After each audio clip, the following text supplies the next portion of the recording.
Hook or crook. Chapter 1. Shit, Eric said loudly. I knew only too well what that meant. He was into the reeds again. I waded ashore and carried my own rod upstream along the bank, standing it safely upright against the fence where the trees began. Eric had not only hooked the reeds at the river's edge, but he had managed to tangle the thin nylon leader in and out and roundabout. I took to the water again and began to unravel the knitting. How in Mary's name did you manage this? I asked him. He produced the shy smile which sat so incongruously on the face of such a large man, among the jowls and padding. Just a knack, he said. It was quickest to break off and withdraw some of the reeds. I've told you before, I said, trying not to sound irritable. That rod has too soft an action for you. By the time you get any power into the backcast, most of your rod's gone past the vertical and you don't have a hope in hell of keeping the backcast high. I don't care what sort of bargain you got, it was still money down the drain. You should have spoken to me first. I never try to sell you anything that won't suit you. Try again with my rod. He had waited to join me. He leaned back against the bank and lit a cigar. Hardly worth the bother, he said. We don't seem to be doing any good here. He had a point. I had never seen the space so low. A breathless calm and a bright sun were adding to the difficulties. We could knock off if you like, I suggested. Things sometimes improve towards evening, Dot. I looked up in time to see him shaking his head emphatically. If you think there's a hope in hell, he said, I'm game to fish on. Couldn't we try spinning? The Spey isn't a spinning river, I said. I could have added that the tangle Eric could get into with monofilament line and a fixed spool reel was beyond belief, but I spared his feelings. Besides, he already knew it. Eric Bell was inexperienced but keen. Several years earlier, after a 10-year marriage, his much-loved wife had died while striving, unsuccessfully, to bear him a child. Heartbroken, he had been trying to recuperate at the home of a sister-in-law near Newton Lauder and, I suspected, had unsettled her family with his constant moping. In desperation, the lady had decided that he needed another outlet for his emotions and suggested a visit to our shop. She took the precaution of phoning Keith, my partner, begging him to get Eric interested in something, anything, before he drove her mad. Keith owed the lady's husband a favor. And he is never averse to selling a gun. He introduced Eric to the various disciplines of clay pigeon shooting and also took him out in pursuit of rabbit and wood pigeon. Eric had taken to the sport, but, Keith told me, he would never be more than a moderate shot and, moreover, until Eric got over his bereavement and began to concentrate, he would never measure up to Keith's exacting standard of safe behavior. When Eric expressed a mild interest in fishing, Keith had handed him over to me with a sigh of relief. As a salmon fisherman, Eric had as little talent as he had for shooting. But he had the two most important qualifications, dedication and money. He was, I gathered, the proprietor of a string of upmarket garment shops spread through the south of England. He was the only man I ever knew who could discuss the finer points of ladies' underwear without sounding either embarrassed or salacious. With no other calls on his considerable income, he could afford to indulge his newfound hobbies. I had taught him to cast to the best of his ham-fisted ability and, by standing at his elbow and directing his every movement, I had put him into his first couple of salmon. Since then, he had made visits to Norway and Canada in search of ever better sport but, lacking a patient mentor, had been disappointed. So he had returned to the fold and was quite happy to pay my fees as an instructor in order to have me act as his gilly. A sudden phone call earlier in the summer had announced that Eric was thinking of taking a beat on the Spey for a fortnight. Would I, he asked, care to come with him? I consulted quickly. Keith said go. Janet, my wife, who had been waiting for a chance to invite a widowed schoolfriend with 2 children to visit our tiny flat, also said go. Keith, I knew, only wanted me out of the way so that he could relegate the rods and waders to the back of the shop and give prominence to guns and shooting gear, but I went anyway. Speyside is not only famous for malt whiskey. I have never objected to being well paid to go fishing in a top salmon river set in beautiful countryside, nor to being wined and dined by a host as lavish as Eric. I finished detaching his line from the reeds. "Your fly's looking distinctly second-hand," I said. "Try my rod while I put on another." "Maybe a larger fly would do the trick," he said. "Definitely not," I told him. He took my rod, waded out and began to false cast to get out some line. I had to duck once to avoid being hooked. "You're on the spay," I said. "Try spay casting. I've shown you how often enough." At least with a spay cast his fly need never come behind him. "It never works for me," he said. "Then do a simple roll cast. Try to get right under the far bank. Thanks to an accident some years before I am short of 3 fingers on my right hand." I would have allowed Eric to tie on his own fly except that his efforts in that direction usually turned the fly into something resembling a spider in its web. I finished pulling the tucked blood knot up tight at last. Eric had plenty of line out, but his first attempt at a roll cast with my rod laid a pattern on the water that reminded me of a child's scribble. "Don't make such heavy weather of it," I said. "Be gentle. Pretend that you're the fairy queen, waving a magic wand." He grinned at me and said, "Abracadabra." The rod tip made a gentle circle in the air and the same circle rolled beautifully along, laying the line straight across the river, angling downstream. The fly landed gently under the far bank. "Good Lord," Eric said. "Power's never a substitute for doing it right," I said. "Mend your line." He flicked the rod to put a curve into the floating line. "Upstream, you prat," I said. "Sorry, Wall." He flicked the other way. With an upstream belly in the line, the less sluggish midstream current would not be dragging unnaturally at the fly, which would now be fishing gently along the lies under the bank. I watched anxiously. Eric was my protege and my host. For once he had done his part correctly, but success depended on the cooperation of salmon, which had so far proved either uncooperative or absent. The fly, moving now too fast, began to swing round the tail of the pool where a glide, smooth as glass, led to the brink of a low fall. Salmon sometimes lie just above such a fall, but I doubted whether Eric could cope with a take in such a position. The fly passed the glide and the swing of the line slowed. "Come a few paces back towards the bank," I said. "Bring the rod slowly round until it's pointing towards me. Now, start handlining in, a foot or 2 at a time, not too fast." The fly was moving up in a series of fish-like spurts below the nearer bank. Suddenly it stopped.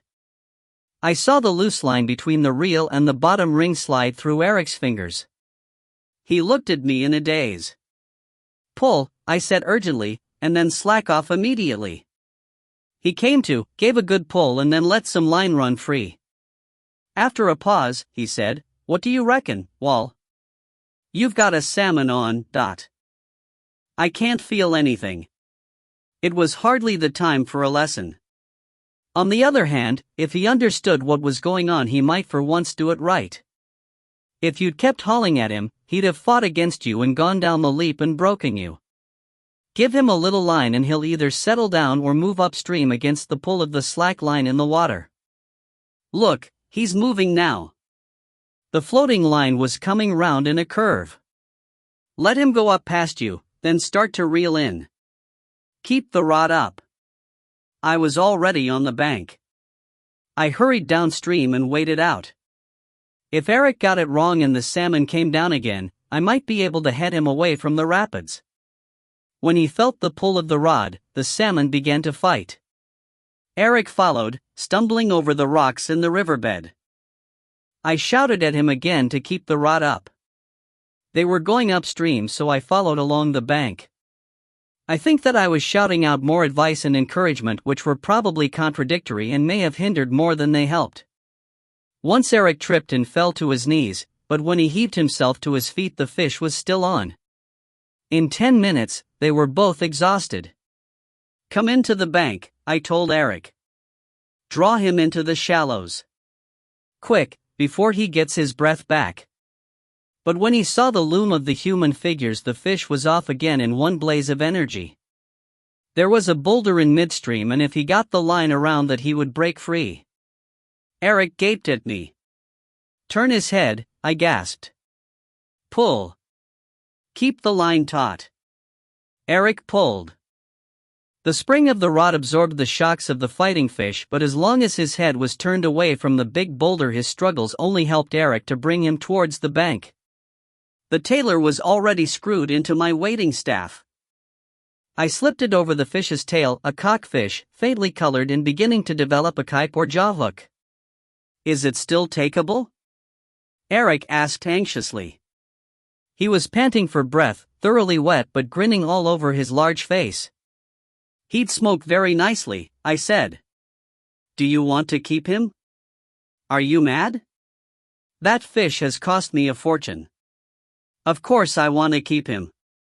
I administered a rap on the head with the priest, and we lifted the salmon onto the bank and weighed him on my spring balance at a shade over 10 pounds. Eric lay on his back and raised his legs, discharging several gallons of water from his thigh waders. Then nothing would do but for Eric to walk squelching to the car to fetch his camera and hold up the fish while I photographed them both from every possible angle.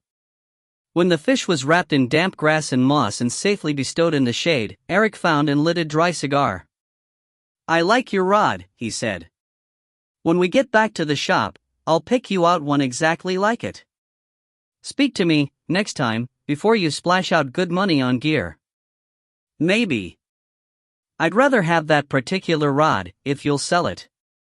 It seems to be lucky for me." He paused, frowning. "Something's coming back to me. Something I glimpsed on the way past. In all the flurry and excitement, it didn't register. But now, shouldn't we do something about him?" "Who's him?" I asked. Did I imagine him in the heat of the moment? Was he something thrown up by my fevered subconscious, thawed by the heat of the moment? Eric led the way back towards where we had landed the salmon. "No, I thought I wasn't dreaming." He pointed. In the shallows, only a few yards from where we had beached the salmon, a man's body lay face down in the water.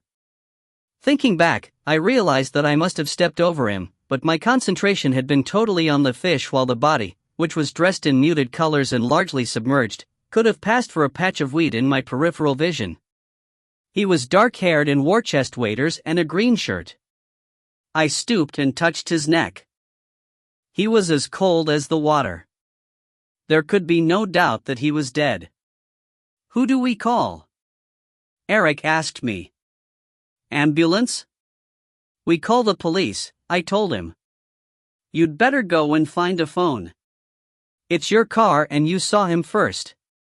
"If I must." Eric grudged leaving the water now that his luck seemed to be on the turn, but he accepted my argument. He gathered up his fish in his arms like a baby and set off back to the car again. Star. I tried to settle down to a respectful vigil. But there was no movement within sight or sound except for the sluggish river. I soon felt an unease which I tried to dismiss as mere boredom. But my previous acquaintance with death had been limited to viewing the remains of an occasional relative in the seemly surroundings of a satin-lined casket, at which times I had been accompanied by other mourners. Those deaths had therefore been official and certified. However obviously defunct the man at my feet might be, nobody had told me that he was dead. The slow passing of the water over his shirt produced a faint movement which could be mistaken for breathing and a heartbeat. An atavistic fear of the living dead is one of our deepest instincts. I backed away until those small movements were lost in distance. And if he should suddenly raise his head and come crawling out of the water, I would have a good head start. 10 minutes passed without the least sign of a twitch. The body became a mere inanimate object, too still to hold my attention. But beneath the surface of the river, life should be moving in the form of fish. The man was well wedged among the stones. He was not going anywhere. On the other hand, I did not get many chances to fish the Spey without distractions. Eric was a lavish host and a good companion, but nursemaiding him was not conducive to catching fish. The man had himself been a fisherman. He would understand, I told myself. Eric had lost his first cigar during his tussle with the fish, and salmon hate the taint of tobacco, so I moved upstream to a pool that we had covered earlier and began the endless business of cast and retrieve. A salmon parr grabbed the hook. I held the hook steady and let the little fish wriggle off. I had one half-hearted pull but no other takes. Soon I was lost in the mild trance that overtakes the angler on fishless days. My mind was somewhere below the surface of the water, trying to sense the whereabouts of the fish. Some time later, the sound of approaching voices reminded me of the more serious business of life and death. I climbed the bank and hurried back to where the body was patiently waiting for attention, and by the time two figures approached along the bank I was, I hoped, the very picture of a dutiful sentinel standing vigil over the sad remains. "This is Wallace James," Eric said. He had changed into dry clothes and left his thigh waders behind. He was carrying his huge chest waders in one hand and over his shoulder. An average policeman would have given me a look that threw doubt on whether the name was real, whether anybody cared, and what I was up to. The uniformed constable surprised me by first shaking my hand and then saying, "We've met before. I attended one of your fishing courses, several years ago. I still read your articles." The young constable was a tall lad, although Eric dwarfed him. He had an open, friendly face, sandy hair and freckles. There was something in the voice with its soft, Highland inflections that touched my memory, but I had no recollection of having seen him before until it dawned on me that, not many years earlier, he would have been smaller and still a schoolboy. A mental picture came to me of a boy blessed with great enthusiasm and insatiable curiosity who had been casting to perfection within 20 minutes of picking up a rod for the first time. Then I remembered him and felt at ease at once. "McIver," I said. "Tony McIver. A pike took your biggest trout off the hook. You accepted the disaster philosophically, I remember. Are you still fishing?" He looked gratified. "When I can," he said. His voice was deeper but otherwise just as I remembered it, with a gentle Highland lilt. "I'm based just up the road. They don't let me at the salmon very often, but there's trout in the tributaries and I fish for sea trout now and again. It's been a terrible year, though. Just terrible. Catches are down by half." "No doubt of it. Mr. Bell told you that we've found a body?" He looked put out. To the true Highlander, to whom social contact may be a rare and precious commodity, business must always be preceded by courteous discussion of the topics of the day. And bodies, I knew, were of much less pressing interest than the fishing. A body will remain a body, but the state of the fishing, on which prosperity or even survival may depend, can change in a moment. Constable McIver decided to make allowances. He did. So we had better take a look at it. We led him to the river's brink and he stood looking at the scene for a minute. "You took long enough," I told Eric. "I went back to the hotel for a change of clothes." "You went back to the hotel to get your fish into the hotel freezer," I said. Eric shrugged and looked sly. PC McIver was not dressed for waiting. Eric climbed into his tent-like waders and we drew the body clear of the water. McIver rolled it over gently. "Do you recognize him?" he asked. The man had been of about my height, which is no more than average, but beefier. It was difficult to guess his age. I put him at 50 or perhaps a little over, although the wrinkling produced by a prolonged immersion made him look much older. He still had a full head of hair without any gray in it, and I guessed that he had had recourse to one of the new generation of hair dyes. He had a firm jaw and prominent eyebrow ridges, but in death his expression was one of polite surprise. Eric shook his head. "Never seen him before," I said. "Then he is not, for instance, the tenant of the beat opposite?" "We've never seen anybody fishing from the other bank," I said. "Is that so?" McIver said quickly. I wondered what significance he found in my statement until I realized that he had recognized a chance to scrounge some free fishing. He returned his attention to the body and suddenly stooped to point at the corpse's cheek. I have a profound distaste for human bodies, although dead members of the animal kingdom bother me not at all, and I had been trying to avoid looking at what had once been another man, but involuntarily I followed the finger which was pointing at what, in my first fleeting glance, I had taken to be a leaf or a scrap of waterweed. The same glance took in an unpleasant dent in the corpse's brow, made worse rather than better by the lack of blood or bruising. The flesh, where it had opened, looked bleached. I averted my eyes again, quickly. "A salmon fly, hooked into his cheek," Eric said. "Stoat's tail, is it?" "Stoat and silver," said the constable.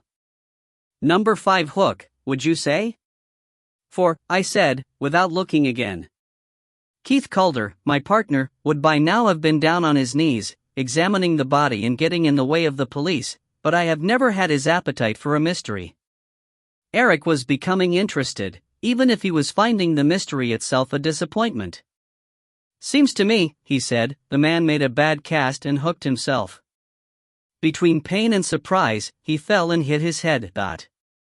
"Snapping his leader at the same time?" McIver inquired. "I think the hook would have pulled through the skin before the leader would have broken." "Well now, this is too heavy for me. I'll radio for help." "We could have our lunch," Eric suggested. "And then? Would there be any objection if we went on fishing?" McIver hesitated, his hand hovering over the radio on his lapel. Eventually the instincts of the angler triumphed over those of the policeman. "You've paid enough for the fishing," he said. "It seems a pity to let it go to waste. Go downstream, though, for the moment.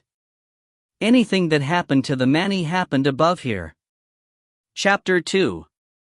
I walked upstream to fetch our lunches from Eric's car, which was parked on the narrow grass verge beside the first bridge.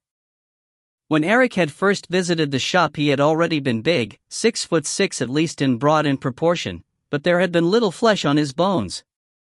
During the years of widowerhood, in addition to fishing and shooting, he had, in common with many who are nursing an inner wound, taken to eating as a hobby and almost an art form. He now topped 300 pounds and tried cars on as if they had been shoes. The most comfortable fit that he had found in keeping with his new image as a field sportsman was a large, Japanese 4-wheel drive monster. The small police panda car parked nose to nose with it looked like a toy. I fetched our lunch basket out of the back, but before setting off I rested it on the parapet for a minute looking thoughtfully down at the water. Shadows on the bottom led my eye to several beautifully camouflaged trout, and through my Polaroid sunglasses I could make out a salmon resting in the shadow of a rock, but it would not be in a taking mood nor was my mind on fishing for the moment.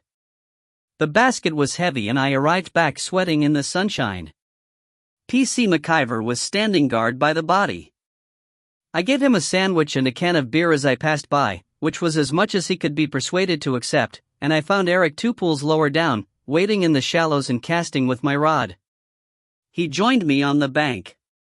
No trees had been allowed to grow close to the water, but 20 yards back we were able to settle ourselves on a hummock in the shade of a silver birch.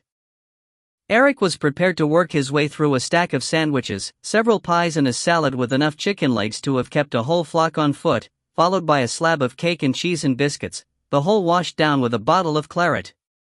My appetite was more quickly satisfied by a couple of pâté sandwiches, a very small paper cup of the wine and a mug of coffee. I took up my rod and wandered back to the water. The prospects for salmon remained poor, but salmon fishing always retains an element of chuck-it-and-chance-it and I enjoy the more precise challenge of trout fishing. Several fish were rising to the insect life hatching on the water. I dipped into my bag and tied on a team of 3 flies on a finer cast. I dislike leaving expensive rods locked in a car, so my trout rod was back at the hotel. A 15-foot salmon rod was a clumsy tool for short and accurate upstream casting, but at least it enabled me to keep back from the river's edge and out of the sight of the fish. By the time that Eric came at last to join me, I had landed 2 trout of almost a pound each and had hooked another. But my third fish had managed to snag me on something. I put down the rod and waded into the shallows. The trout had gobbled my point fly. I knocked it on the head, used the disgorger to detach it and tossed it to join its fellows on the bank. "They're just tiddlers," Eric said. But I got them, I pointed out. Give me another hour and I'll match the weight of your salmon. And at least they're there. You probably caught the only takeable salmon on the beat. He flashed a sudden grin at me. Gone were the dull and uneven teeth of previous years. As he explained it, a pretty young dentist had said, "Let me take all this away from you," and the result was a smile that was almost blinding in the sunshine. "All right," he said. "Let's have a go at the brownies." "Hang on a minute," I told him while I groped under the water. My top dropper had hooked into something soft which moved in the water. For a moment I thought that I had found another body and my stomach gave a preparatory heave. But the object was a fishing bag. I lifted it towards the bank. Water poured out, bringing with it a host of small fish, mostly salmon fry. I decanted them carefully into the river, leaving in the bag a bulky object which turned out to be another salmon of, I guessed, about 12 pounds. It was much nibbled, but it had once been a good, fresh-run fish. Eric was towering over me. "There you are," he said. "There are more salmon to be had in the river. Maybe. The police should see this. Do you want to resume fishing? And miss all the fun?" "No, I'm coming with you." "If that's your idea of fun, you'll enjoy carrying the food basket," I told him. "It may as well go back to the car." Eric picked up the basket, which was much lighter than before, after placing his shoes on top. I gathered up our rods and trappings. At the tail of the next pool we met P.C. McIver. "I was coming to look for you," he said. "They want to ask you some questions." I nodded. I had been awaiting this summons in some trepidation. I hate talking with strangers outside my own territory. This may stem from the stammer that had made my youth a misery and still plagues me slightly when I get nervous, although perhaps I am confusing cause and effect.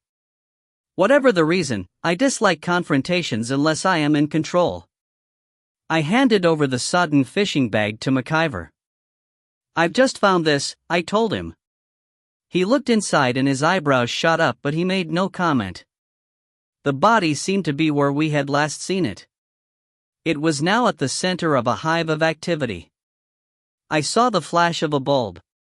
On the outskirts of the group, 2 men in uniform were waiting with a stretcher. McIver left us at the edge of the trees, well back from the scene, while he approached the throng. There was some discussion and head-shaking over the fishing bag and its contents. McIver returned with 2 men in plain clothes. "This is Mr. James, sir. Wallace James. And Mr. Eric Bell. They found the body and the bag. DCI Ferguson," he told us. Ferguson was a bull of a man, although he looked small beside Eric. There was a stubborn look to his face and I thought that his small eyes were looking for a reason to become suspicious. I glanced at the other man, who was cast in the lean, dark, Celtic mold. "And D.S. Lennox," McIver added. The detective sergeant produced what at first I took for a small radio and switched it on. "You don't mind if we tape our discussion," he told me. The tone of his voice suggested that it was not a question. "It saves a whole scalp of note-taking." "And," said Eric, without being any more open to accusations of falsification. DCI Ferguson frowned loftily. McIver looked shocked. I probably looked astonished. It was unlike the placid Eric to come up with such a double-edged comment. Lennox only smiled and said, "Very much less." "You have had problems of that kind?" "Never," Eric said. "A friend of mine." "That would be in London, no doubt," said Lennox quellingly. "Mr. James," the DCI said, but to the tape recorder rather than to me, "it seems a strange coincidence that the man who found the body also found what may be the dead man's bag of." Immediately, remembering that the finder of a body ranks high among the suspects, I felt guilty and was sure that I looked it. Eric decided to answer for me. "In the first place," he said, "Mr. James didn't find the body. I saw it first. In the second place, he was fishing with a team of 3 flies and he caught several trout. I opened my own bag and exhibited my catch. The DCI seemed unimpressed, but Lennox and Tony McIver leaned over for a closer look. When each of those fish was hooked, it would dash to and fro and the two spare hooks would dance all over the place. If the bag had come to rest anywhere within casting range, it would have been a stranger coincidence if he had failed to hook it. DCI Ferguson looked at Eric suspiciously.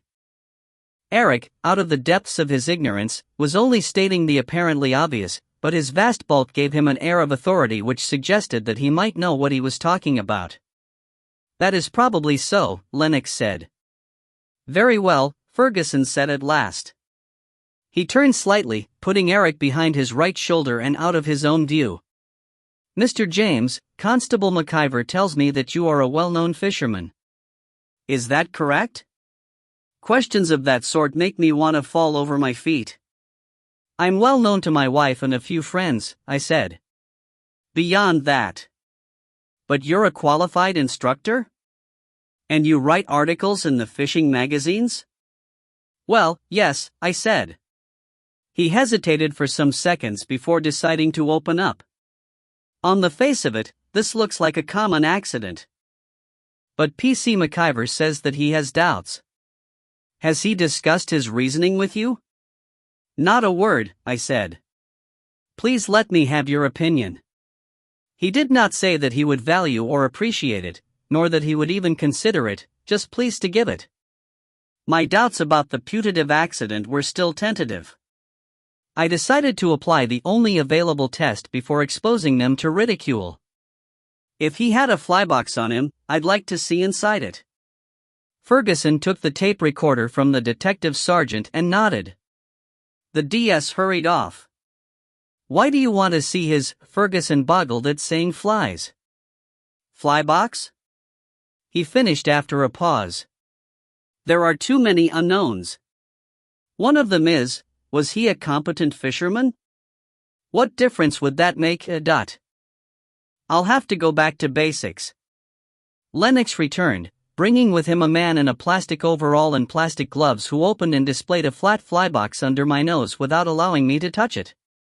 "It was in the pocket at the top of his waders," Lennox said. 2 rows of salmon flies were hooked neatly into the foam backing, ranging from large to small, bright on one side and dark on the other. I nodded and the man closed the box and carried it off. "Well?" Ferguson demanded. "I can only make assumptions," I said weakly. "Of course, at this stage." "That's what I want." "Very well. I think there's more to this than meets the eye. It may turn out to be a simple accident, but not that damn simple." Ferguson pushed his square jaw out at me. "You could tell all that by looking in his box?" "No," I said. He sighed. "All right. Go back to basics." Eric, seeing that I was about to hold forth, looked set to take a seat on the lunch basket, property of the hotel. Rather than have him flatten it, I sat down there myself, allowing the others to tower over me. Eric moved sideways to where he could rest his back against a tree. "Usually," I said, "there isn't a day in the year that a salmon isn't coming up the Spey. But this has been an upside-down year. The Spey gets its water from the snow melting on the Grampian, Manadliath, Badenoch and Cairngorm mountains. But last winter was exceptionally mild. There was little snow to melt up there and the summer's been very dry. The river's about as low as it can possibly get. Very few fish are being taken and none of those is fresh run. Yet, if that was the dead man's bag, he had a fresh run fish in it. It's looking a bit tatty now and trout and salmon fry have been nibbling at it, but there's no doubt about it." Ferguson glanced at Lennox, who nodded. I was speaking with more confidence. Words came more easily now that I was on my own subject. I wanted to look in his flybox to see whether the man was a competent fisherman. And he was. A beginner tends to fill his box with weird and wonderful flies in the hope that one of them will compensate as if by magic for his lack of skill. That box held a sensible range of flies for all conditions. But it told me quite a lot more. Ferguson's eyes were beginning to glaze. Like what? He said. Those flies weren't bought out of a shop. They were hand-tied, and all by the same hand, which suggests that he tied them himself. And that was his own fly stuck in his cheek. The dressing was a match and there was a corresponding gap in his box. Ah, Ferguson said wisely. But, I said, it wasn't a fly that a skilled fisherman would be using in these conditions. Much too large. I saw that Ferguson was looking at the flies on my cast, which was hooked to the reel and wound tight. Nor those, I said. Those are trout flies. I opened my own fly box. This is what I was using this morning. The chief inspector looked at my Gary dog. But it's yellow, he said, as though he had caught me out in a lie. There's a saying, bright day, bright fly, I told him. The chief inspector looked up at the sky, but that's not my reason. I don't believe that salmon can distinguish the color or tone of a fly being fished near the surface. I like a bright fly because sometimes I can see it in the water and be sure what it's doing. The salmon judges by size and movement. To it, the fly represents a small fish or a krill. The speed of the fly through the water has to be proportionate to the size of what it represents.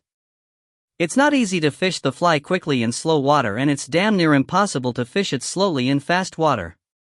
So you use a small fly when the water's sluggish and a bigger one when it's fast.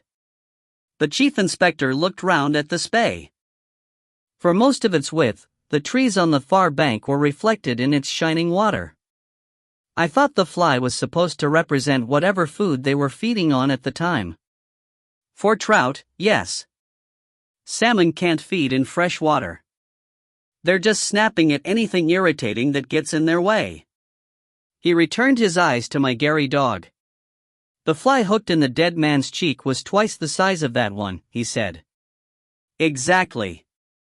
But in his fly box he had bright and dark flies in a range of sizes. So he subscribed to the bright day, bright fly custom. Here, and in this weather, he'd have been using a smaller, brighter fly.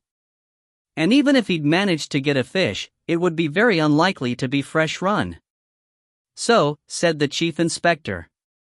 He paused again. What are you suggesting, Dot? I don't know that I'm suggesting anything, I said. I'm just pointing out anomalies.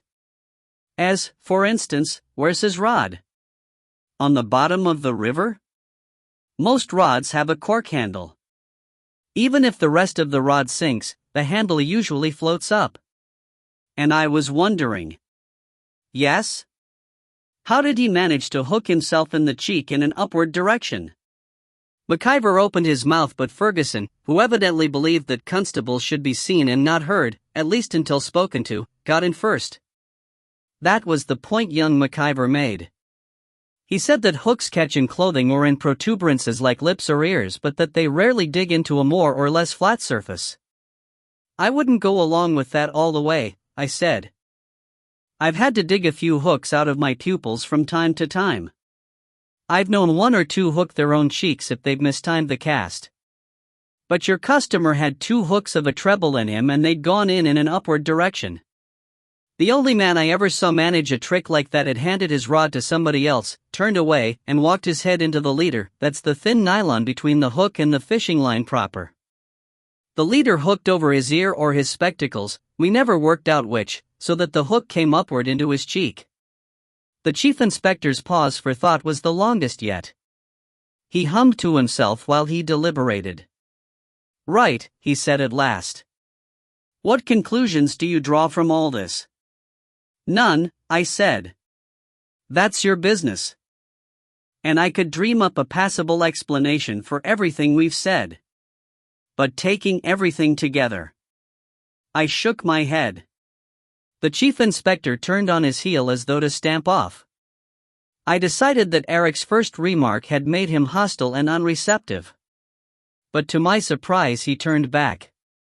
Listen, he said. I'm not an idiot.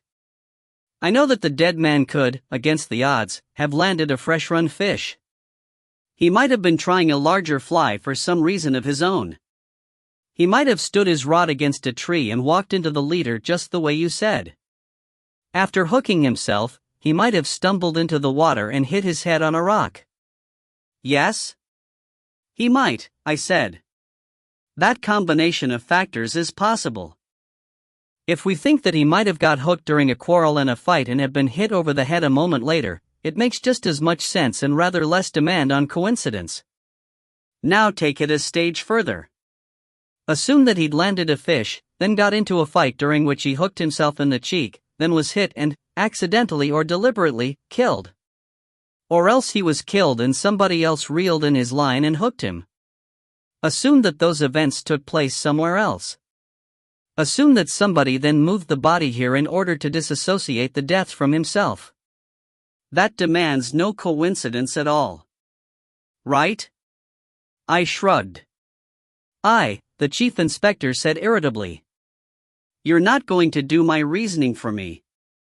And you're right. But that's the way your own mind was working. Be honest, now. True, I said. It sounds unlikely, but it's the explanation that best fits the facts. Well now. Maybe we're both being a little too fanciful. But if not, if he was moved, where would you say he was moved from? The chief inspector had come round from treating us as suspicious characters to making a reasonable request for help. I could hardly refuse. There should be enough water in his lungs for your forensic scientists to make a good guess, I said. In about a fortnight's time. Science moves at its own pace. Well, I can't speak for every river. But from here north has been very dry. On the other hand, the Cairngorms, where the Aberdeenshire Dee rises, had heavy rain within the last week or two. I hear that the Dee's full of fish. Deeside isn't so far from here, going by Tom and Towel. The chief inspector let out a deep breath. It was like pulling teeth, he said, but at last I've got it out of you. If we don't get somewhere quickly, I'll have to ask Grampian police for help. Give the sergeant your details, home addresses, and where you're putting up, and there'll be statements for you to sign in due course. One moment, I said. He had again been on the point of turning away, but he checked. Yes? Did he have car keys on him? I believe so. Ferguson looked at Lennox, who nodded.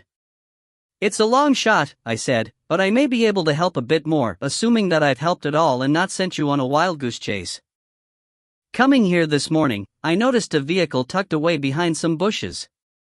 If I could borrow PC McIver and the keys, we could check it out. Ferguson nodded. You're not to interfere with anything, he told McIver. Just see if they fit. And to Lennox, give McIver the keys. He walked off without another word, followed by Lennox. Chapter 3. As we trudged back towards the bridge, I could see that, up on the road, several more cars and an ambulance were now parked along the verge. Young McIver had been playing the part of the calm, dispassionate police officer for the benefit of his superiors, but he allowed himself to relax, bouncing ahead with puppyish enthusiasm. An inquiry into a sudden death, we gathered, was a welcome change from more humdrum duties. That's a relief, he said over his shoulder. You might not have agreed with me. Not that I wanted there to have been any foul play, you understand, but... You'd stuck your neck out? I suggested. That is just about it. We climbed the embankment to the car and stowed our rods in the outside rod holders. And when the neck of a humble PC is stuck well out, DCI Ferguson is just the man to administer the chop. We could both turn out to be wrong, I said. Then he'll have his knife into me forever after. He's a tough nut, is Mr. Ferguson. I kicked off my thigh waders and put on shoes.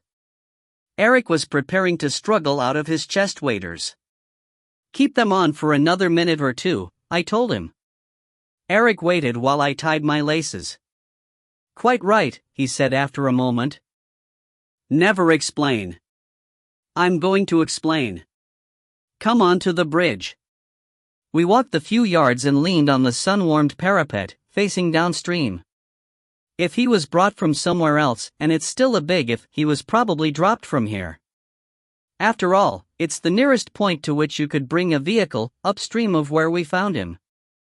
I can't see anyone carrying a body along the bank, where the water bailiff might be lurking, when they could stop the car and roll him over. The whole area will be searched, as a matter of routine, McIver said. Let's consider a shortcut.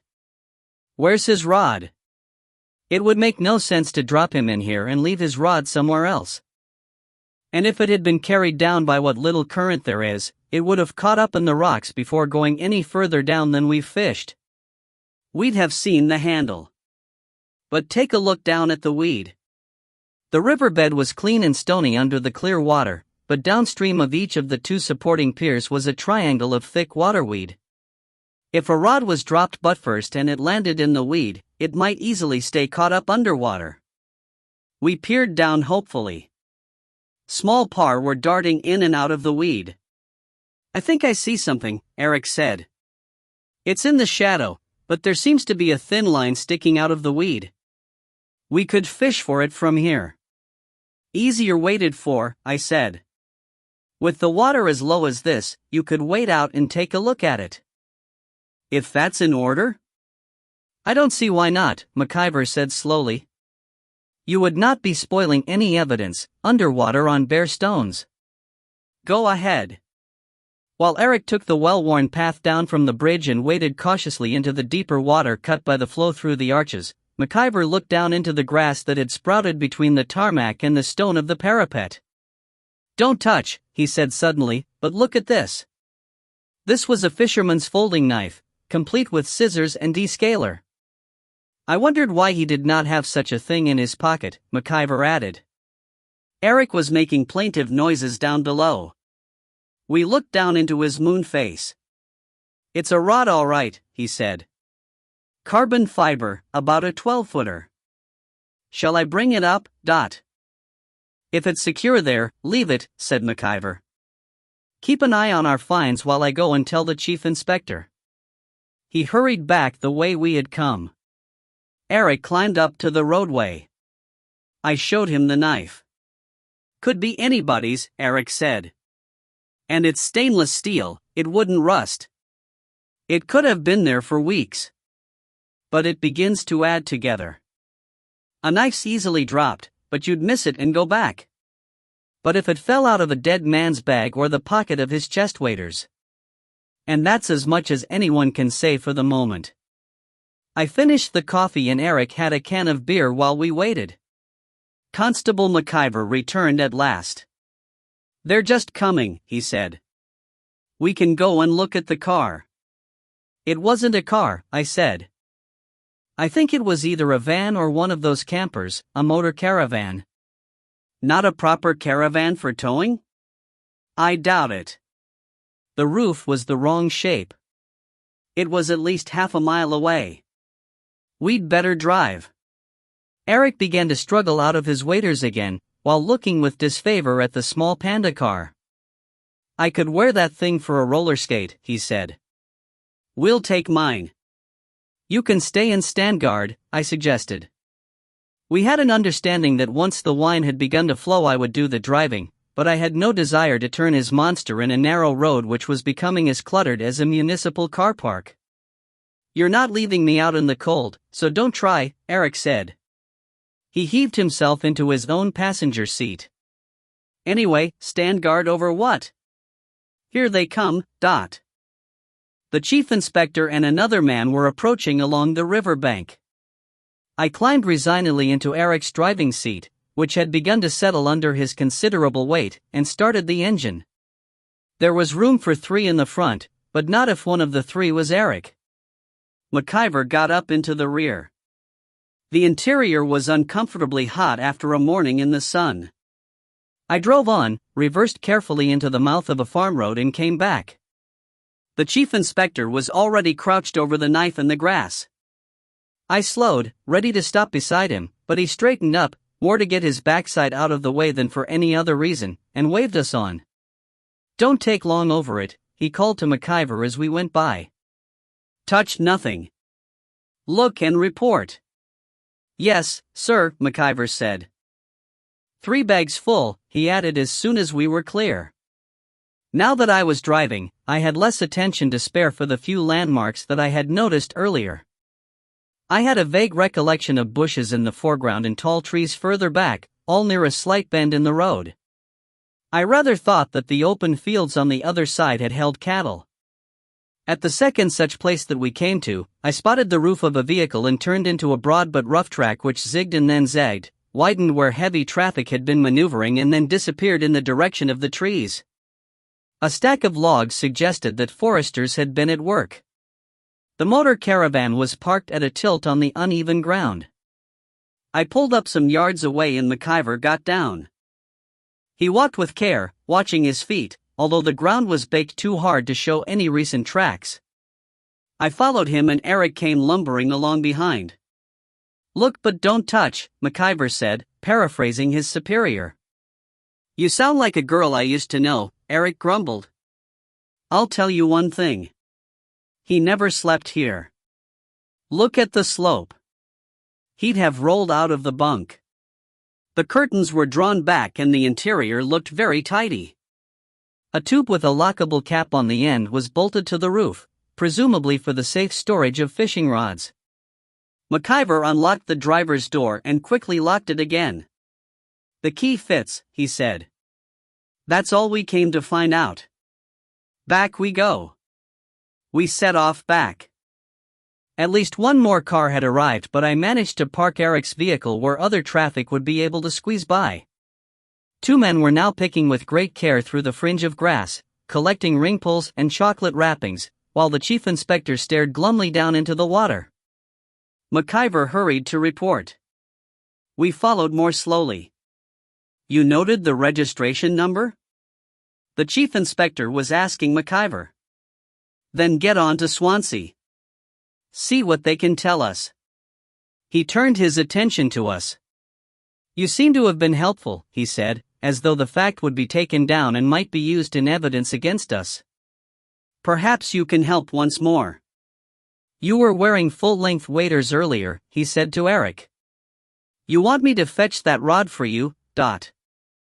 The detective chief inspector looked scandalized. "That's not how evidence is collected. And one of my men will have to search the bottom to see whether anything else came out of his pockets or was deliberately dropped to mislead us. Will you lend us those waders?" "If you think they'd fit any of your men," Eric said. The chief inspector measured Eric with his eye. "You have a point." He turned his glance towards me. "My chest waders are back at the hotel," I said. I would have liked to see the lean McIver trying to paddle around in Eric's vast waders. He could easily have fallen into one leg of them and become lost. But in all honesty, I had to point out another snag.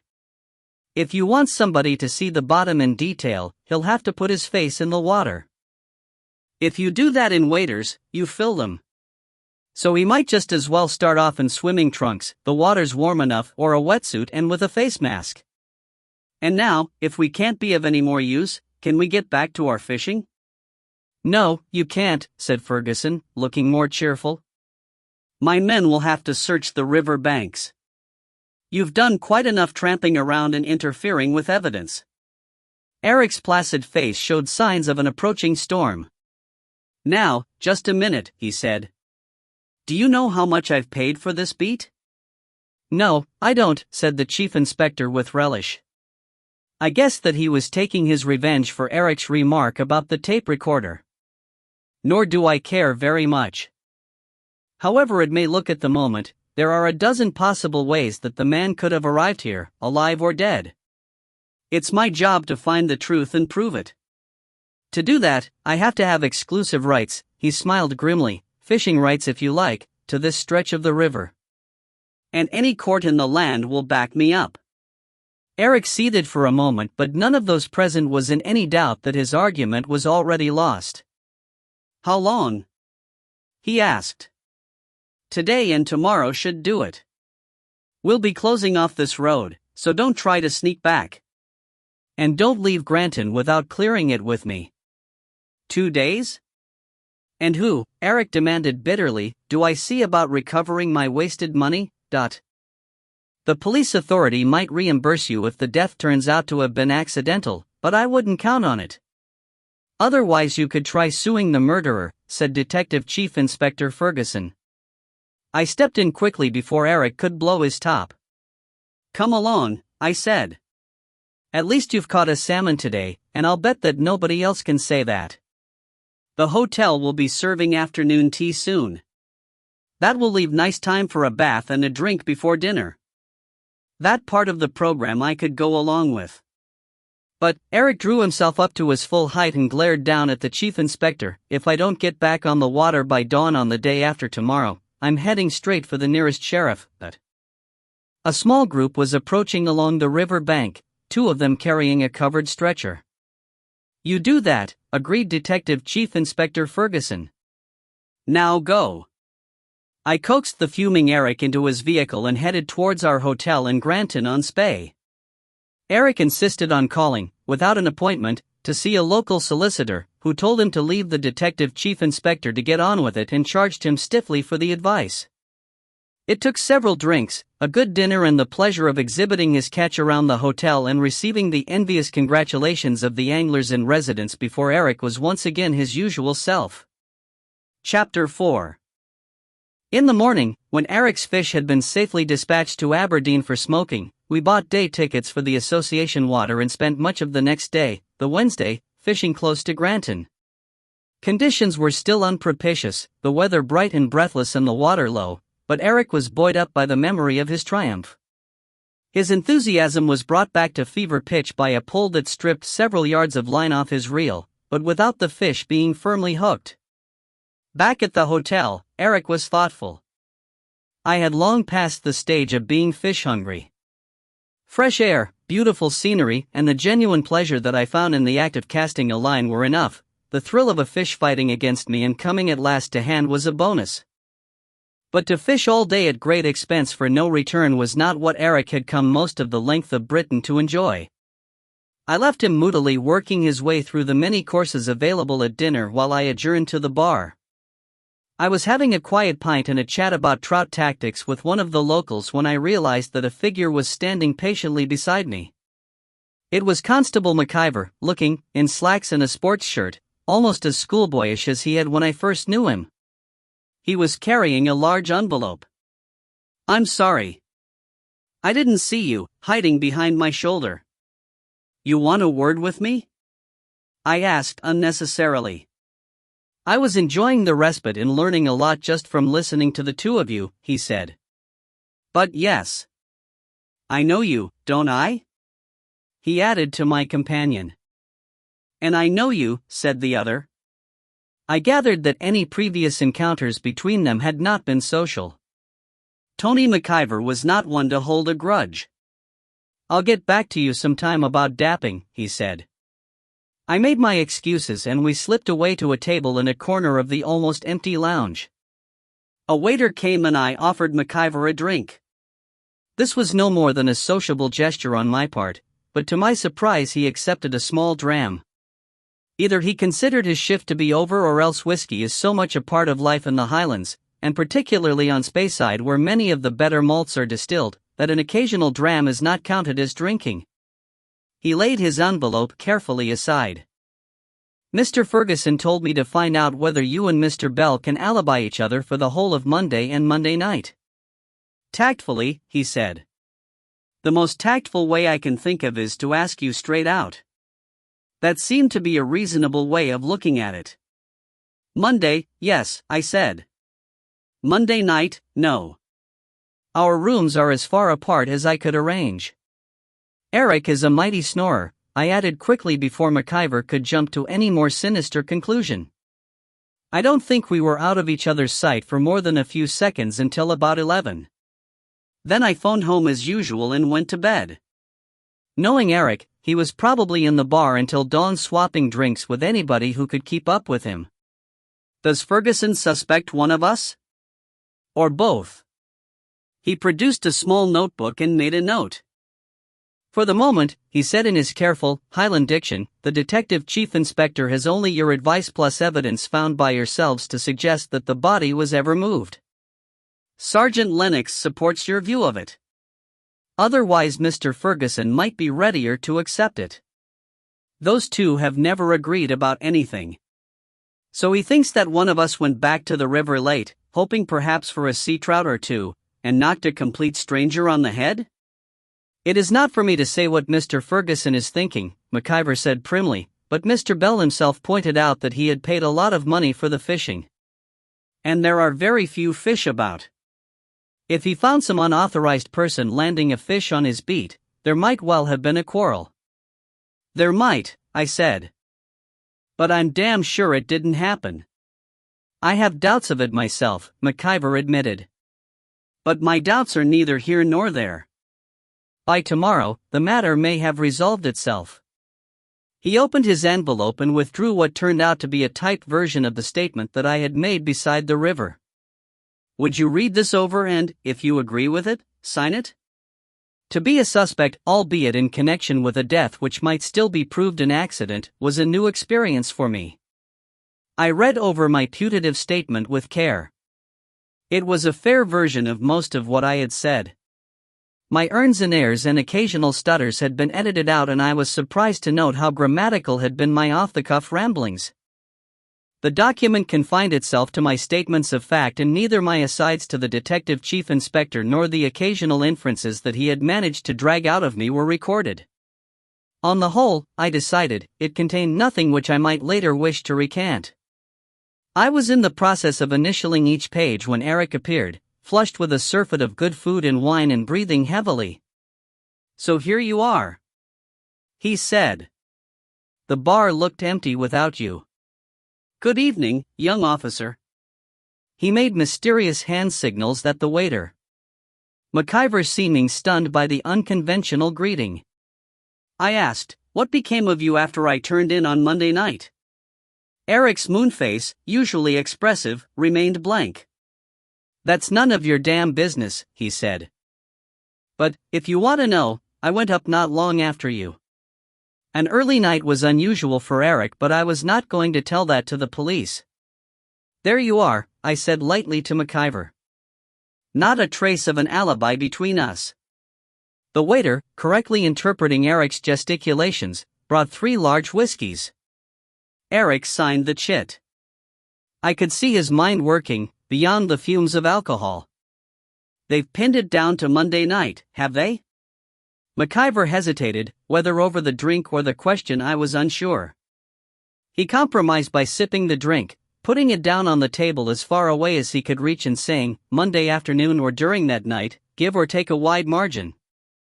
It is difficult for the pathologist to be sure, the body having been in water for an unknown period and nobody to tell us when he had his last meal.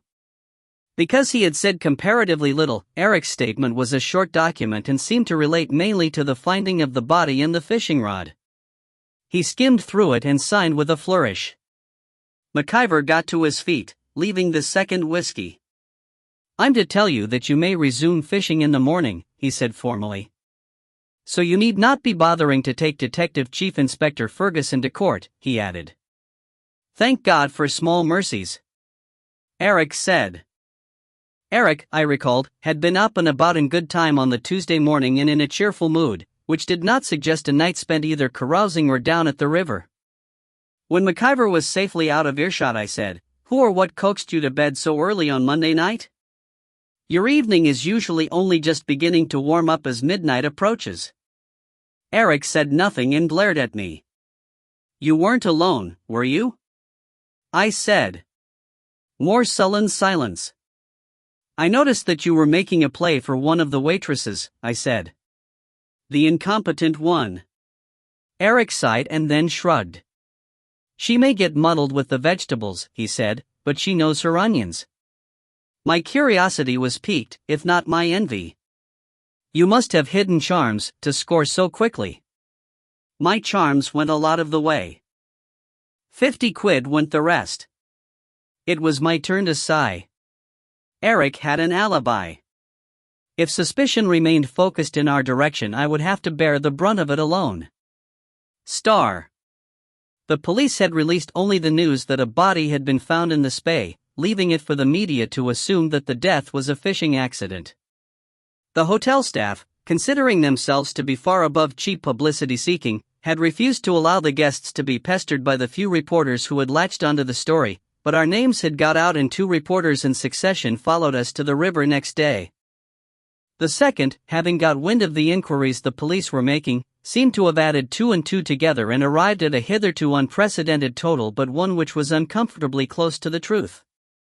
He was as persistent as a wasp after jam, shadowing us along the bank and shouting questions about the body, its condition, exactly where it had lain, and any theories that we might have as to how it got there.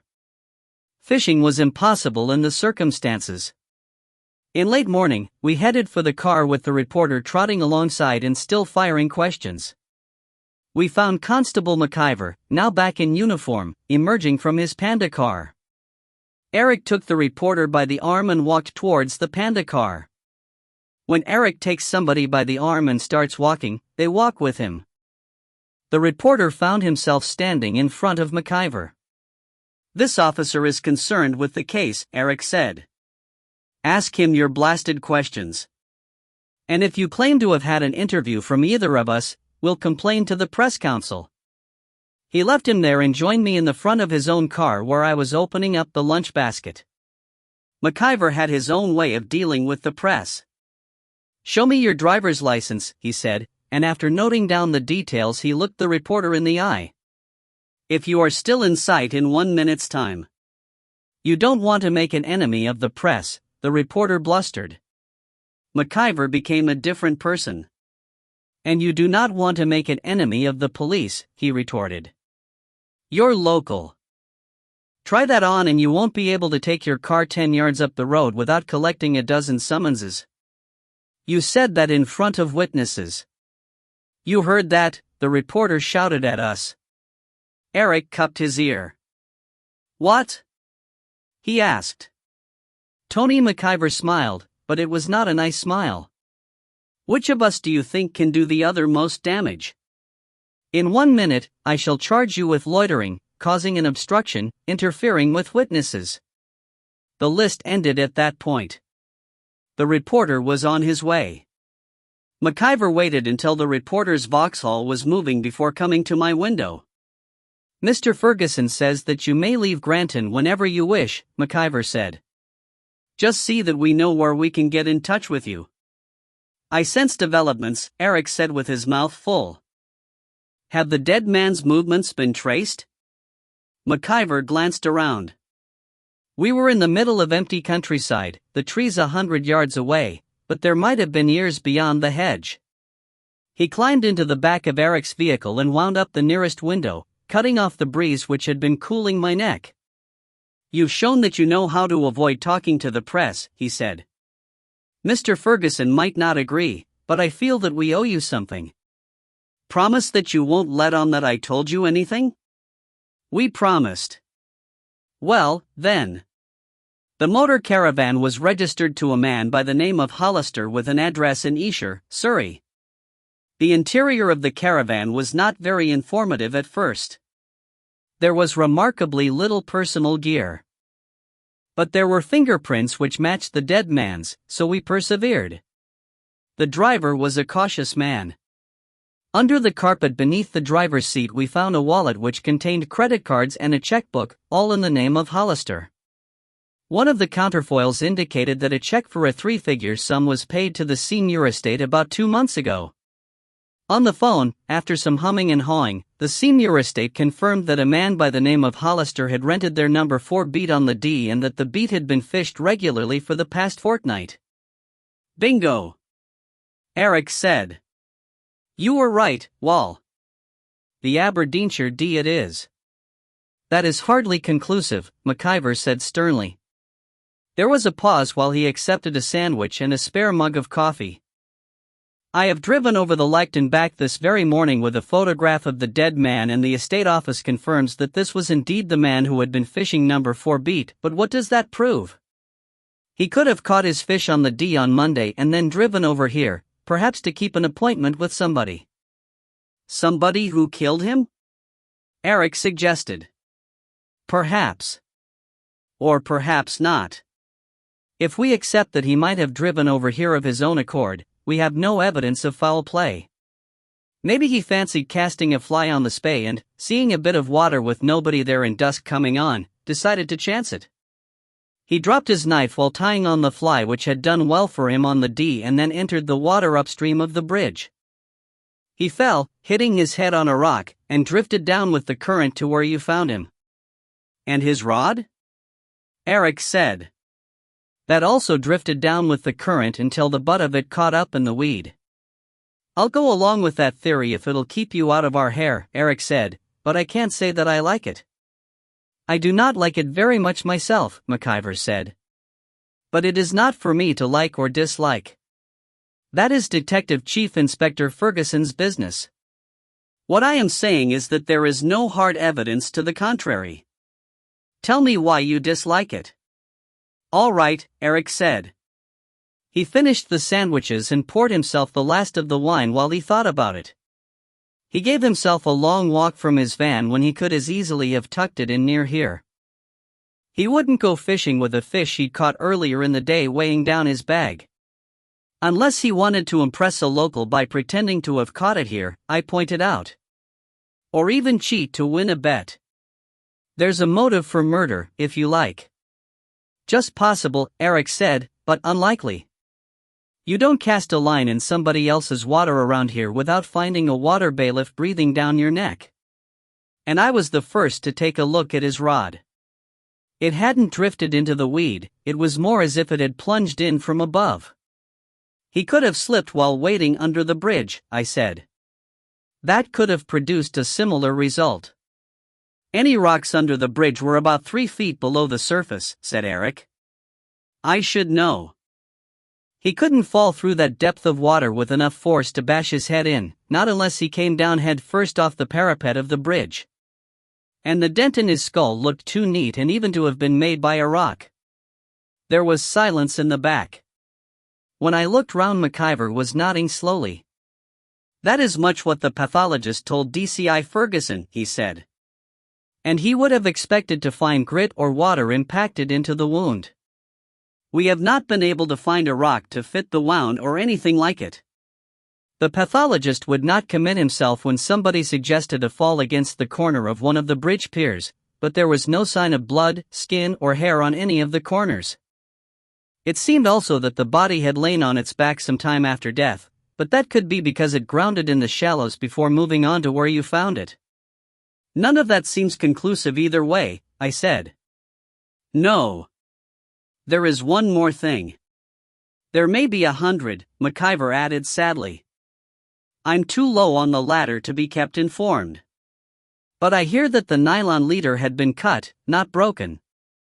Ah well, we should know more in the fullness of time. I brought back a sample of D water. The pathologist drew off a whole lot of water from the manny's lungs, and we shall have to wait a week at least to see whether the laboratory matches it up with the D or the Spey. Or even somewhere quite different, I suggested.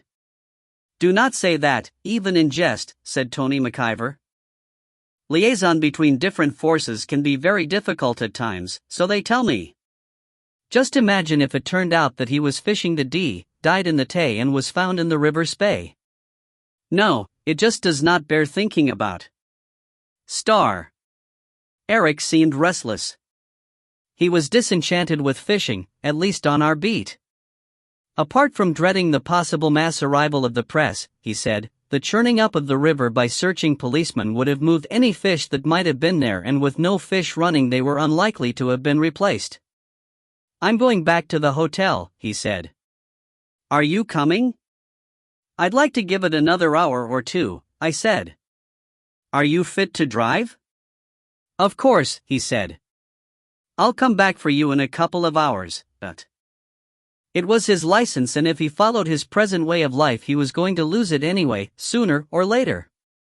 To do him justice, his driving seemed to improve rather than deteriorate after the first glass or two of wine, although the law might not take such an enlightened view of it. I let him go and went back to the river. By the time Eric returned, I was ready to give up. What little breeze there had been to ruffle the surface had died away, and in the barely moving water the almost complete absence of fish was clearly visible. The sun was bright. Salmon, having no eyelids, easily become dazzled and unable or unwilling to see a fly. I had hooked one fish which put up a poor fight, and when I brought it close I saw that it had been in the river a long time, a mended celt, spent and inedible. I detached the hook and wished him luck. Eric looked more cheerful as he came marching along the bank. He sat down on a tree stump. "Any luck?" he called. I waded out of the water, took a seat on a boulder and told him of my lack of progress while I removed my fly, hooked it into my fly box and wound my line and leader onto the reel. "Things could be about to look up," he said. "You're sure that the D would be better?" "Not a doubt of it." "Why?" "It could hardly be worse. I've been doing some telephoning. The number 1 beat at Strathdee Castle was vacant. Thanks to the recession, it's an ill wind and all that. I've booked it for the rest of our fortnight. They tell me that fresh-run fish are being taken above and below. Such extravagance was beyond my ken. But you've about 10 days to go here. And we've already caught the only takeable salmon in the whole damn river. It's only money." "Sir, you are speaking of the money I love," I said. Eric chuckled. I had fished the D quite often as a guest, usually at the invitation of proprietors hoping for a favorable mention in one of the magazines. "I think number 1 beats on the right bank and the trees come down to the river. You'll have to polish up your double spey casting." "You can teach me," he said hopefully. "Again? I suppose I can try." More of the geography was coming back to me. Because rivers form natural boundaries between estates, opposite banks are often in different ownership. "Strathdee Castle number 1 is near Senior 4, I said. "In fact, I think they overlap." "Well, there's a coincidence," Eric said. "Coincidence be damned," I replied. "You're bursting with curiosity about the late Mr. Hollister. 2 birds with 1 stone. It's not every day I find a body. A certain amount of curiosity's understandable. Isn't it? You needn't think I'm going to poke my nose in where the police certainly won't want it while a beat on the spey and another on the D go begging. This beat won't go begging. Young McIver can have the use of it. I doubt if he'll have any leisure until they've closed the file on Mr. Hollister. Then McIver can pass it on to one of his relatives and be out of favor. These Highlanders live by scratching each other's backs. I let the slander go by, partly because there was a grain of truth in it. We set off back towards the bridge. My 15-foot rod bounced uncomfortably, so I stopped to take it down into its 3 sections. "Have you given any thought to where we're to stay?" I asked. "There's a village, Bantulloch, with a small hotel." "The Senior Arms," I said. "You know it?" I could have saved myself a phone call. A cousin of Amy's lives somewhere around there, so I phoned her. She says that it's all right. Amy, I knew, was Eric's late wife. She was right, I told him. "You approve?" "That's good. I couldn't come driving down here to consult you between calls. I've booked us in from tomorrow. Beatrice, Amy's cousin, says that it's clean and dry and the food's good. Probably what they call good plain cooking and supermarket plunk." He glanced at me anxiously, but I just said, "We'll get by. I can be quite content with good plain cooking and supermarket plunk." "I suppose so," Eric said. "Just as long as it isn't bar snacks by microwave out of freezer. I'll phone and let the police know where we'll be, and then we can settle down to enjoying what may be a last evening of the fleshpots." We had arrived back at his vehicle. "You're taking your fleshpot with you," I said. Eric heaved himself into the passenger seat. The big vehicle settled several inches under his weight. He patted his stomach comfortably. "That's true," he said. Before driving off, I took a last look at the river. Usually the spey is alive with promise, but for once it was shrunken, lifeless, and tainted with tragedy. Chapter 5. Granton-on-Spey may be a handsome old town in lush countryside, astride a first-class salmon river, but for the first time in my life I was happy to leave it behind. Eric was in a similar mood. Squeezed behind the wheel, he had shaken off depression and he even sang tunelessly as he drove. We left behind the fertile valley of the Spey and climbed towards the heather of the Grampian Mountains. Eric tackled the climbs and swoops of the A939 by Bridge of Brown and Tamental and over the Lech Pass with verve. Some of the gradients were posted 1 in 6, or even 1 in 5. "Do you think that motor caravan could have made it over this road?" he asked, changing into a low gear for a long, steep descent. "If this chap can," I said, "it certainly could." A Ford Escort trailing a conventional caravan was climbing towards us, puffing steam. "But can he?" said Eric. The road bent sharply at the bottom of the hill and we looked back. The Escort was still going, climbing into the cloud that draped the mountain tops. We came down at last into the valley of the Dee, emerged onto the North Deeside Road and turned towards Bantulloch. The Dee, when we began to get glimpses of it, seemed to be in a much better state than the Spey, well up and slightly colored. Coming through the mountains we had left the sunshine behind. The temperature had dropped 10 degrees and there was a thin drizzle. Our spirits remained high. The angler is the one sportsman to whom sunshine is a mixed blessing. An hour and 3/4 on the road from Granton, we pulled up in the yard behind the Senior Arms Hotel. The hotel was just as I remembered it, of granite and slate, old but well kept and with the woodwork brightly painted, set back from the village street which paralleled the main road. It was warm with memories of old friends, good fishing, and tall stories, so that there was a welcoming feel to the place as if I were coming home. To my surprise, Sam Bruce, the landlord, set the seal on my pleasure by greeting me by name, no mean feat after an absence of several years. The bar, he said, was nominally closed during the afternoons, but it could be open to residents whenever we were ready. "I can drink beer at any hour." Eric was similar, except that his taste was more catholic and his thirst also extended to wines and spirits. We took our luggage up and unpacked. My room was next to Eric's, but the old walls seemed solid enough to exclude the sound of snoring. A long parcel had awaited me at the hotel. I showered, shaved, and changed, and then, before we went down again, I had a small presentation to perform. Eric had been a generous host and in addition was paying a stiff fee, and I wanted to make up for some of the disappointments. Also, I rather fancied treating myself to a new rod. Keith was not averse to helping himself out of stock, and as his partner I felt entitled to do the same. Keith took so little interest in such humdrum tasks as stock-taking that I knew he would never notice, nor be in a position to complain if he did. When I presented him with the rod that he had coveted, Eric blinked at me. "How did you manage to get another rod up here?" he asked me. "When I phoned home last night, I asked Janet to put it on the bus. I didn't know that one could do that." "Well, I must say that I'm deeply grateful." "Do you want my old rod in return?" "Keep it," I said. Frankly, I wouldn't have had it as a gift, and Eric's style of casting tended to be so violent that he would certainly need a spare sooner or later. We found the bar already open for business. A gloomy-looking man in a thin summer suit was occupying one of the stools and apparently enjoying just the kind of bar snack Eric had foretold, while an untouched drink waited at his elbow. I asked Sam Bruce, who was behind the bar, for a pint of special. Eric glanced at his watch before ordering a gin and tonic, a superfluous gesture but one which he always made, although I never detected that it made any difference to his choice of beverage.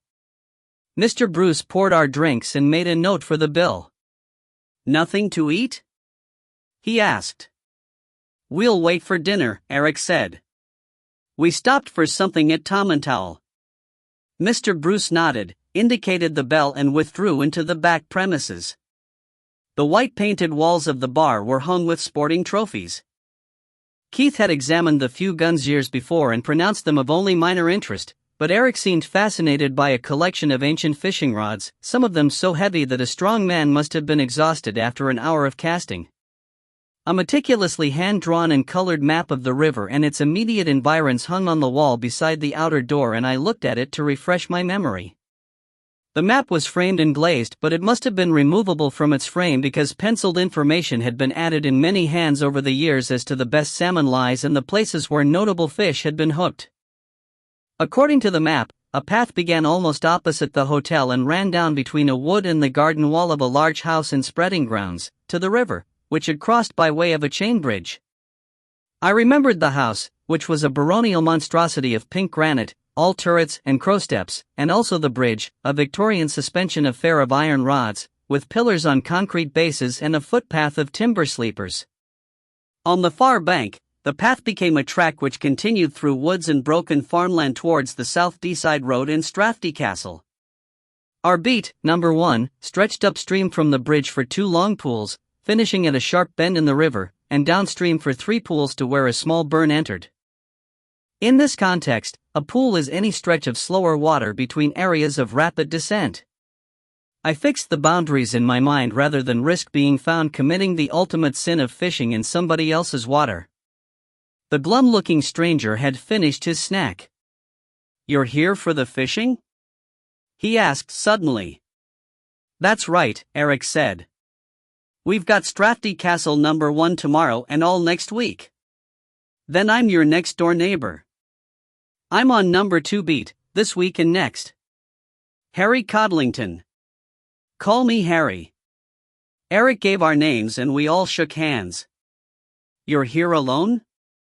Eric asked. Harry nodded sadly. "For the moment.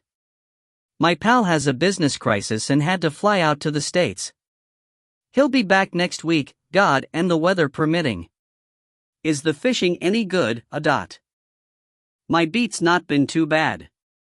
I've had 4 good fish in 3 days." I had turned back to the map.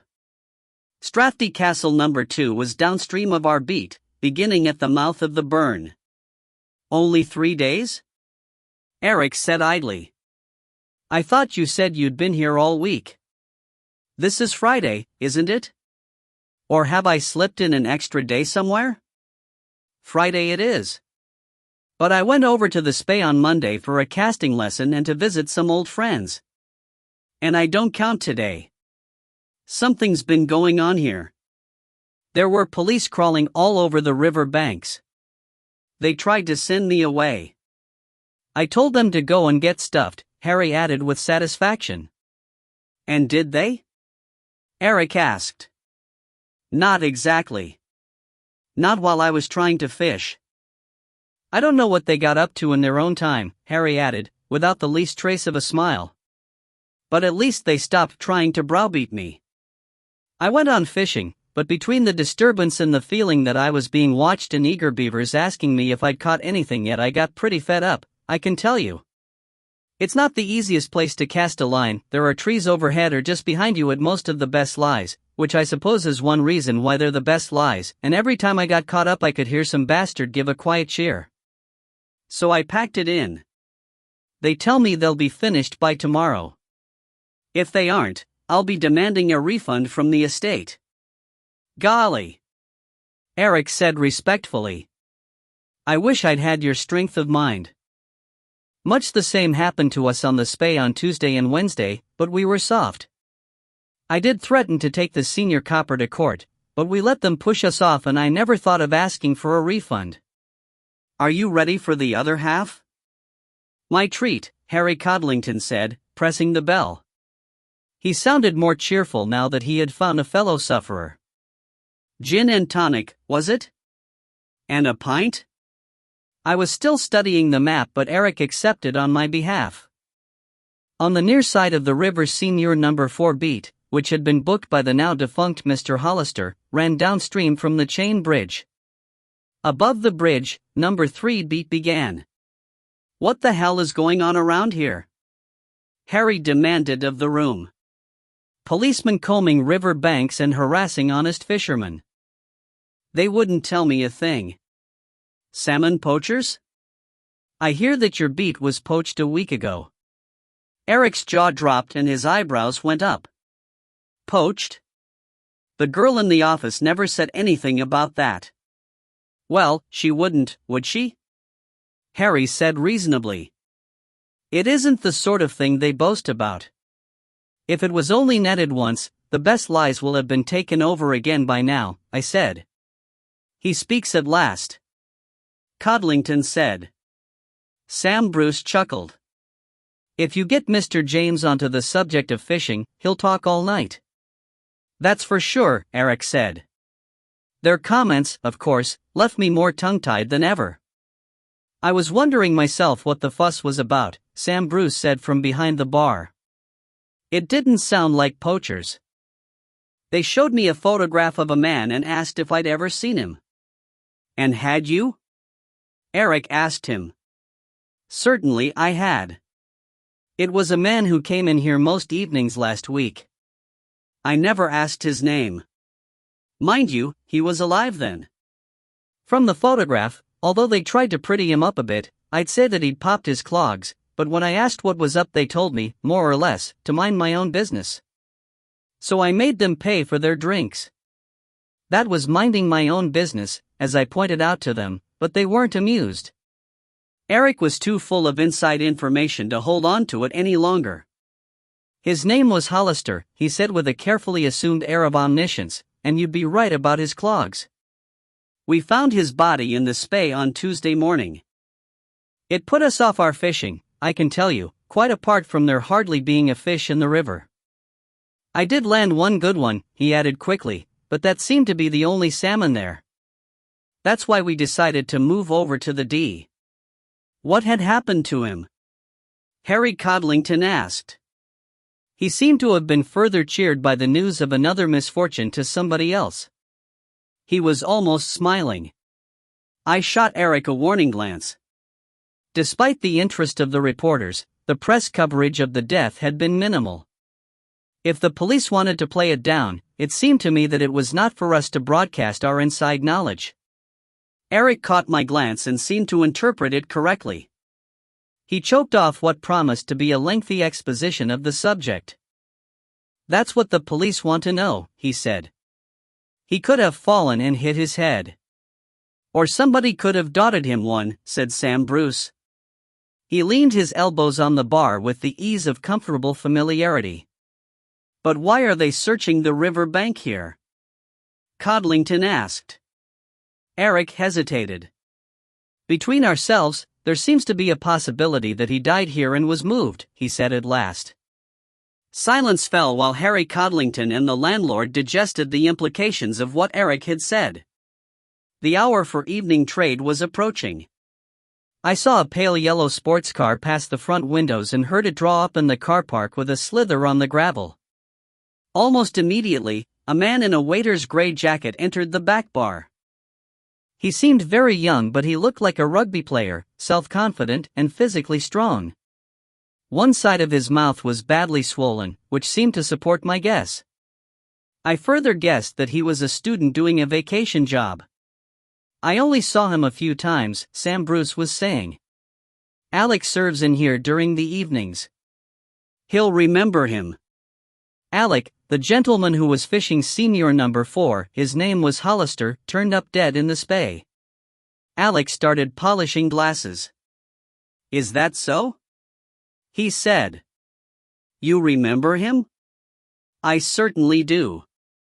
Alec put a glass down carefully on top of his cloth and leaned his elbows on the bar in unconscious imitation of Sam Bruce. Frankly, if he'd been found in the D, I could have understood it. What was wrong with him? Eric asked. Nothing, really, Alec said hastily.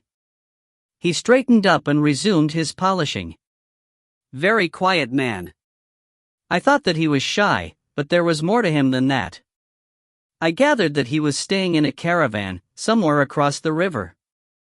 He'd walk over the bridge most evenings, have a single pint while he listened to the general chit-chat without saying more than a word or two, and then he'd say goodnight politely and off he'd go again. Then why wouldn't you have been surprised if he'd been found here?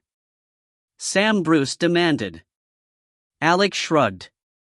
I don't usually gossip about the customers. You know that, Mr. Bruce. But if the man is dead. One evening last week he came in early.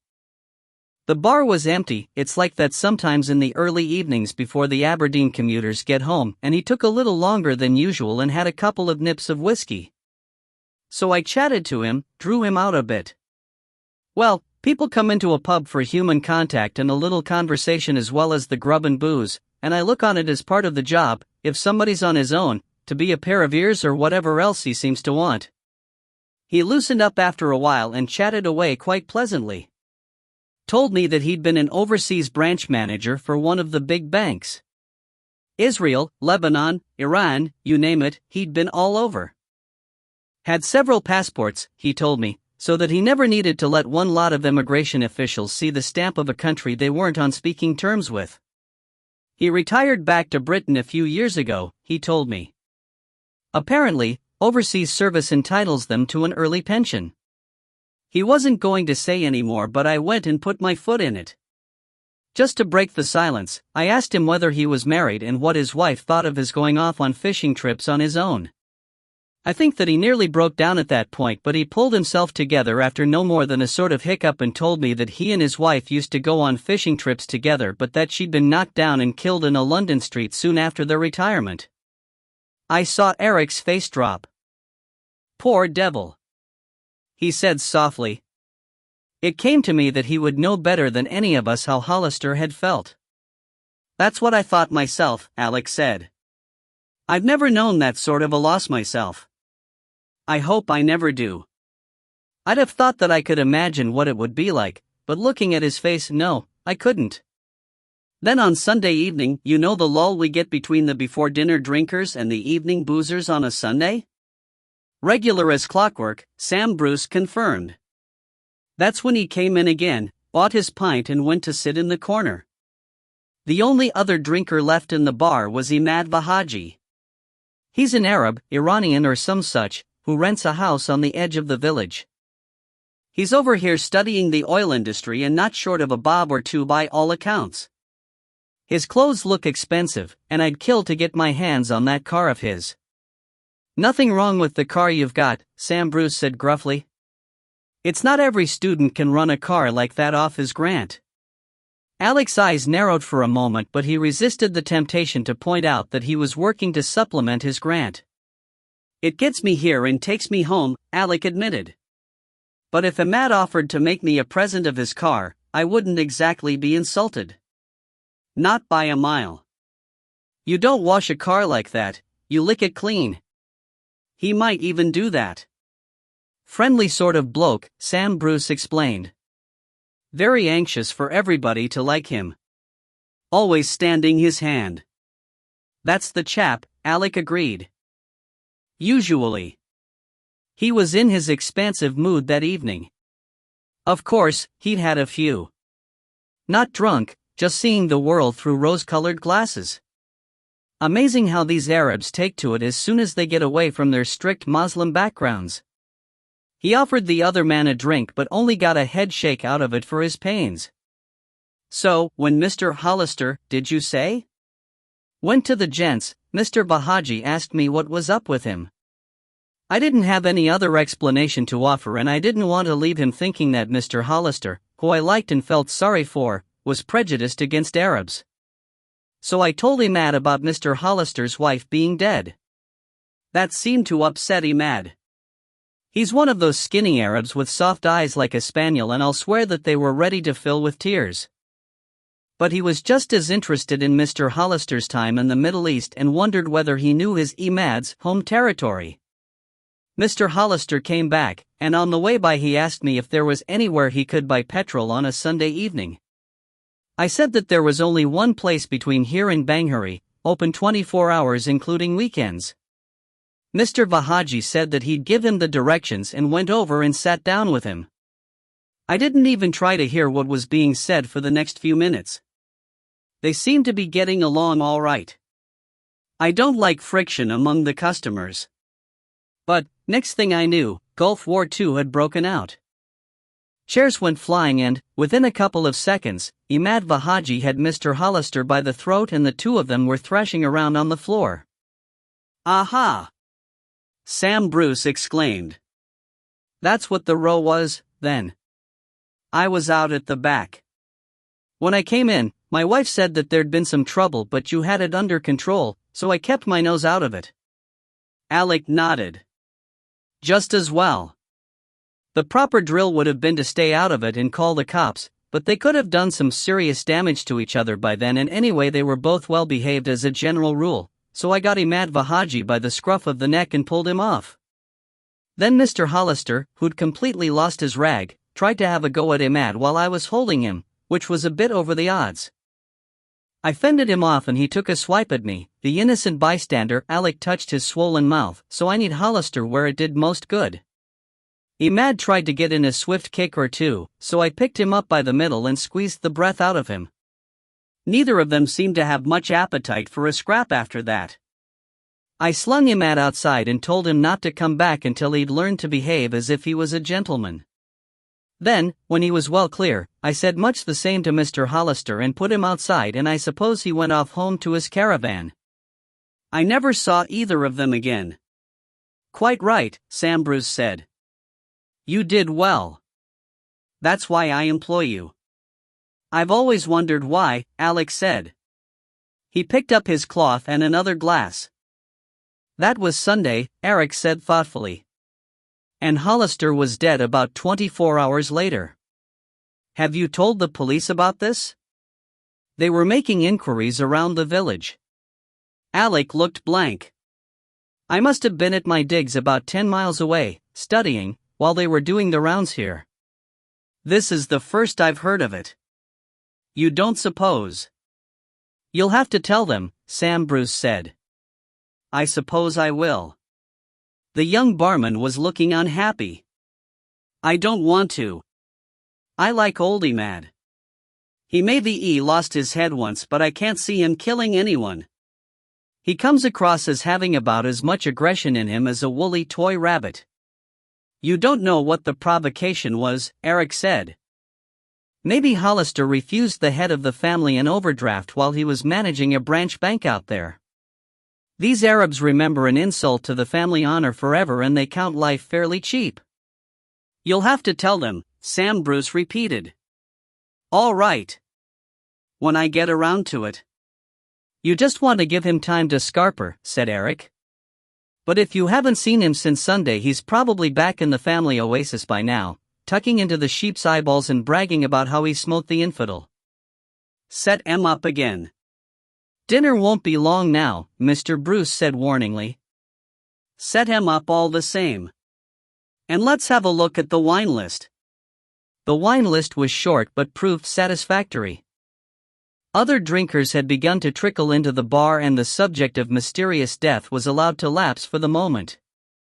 We became involved with a trio who had been fishing Seymour 2 all day with only modest success. They had one mediocre fish to show for it, plus an unlikely tale about a salmon as big as a submarine which had taken the fly, dragged the struggling angler up the D and back again, and then broken his tackle just when the battle was almost won.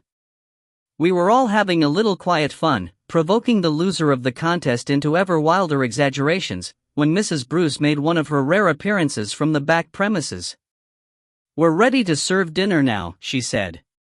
And is Mr. Bell here? There's a lady asking for him. Eric was silent. I glanced at him in surprise. He seemed to have shrunk. He recovered his voice with an effort. Coming, he said hoarsely. I would have hung back and let him greet his visitor alone, but he grabbed me by the elbow, as he had the unfortunate reporter, and steered me ahead of him into the entrance hall. His grip was firm, but I could feel a tremor in his hand.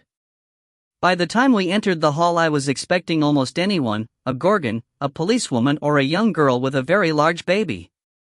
But the lady who turned from hanging up a fawn raincoat in the hallway was none of these. She was plump in the pretty way that some women have, as though the plumpness of near middle age were puppy fat. Her hair, which was chestnut with a natural wave, was tidy, but its forward shape, reminding me of a spaniel's ears, put me in mind of one or two ladies who mistrusted the local hairdresser in Newton Lauder and let it grow until they could visit the city. She was neatly but plainly dressed, and for the country rather than the town. Eric, no doubt, could have explained the difference, but I, no expert in women's clothes, could only have said that when Janet dressed that way she was going visiting but not straying far from home, and certainly not to Edinburgh. The plain but polished walking shoes were the only clue I could be sure of. The overall image was ladylike, countrified, and somehow just right. Her eyes passed over me, unseeing, and settled on Eric. She hesitated. Her smile, when it came, was unforced. I felt Eric's hand relax and then let go of my arm. "It is Eric, isn't it?" she asked. "I haven't seen you since your wedding." Eric took her hand and produced his own flashing smile. "And you must be Beatrice Kirk." It's rude of me to admit it, but I was stunned by so many names and faces at the wedding that I had no recollection of you at all.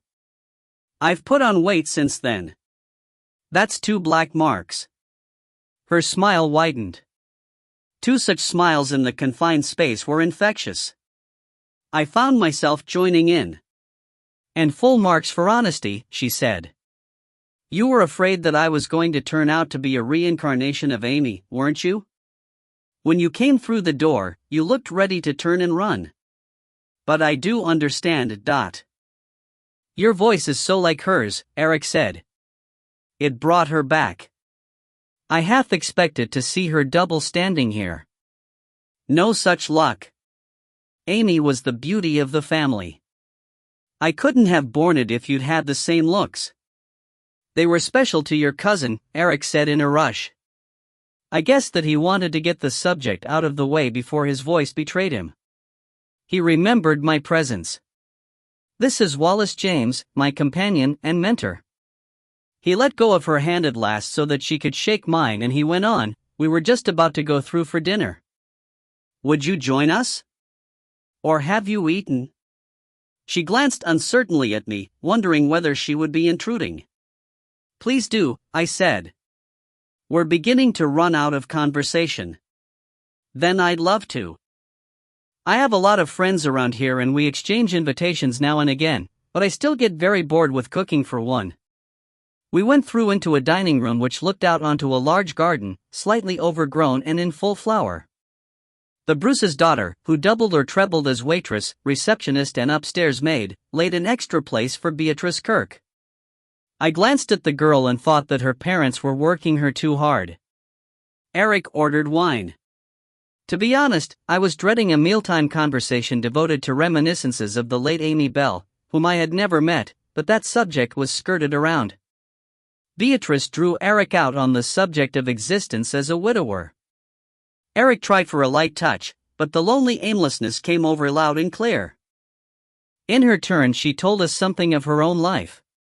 She had taken an arts degree but had given up a career in teaching to nurse her mother through a long terminal illness. There had been a fiancé somewhere along the way, I gathered, but he had died in an air crash and she had never married. Now alone in the world, she still lived in what had been her parents' retirement home on money that her father had left her. "You never felt like going back to teaching?" I asked her. "I've felt like it," she said. "But education has moved on and I haven't moved with it. I'm just beyond the age for thinking metric. I was born imperial and I shall be buried in an imperial coffin. I know the wrong languages and I'm past becoming a student all over again. What's worse, I'd be taking a job away from somebody who needs it more than I do. But I can't bear to be altogether idle. I shall just have to make do with charitable works." She made the words sound like a joke, but I discovered later that, in addition to serving with great energy on the community council, she did indeed do a prodigious amount of work for various charities. Our meal arrived. Eric's fears proved unjustified. The cooking might be plain, but it was very good indeed. The Aberdeen Angus steaks were tender and juicy and the vegetables were fresh out of the hotel garden. Beatrice enjoyed the meal, but I saw her give Eric a succession of thoughtful looks as he worked his way through an excellent soup, the main course with extra vegetables and 2 helpings of apple tart with cream, followed by biscuits and 3 different cheeses. B, as she asked us both to call her, ate more sparingly, and she and I were both finished and were toying with the coffee while Eric was still working on his apple tart. The conversation had moved on. "The Spey wasn't fishing well?" B said to me. "So Eric told me on the phone." "Abysmal," I told her. "And so you've moved to here?" Which beat are you fishing? Strafty 1. That's been doing well this year. Or so I've been told. We heard that it had been poached, Eric said. On Monday night, B confirmed. Eric caught my eye and waggled his eyebrows. The presence of salmon poachers could shed a new light on Mr. Hollister's death. But I believe that they were interrupted before they could get the net out. I heard a van go by and then the uproar and shouting followed only a few minutes later. You'll have to ask the ghillie about it and get him to show you the best lies. I tried to hire him, Eric said. He's tied up with a couple of visiting Americans this week. Something wistful in BEA's voice had given me a hint. Do you fish? I asked her. When I get the chance. Toby Sr. sometimes gives me a day when it beats unlet. I still have my father's rods. She sighed for the days gone by and then chuckled. You'll have to watch out for His Excellency. Who? Eric and I asked in unison. Don't you know about the ambassador? She named one of the small Arab states which gain an importance quite out of proportion to size or population by being oil-rich. He rents the big house by the chain bridge and has a lease of Senior number 3 for the whole summer. Eric had finished choosing his cheeses. He offered the last of the bottle and then emptied it into his own glass. They must pay their diplomatic staff well, he said. Probably they do, said B. But I believe his family has money and to spare. Selling camels to the oil industry or something. He comes up here some weekends and stays on whenever things have gone quiet in London. In fact, I think he's in residence just now. I heard the helicopter arrive on Monday and I see it's still parked on the lawn. So watch out. His beat overlaps yours, on the opposite bank, but he thinks the whole river belongs to him. He strays over the boundaries when he feels like it, but he hits the roof if anyone encroaches on his water. He has a couple of tough-looking bodyguards who stand around glaring at the dogwalkers and intimidating other anglers into fishing those parts of their beats furthest from his. They won't intimidate me. Eric frowned at a comparatively inoffensive piece of cheese. Do people walk dogs along the river bank? Where else? It's the prettiest walk for miles around, and safer than the road verges. Eric looked at me. I thought the sound of dogs' footsteps put the fish off. They sound like an otter or something. That's true, if the dog's running loose near the water, I said. But if they hear it come, they hear it go again. I've never found the effect very lasting. You'll have to come and show us the lies, I told B. Bring a rod. We're only allowed 2 rods, Eric said. Why? I asked. It's a 2-rod beat. And when the factor asked me, I told him there were only 2 of us. I'll speak to George McPhee, the factor, and see whether he has any objection, B said. If he does, I won't mind sitting out for a while, I told her. She patted my hand. There was a contemplative silence for a few seconds. The police have been all over the place today, B said, and it wasn't about poaching. There was a rumor about a drowning, but nobody's seen a body being taken away. Eric and I exchanged a glance. And nobody local has gone missing? I said. Eric's eyebrows went up again, as well they might, but I felt a reluctance to spread our inside knowledge around for fear either of hampering the police or of dropping Tony McIver into the mire for talking freely to us. To my surprise, B took the question seriously. Nobody except 1 or 2 oil industry men who get sent offshore sometimes. I don't know much about it. I live across the bridge and the police don't seem to know that I exist, but I'm told that they've been asking about a man who was fishing Senior number 4 last week. That's also partly opposite your beat, she added helpfully. This was too much for Eric, who had absorbed 3 gin and tonics and most of a bottle of a respectable wine. We can tell you a little more than that, he said. 3 of the other 5 tables in the small dining room were occupied by now. He lowered his voice, although the chatter of 3 shrill women at the corner table would have drowned a pipe band, and embarked on the story of our week. In the telling, He gave me more credit than was due to me for the little help I had given the police. B was a good listener. Most women, and some men I know, would have interrupted the story with questions or exclamations of amazement, but she sat in silence, attentive and still, during the telling and for a minute after Eric had run down. Then she looked around. "They'll be wanting this table in a minute," she said. "There's a quiet coffee room behind the bar. Shall we move in there?" Miss Bruce arrived to clear the table before we were out of the door. Chapter 6. Eric paused on the way through the bar. He was persuaded to accept a Grand Marnier. I went back to beer. Eric brought the drinks to us in the coffee room, with a large brandy and a cigar for himself. We had the small room to ourselves for the moment. B was still thoughtful. "You seem to be in pensive mood," I said. "You've given me a lot to be pensive about," she said slowly. "I think I'll have to go and make a statement." Somebody knocked on the door. I called, "Come in," although it was hardly for us to invite anyone into one of the hotel's public rooms. PC Tony McIver, very neat in a gray suit, slipped halfway through the door and nodded to us. "You heard the man," Eric said jovially. "Come and join us." "Drink?" "Well, before you decide to be off duty," I said hastily, "if you're still concerned with the death of Mr. Hollister, you'd better identify yourself to Alec the barman. He has something to tell you." "Then I shall do that." He closed the door behind him. "It seems," Eric said to B, "that you'll get your chance to make a statement sooner than you thought. That young man is a police officer, though what he's doing this side of the lect I can't imagine." "I could make a guess," I said. "What are you going to tell him?" "Let me sit and think it out," B said. We sat quietly. Eric concentrated on lighting his cigar. When I made a visit to the toilet, Mr. Bruce was tending the bar and I could hear voices from the small office behind the reception desk. Tony McIver rejoined us about 20 minutes later, notebook in hand, bringing a modest half-pint with him and interrupting me in the middle of a fishing reminiscence. "This is my cousin, B. Kirk," Eric said. "She lives just across the river. We've been telling her all about it and she has some news for you. You're a little off your usual beat, aren't you?" "More than a little," said McIver. "I am by way of being piggy in the middle.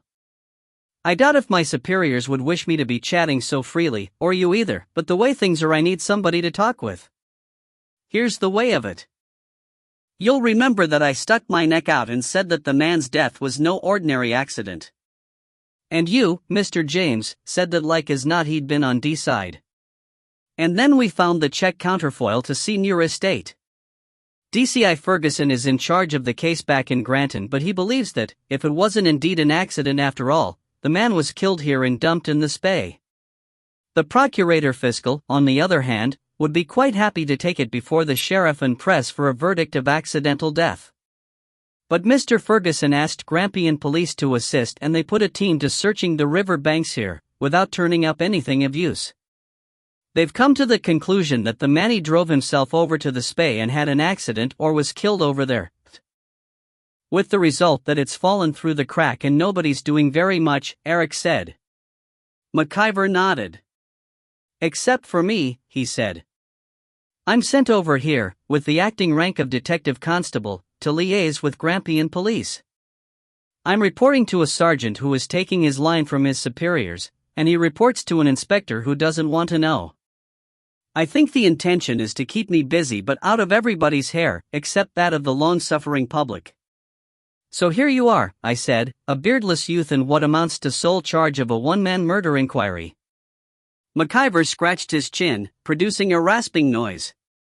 "Not quite beardless," he said, "but nearly so. I have spent half the day inquiring about the salmon poachers. And now we hear about a fight with one of the locals, and an Arab at that."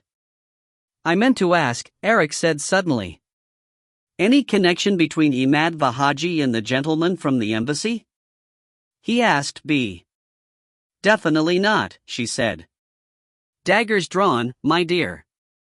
Their respective countries aren't on speaking terms, except at the end of a gun. She turned to Tony McIver. What I was going to tell you, or the police in general, was this. 2 things. Firstly, I'm told that the dead man's name was Hollister. He was one of those men who move around quietly, speaking when spoken to and never giving a name unless asked, but when I asked him if we're talking about the same man, he said that it was Robinson. And, secondly, on Monday evening I saw him heading east towards the end of the village where Ahmad Vahaji lives. Do you tell me that, now? McIver said, scribbling busily. I shall likely be along to take a formal statement from you another day. For the moment, I think that I should go and visit this Mr. Vahaji. The last house on the left, he said. But I don't think you'll find him at home. The no-milk notice has been hanging on his gate all week. And now, it's time that I was going. Thank you for dinner, you must come and eat with me soon. She shook hands politely all round and left the room, only to return a few seconds later. If you want to ask about the poaching and its effect on your beat, the ghillie and the water bailiff are having a drink together in the bar. Lead on, said Eric, heaving himself to his feet. A moment, Tony said. We paused. I'm supposed to see a, he produced and riffled through his notebook. A Henry Codlington. He is believed to be resident here. I could feel Eric's eyes trying to catch mine, but I avoided contact. If we see him, I'll point him out, I promised. Henry Codlington was talking gloomily to Alec the barman at the far end of the bar. The room was filling up and Tony had to push his way through. Friday night is the traditional night for the working man to drink what his wife has allowed him to keep out of his wages, or for the office worker to celebrate the end of the working week. There was a rich mixture of accents.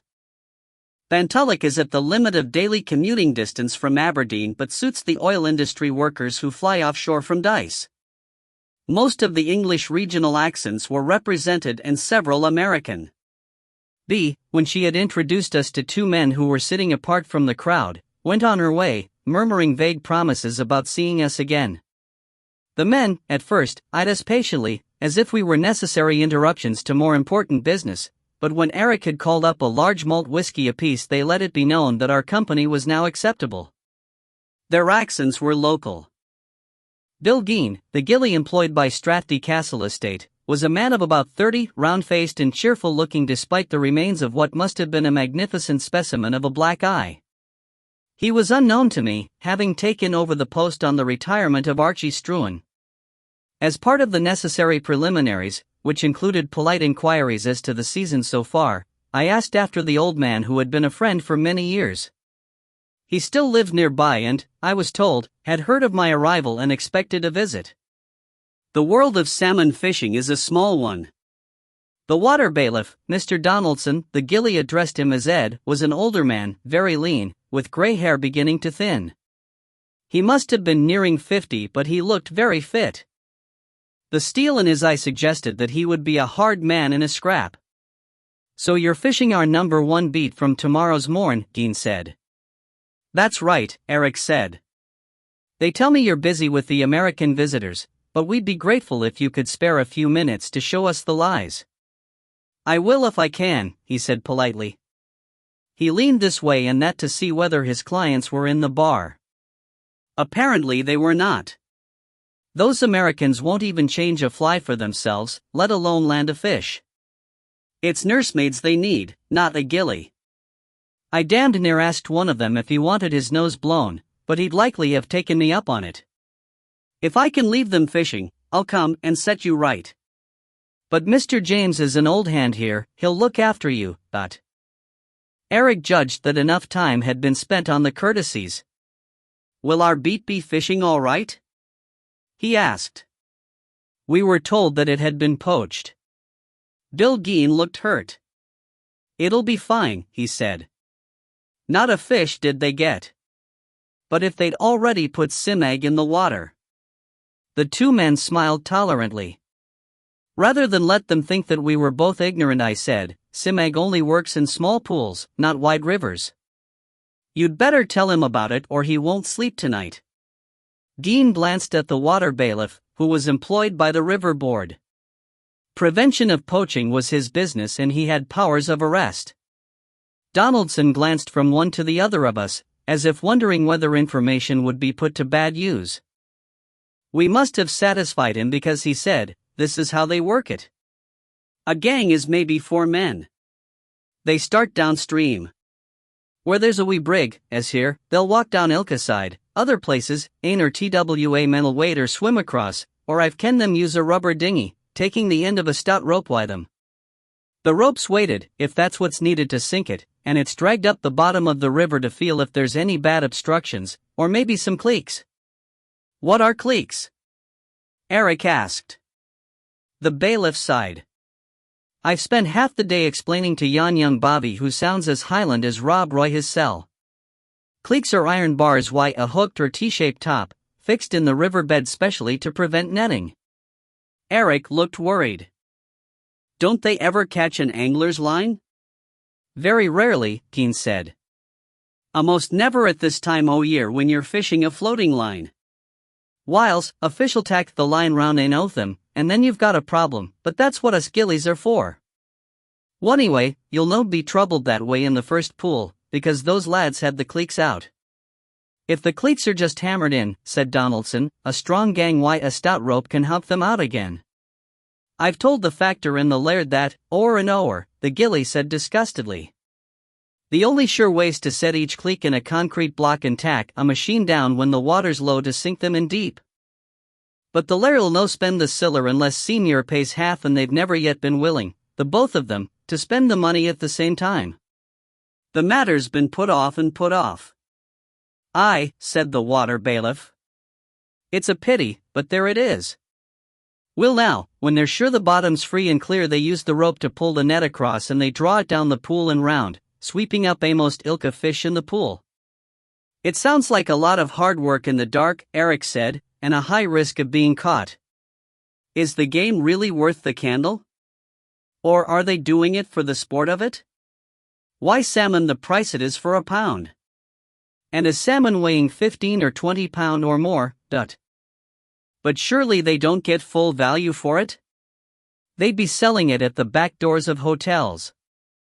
The bailiff grunted.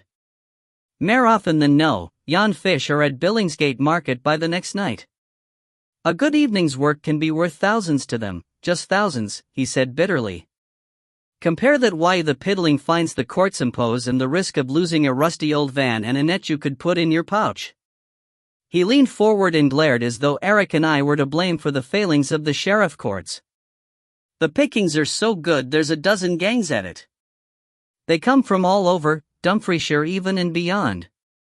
He sounded as though Dumfries was at the far end of the earth. "What went wrong with their plans on Monday night?" I asked. Again the considering look. "I'm no wanting to say o'er much," the bailiff said. "If the gangs kenned of the ways we have for catching up wi' them, they'd be even wiser than they are and we'd no stand a chance. They have their sources of information, local men who'll let them ken when the river's full o' fish. Aye, and likely come out wi' them and guide them around the river. Let's just say that we try to have friends around who'll give us a phone if they see movement at night or hear a vehicle go down towards the river at a time when honest folk are in their beds. Monday night, I was just thinking of my own bed at the back of 11 when the phone went and a lady was on the line. I'll not tell you who she is, but there's not much excitement in her life, so she keeps an eye out for us and maybe she gets a fish or two from the factor now and again in return. She was driving home when she saw the lights of a vehicle turn down the lane, coming towards the river the far side from here. I phoned the police, but it would take them long enough to get here and then likely there'd only be 2 of them at the most. I'm responsible for a good few miles of the river, but it happens I live not far away from Bantulloch, so I phoned young Bill here and picked him up in my Land Rover. We went in by the same route the poachers had taken. After the first half-mile it's little more than a footpath, but it'll take a Land Rover. It's the only way a vehicle can get down to the brig. We'd not the least intention of getting into a rammy, just of disabling their vehicle or blocking it in.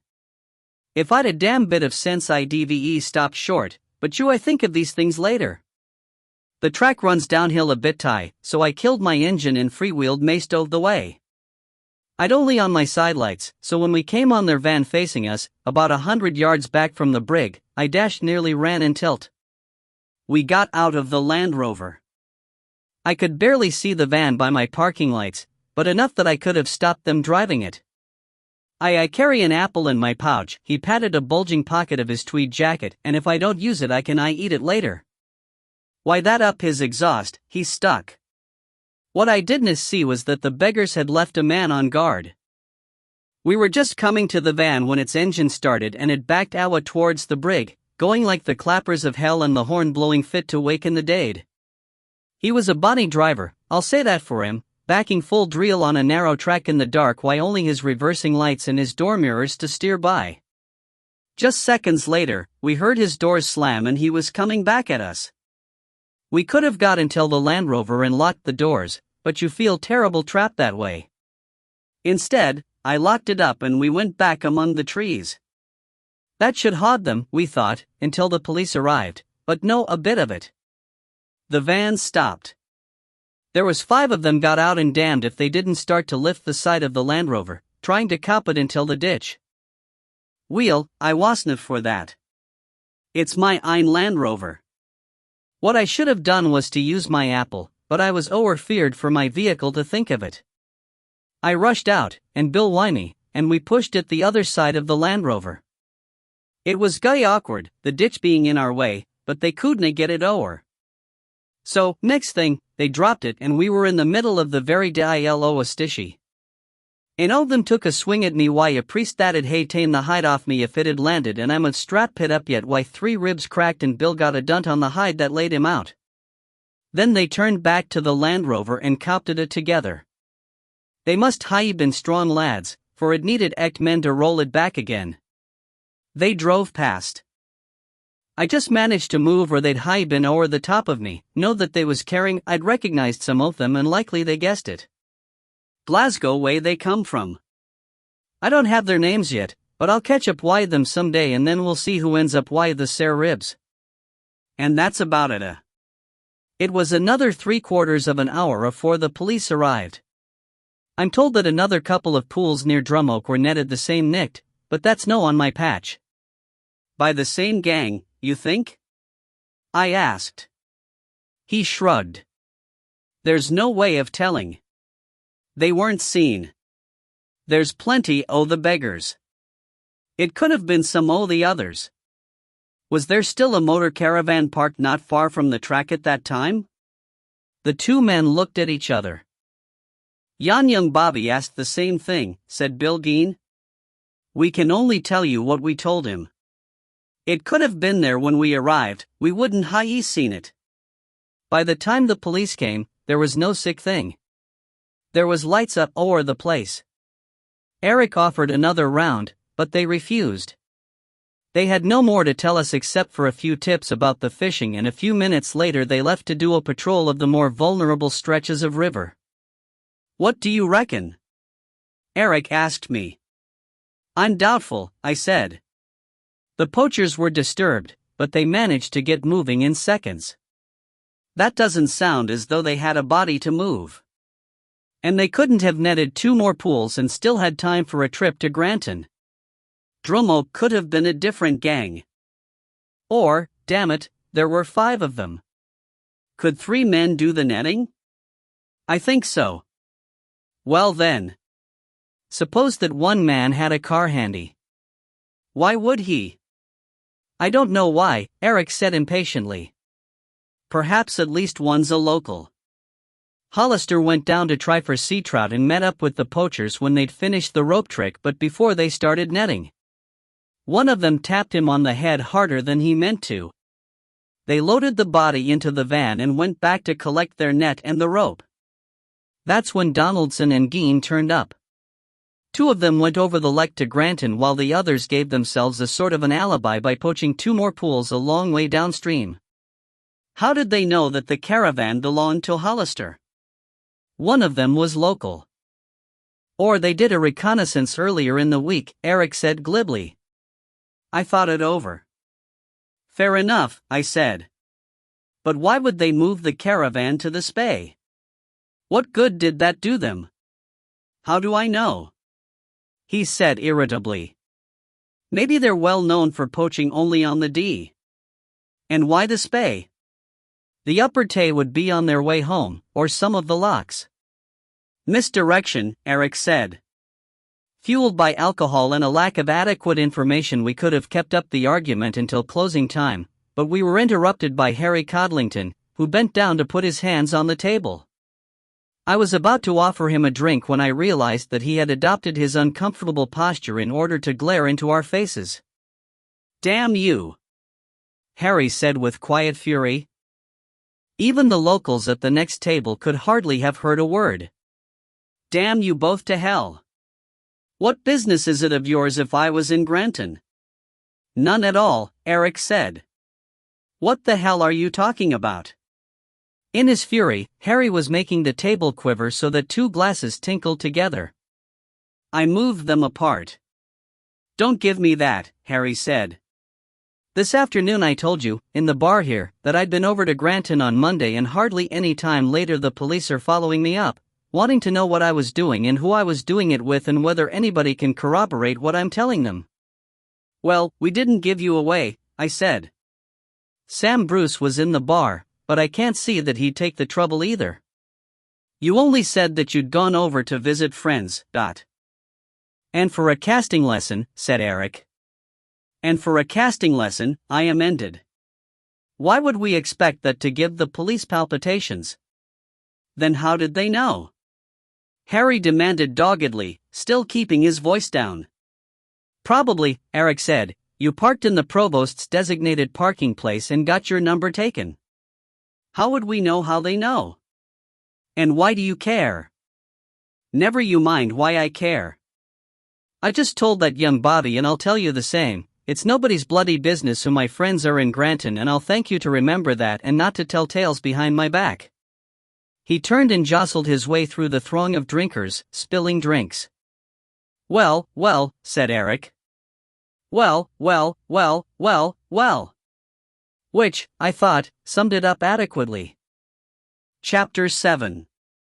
Tony McIver did not return that evening. I made my routine phone call home and took myself off to bed.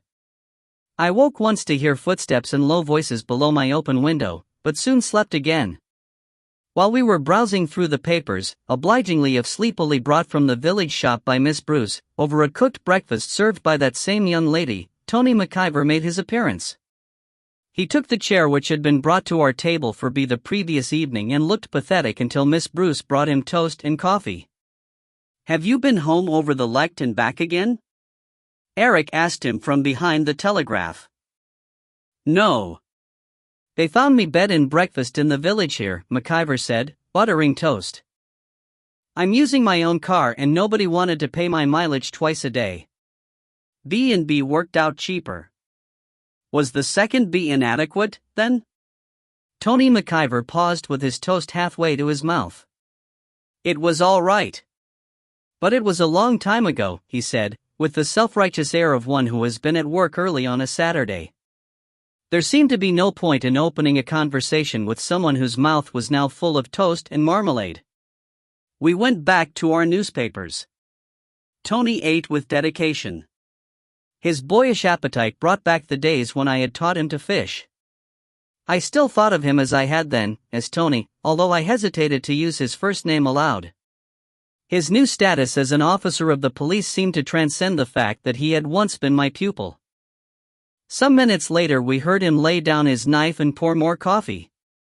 "I've been typing statements and faxing them to my chiefs," he said, with the same air of virtue. We laid down our papers again.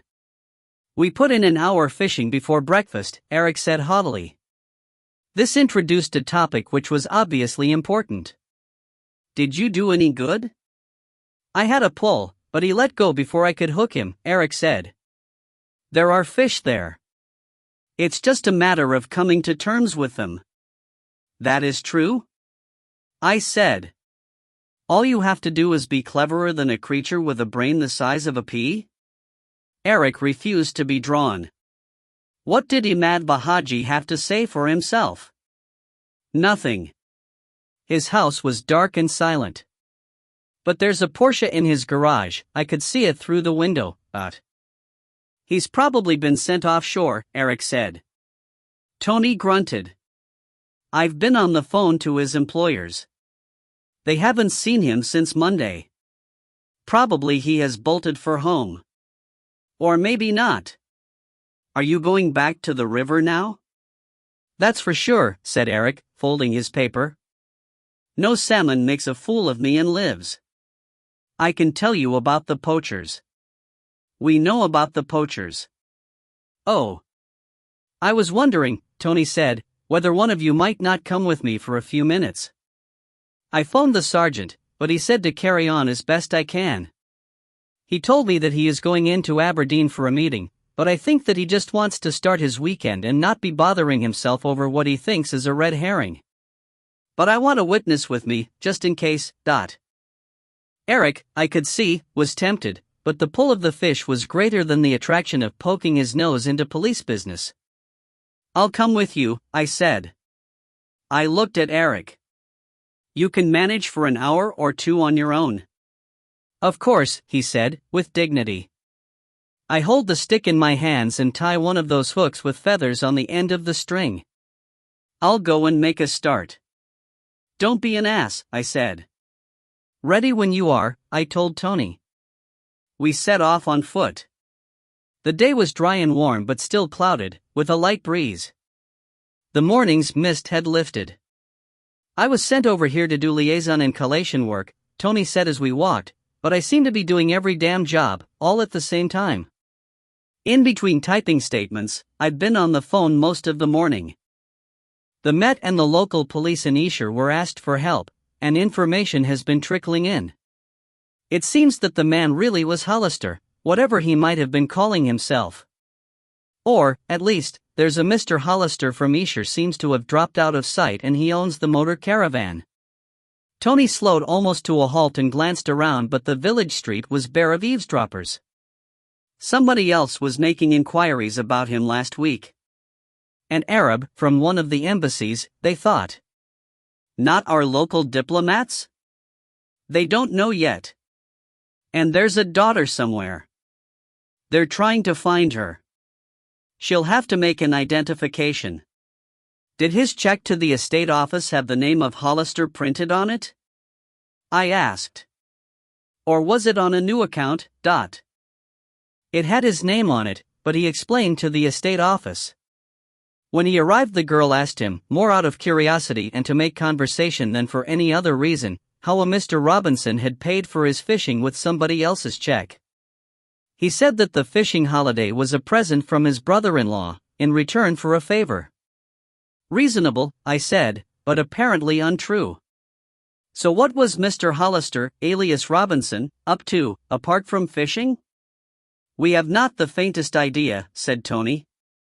It may be that he has a lady friend somewhere nearby. But Mr. Hollister was a widower. He had no need of a false name to protect his own identity. Unless there was an angry husband somewhere who would be on the lookout for the name Hollister, I suggested. Harry Codlington jumped to the conclusion that we told you he'd been in Granton. He seems very touchy on the subject of just what he was doing there on Monday. Then he should be more careful where he parks his car, Tony said. One of the traffic wardens took a note of his number. He was not so badly parked as to be worth a summons, but she noted the number in case he sinned again. We thought that it was something like that. He seemed to feel that I should accept his assurance that he was not there with murderous intent, and he took umbrage when I persisted with my questions. We walked a few yards in silence. But, Tony said, there is something I haven't told you which gives cause for worry. The local police say that Hollister had a .243 Deer rifle registered in his name. There was a half-used box of ammunition for it in his caravan, but no rifle. Probably left over from some previous stalking trip, I said. We hope so. If the daughter doesn't turn up very soon, they're going after a search warrant. If the rifle isn't in his house, it is possible that he may have been killed for it. In which case, who has it now and for what? Before I could try to think of an answer to his questions, which were anyway unanswerable, he came to a halt. The scattered houses of the village were giving way to a wood of mixed conifers, beyond which were open fields. "Last on the left," Tony said. "I'm not convinced that he isn't there. It doesn't feel empty. I'm going to knock on the front door. Then I'll nip round the back in case he makes a bolt for it. If anyone opens the front door, call me." "All right?" Almost right," I said. "I'm not grabbing a possible murderer. I don't have the authority or the motivation. Or the guts. If he makes a run for it, it will be from the back," Tony said comfortingly. "After a couple of minutes, if he's still sitting tight, start hammering on the door." The last house on the left had been built later than its old stone and slate neighbors, with a granite front but rough-cast sides and a tiled roof that came up almost to a point, so that the chimneys at either end stood alone and phallic instead of growing out of their gables. I thought that it was probably more comfortable to occupy than its neighbors, but it looked out of place, like a child among pensioners. The curtains were drawn. A prefabricated garage stood, as though ashamed, to one side in a labor-saving garden which was mostly planted with shrubs and heathers. A neat sign, saying "No milk," hung on the gate. A gravel drive led to the front door, but Tony led the way silently across a small lawn. Our footsteps crunched as we crossed the last few yards on gravel. Without delaying, Tony rang a long peal, rapped with his knuckles and called out, "It's the police, Mr. Vahaji. Open up, please." He made a long jump onto the grass and hurried round the corner of the house. I waited. The house seemed silent but, as Tony had said, it did not feel empty. Perhaps there was warmth or tiny sounds and smells, below the level of conscious perception. The curtains never moved. I was becoming convinced that we were wrong, that Imad Vahaji was offshore or out of the country, but I followed instructions and hammered loudly on the door. Fists and knuckles produced only a sound muffled by flesh, so I picked up a stone and rapped on the glass panel.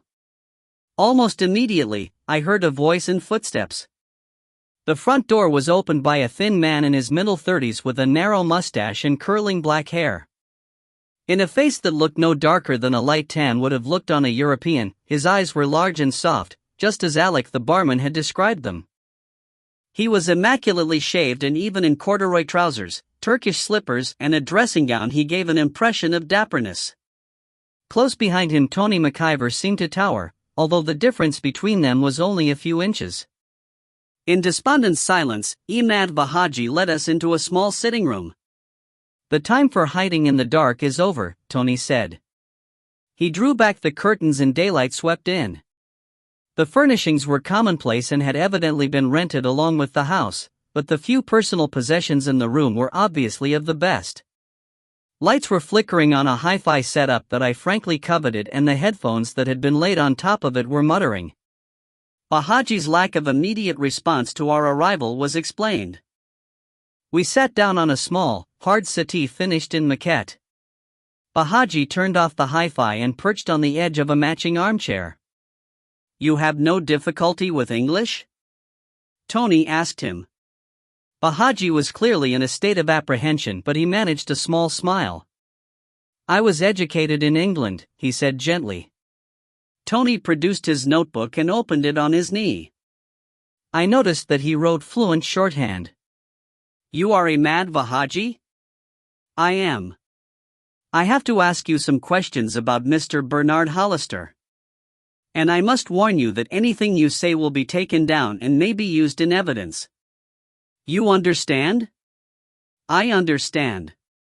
You may have known Mr. Hollister as Mr. Robinson, but you know who I mean?" "Yes." "You know that he is dead?" Vahaji hesitated and then said, "I had heard so." "Last Sunday, the 14th, in the evening, you had a fight with him. Tell me about it." "It was a fight. We disagreed. If you have heard all about it, you will know that no lasting harm was done." "But you were the aggressor?" "Under great provocation." Vahaji's fear was transformed to something close to anger. "I am not a man of violence. I spoke to him in the hotel. I was only trying to be friendly in my clumsy way. The barman had told me something of the tragedy in Mr. Robinson's life and I was sad for him. I have known what it is like to lose one who was dear to me. Mr. Robinson had seemed a very quiet man, very controlled, but when I spoke with him he heard me out in silence at first, so that I thought that he was listening with understanding. Then he said something so unspeakable, so terrible, so unforgivable that I lost my head. It was only for a moment and I was ashamed afterwards. Bahaji's hands were twisting together and there were real tears in his eyes. There was a pause while Tony's shorthand caught up. You spoke with him again later? Bahaji remained silent. Come on, now, Tony said brusquely. Mr. Hollister was seen walking towards this house late on the following evening. He came to see me. And there was more violence? Certainly not, Bahaji said indignantly. Write this down, Mr. Policeman, it is the truth. He came to me to apologize. He said that he was under great strain and something I had said stung him, as we say, on the raw. But he realized that I had not meant to offend and indeed I was not at fault, and he was sorry for what he had said. And he told me that there was no truth in it, for which I was very much thankful, although since then I have wondered whether he was telling the truth or only trying to spare my feelings. It was a most gracious apology, but what he had said was, as I told you, unforgivable, so I said to him that, while I accepted his apology and would not mention the matter to anyone, I would prefer not to speak with him in future. He said that he quite understood and he went away. I never saw him again. Tony finished making loops and squiggles. What was it that he said to you? I am not saying. It may contain something relevant to my inquiries. Bahaji shook his head violently. It does not. It was wholly irrelevant. And, I have already told you, it was beyond repeating. He paused and lowered his voice, speaking more calmly. I have made up my mind that I shall never speak of it again unless I am forced to, and then it would be only in the presence of my solicitor. Who is your solicitor? I shall find one. Tony seemed to have run out of questions, but it seemed to me, from long experience of cases in which my partner had been involved, that there were one or two loose ends to be tied up. You might care to ask him, I said, how and when he heard that Mr. Hollister was dead. Tony looked the question at Bahaji. Everybody in the village knows it. Tony had caught up with me. They know it now, he said. But you have been keeping to the house with the curtains drawn, not showing a light or making any noise, for several days. Bahaji drew himself up and tried to thrust out his gentle jaw. Arrest me if you will, he said. I am not saying any more. I have told you the truth. He spoke the words which began the trouble, but mine was the first physical violence. I accept that. But nobody was hurt. Alec, the barman, seems to have taken a punch in the face, I remarked. Was that from you or from Mr. Hollister? Bahaji shook his head so violently that I thought he would do himself an injury. Why would either of us hit the barman? He was unmarked. It shouldn't be difficult to find out when Alec first showed signs of bruising, I pointed out to Tony. He did not receive any bruises at my hands. Nor at those of Mr. Hollister. Unless what? Tony demanded. Unless there was more trouble when he went back. He went back? To the inn? I am assuming so. After we had spoken, it was time for the hotel to close. He looked at his watch and said as much. He said that he would have to hurry if he was to catch the barman. I still assume, that he intended to offer the man just such a gracious apology as he had made to me. That is all I know. And no further questions could extract any answer from him other than a shake of the head. I don't want to have to take you into custody, Tony said at last. My guess was that he was uncertain of his powers. Not unless you force me to. I suggest that, for the moment, you voluntarily surrender your passport to me. Bahaji willingly produced his passport from a crocodile-skin briefcase and handed it over. He came with us to the door. "I may go to my work on Monday?" he asked. "Yes. But don't go offshore without speaking to me first." "I never go offshore. I have not yet passed the course." Bahaji peered cautiously through the door. The road seemed deserted. "And, please, I do not wish the local people to know that I am here." "Why not?" Tony asked quickly. But the door was shut firmly behind us, and a few seconds later the curtains were closed again. Tony hesitated, on the point of going back and demanding an explanation, but he shrugged and came away. Star. We walked back along the nearly empty street. A van went by and up ahead 2 women were pushing prams, but otherwise we had the place to ourselves. "Now they will just have to put some men back on the job," Tony said. It was all very well, leaving me to waste my time here alone. But now, it has the makings of a strong case. Against Bahaji? If poachers were duffing up the ghillie and the bailiff, and if Hollister's rifle was stolen, and if the barman who had already had a dust-up with Hollister collected a battered face all in the same area and on the same night, the defense could present several good red herrings. If we don't find more evidence, Tony agreed. We don't know yet that the rifle is missing, nor, if it is, where it was stolen. But the point is that there was a fight just before the man died. House-to-house inquiries will have to begin again. Somebody must know whether Mr. Hollister left Bahaji's house alive and whether he went back to the hotel and whether Bahaji went out again that night. "Do you really see the Arab as a murderer?" I asked. "That is neither here nor there. On the basis of 5 minutes acquaintance, I can imagine him finding a polite excuse to avoid a fight, or just plain running. Frankly, I am surprised that Hollister managed to lay hands on him at all. But the mildest of men can become tigers when given enough provocation. Only the evidence counts. There was a fight. They met again. One of them has died." Tony was silent for a few yards. I wonder what it was that Hollister said. I was wondering the same thing. If there were magic words to reduce an opponent to a state of gibbering fury in a matter of seconds, I would have liked to know them, if only so that I could say them to Keith when he was at his most irritating. We stopped our discussion as we passed a group of ladies chatting at the door of the village shop, a converted cottage which looked as though it could do no more than satisfy the villagers' most humdrum daily needs, but which in fact carried a remarkable range of hardware, clothing and food, I said suddenly as we drew clear. "You surely can't be hungry again already." I ignored the irrelevancy. "You entered through the back door of Bahaji's house. Did you see a freezer?" "No. There was a fridge.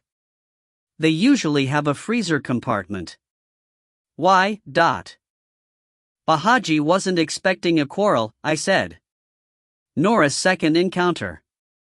He knew that Hollister was dead, either because he had killed him or because somebody told him. Bahaji decided to stay indoors and keep his head down until he heard that it was safe to emerge." "But heard from whom?" "I think that I see what you mean," Tony said doubtfully. "What I mean is this. Bahaji wouldn't have been expecting to be housebound for most of a week. And it doesn't look as though he's been out and about during the hours that the village shop has been open. He's thin. He could have been getting by if he had a loaf and a few tins in the house," Tony said. "Perhaps. But I think that somebody has been feeding him. I heard noises in the night around the hotel. So I'm wondering if the same person hasn't been feeding him information as well as good plain cooking." "If he was the killer, he wouldn't need information," Tony said doubtfully. We walked a few more paces in silence. "Who could it be?" "That's for you to find out." "But," I said, "you might start with the daughter of the house." "Which house?" "The public house." I thought that she was looking nervous, but I hadn't set eyes on her since she was a teenager, and maybe she always looks like that. Then at breakfast this morning she looked as though she had been short of sleep, and she has just the plump, blonde prettiness that sends them mad in the Middle East. "Oh ho!" Tony said. He looked round at me sharply and walked into a forsythia which overhung a garden wall. "Dash it," he said mildly. "I must see the young lady and then use the telephone, in the hope that any one of my myriad of superiors is working today." "You have your kind of fishing," I said, "and I have mine." "I would happily exchange with you," Tony said gloomily as we entered the hotel. We parted in the hall. I collected my new rod and other gear. Waders are easier to wear than to carry, so I donned my chest waders and waddled off towards the D. The path to the river began as a narrow slot between two houses and then opened up into a broad track sloping down between a wood of mature conifers and a granite garden wall. The height of the wall cut off the view of anything but the highest treetops in the spacious grounds, but when I reached the chain bridge I glanced back. The ambassador's house, which had once been occupied, I remembered, by a charming old lady who loved to entertain visiting fishermen to drinks and snacks on the lawn, was a large and rather rambling dwelling set in several acres of walled garden. It was just as I remembered it, except that the old lady would never have tolerated a small helicopter on the lawn. Further down the pool that began at the bridge, two figures were standing close together in the water near the south bank. The one which towered above the other was easily recognized as Eric, but it took me a few seconds to realize that the other was B, looking very masculine in chest waders, a plaid shirt and an old fishing hat. Their hands were locked together on his salmon rod and she seemed to be instructing him in a tidy switch cast. Making way for a woman with two German shepherds on leads, I completed my crossing of the bridge, descended to the river bank and followed a path made by 1,000 fishermen and dog-walkers beneath the overhanging trees until I came abreast of the two anglers, where an old but well-varnished split cane rod was safely propped against a tree. I sat down on a root with my back to a sturdy trunk and prepared to comment favorably or otherwise on the lesson. A warm breeze was tracing patterns on the surface of the water and keeping the midges at bay, but whenever the breeze dropped the midges swarmed to the attack. I dug in my fishing bag for the jungle formula. The murmur of a river, with quiet voices and the occasional swish of a cast, is as soporific to me as the sound of a distant cricket match. And I had been up early. I was on the point of dozing off before the pair in the water realized that I was there. B waded ashore. "You don't have to let me spoil your fun," she said earnestly. "We're only using one rod and, anyway, Johnny said that 3 rods would be all right as long as I was one of them and nobody on the other bank objected." The late Mr. Hollister, alias Robinson, had been fishing the opposite bank. "As long as at least one of us stays below the bridge," I said, "there's nobody in a position to object. I'll go and try a cast or two further upstream." Eric was still thigh-deep in the river, but he was listening. "Fair enough," he said. "Did you find Imad Vahaji at home?" "He was at home all right," I said. "Don't let Tony McIver know that I've talked out of school, but Vahaji says that Mr. Hollister only came along to apologize." "I could believe that," said B. "From the little I'd seen of him, he seemed to be that sort of man.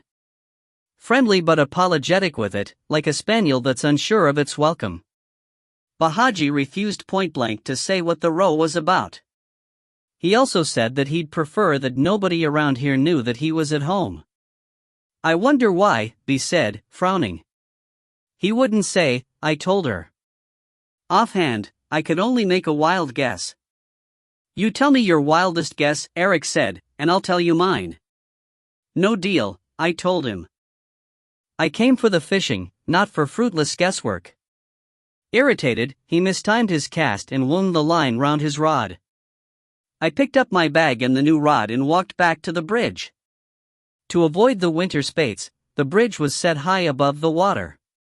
Rather than climb the steep slope up to the main footpath and down again, I pushed through the weeds that grew on the bank between the water's edge and the concrete base below the pillars. Halfway up the next pool, several rocks showed above the water and swirls on the surface showed the position of others. These would provide perfect small areas of slack water where a traveling salmon might rest, and indeed the map had shown favorite lies in the vicinity. I tied on a Waddington, waded in further up and began to cast across and downstream. Because of the slope of the ground opposite, my new position gave me a good view of the wide granite house and its spreading garden. movement caught my eye. Two men came out of the French windows and walked down the garden past the resting helicopter. At my second cast, a fish took hold and drew out a yard of line. I waited for it to turn before striking, but the line went slack. I made a note of the place to try again later, moved a yard downstream and cast again.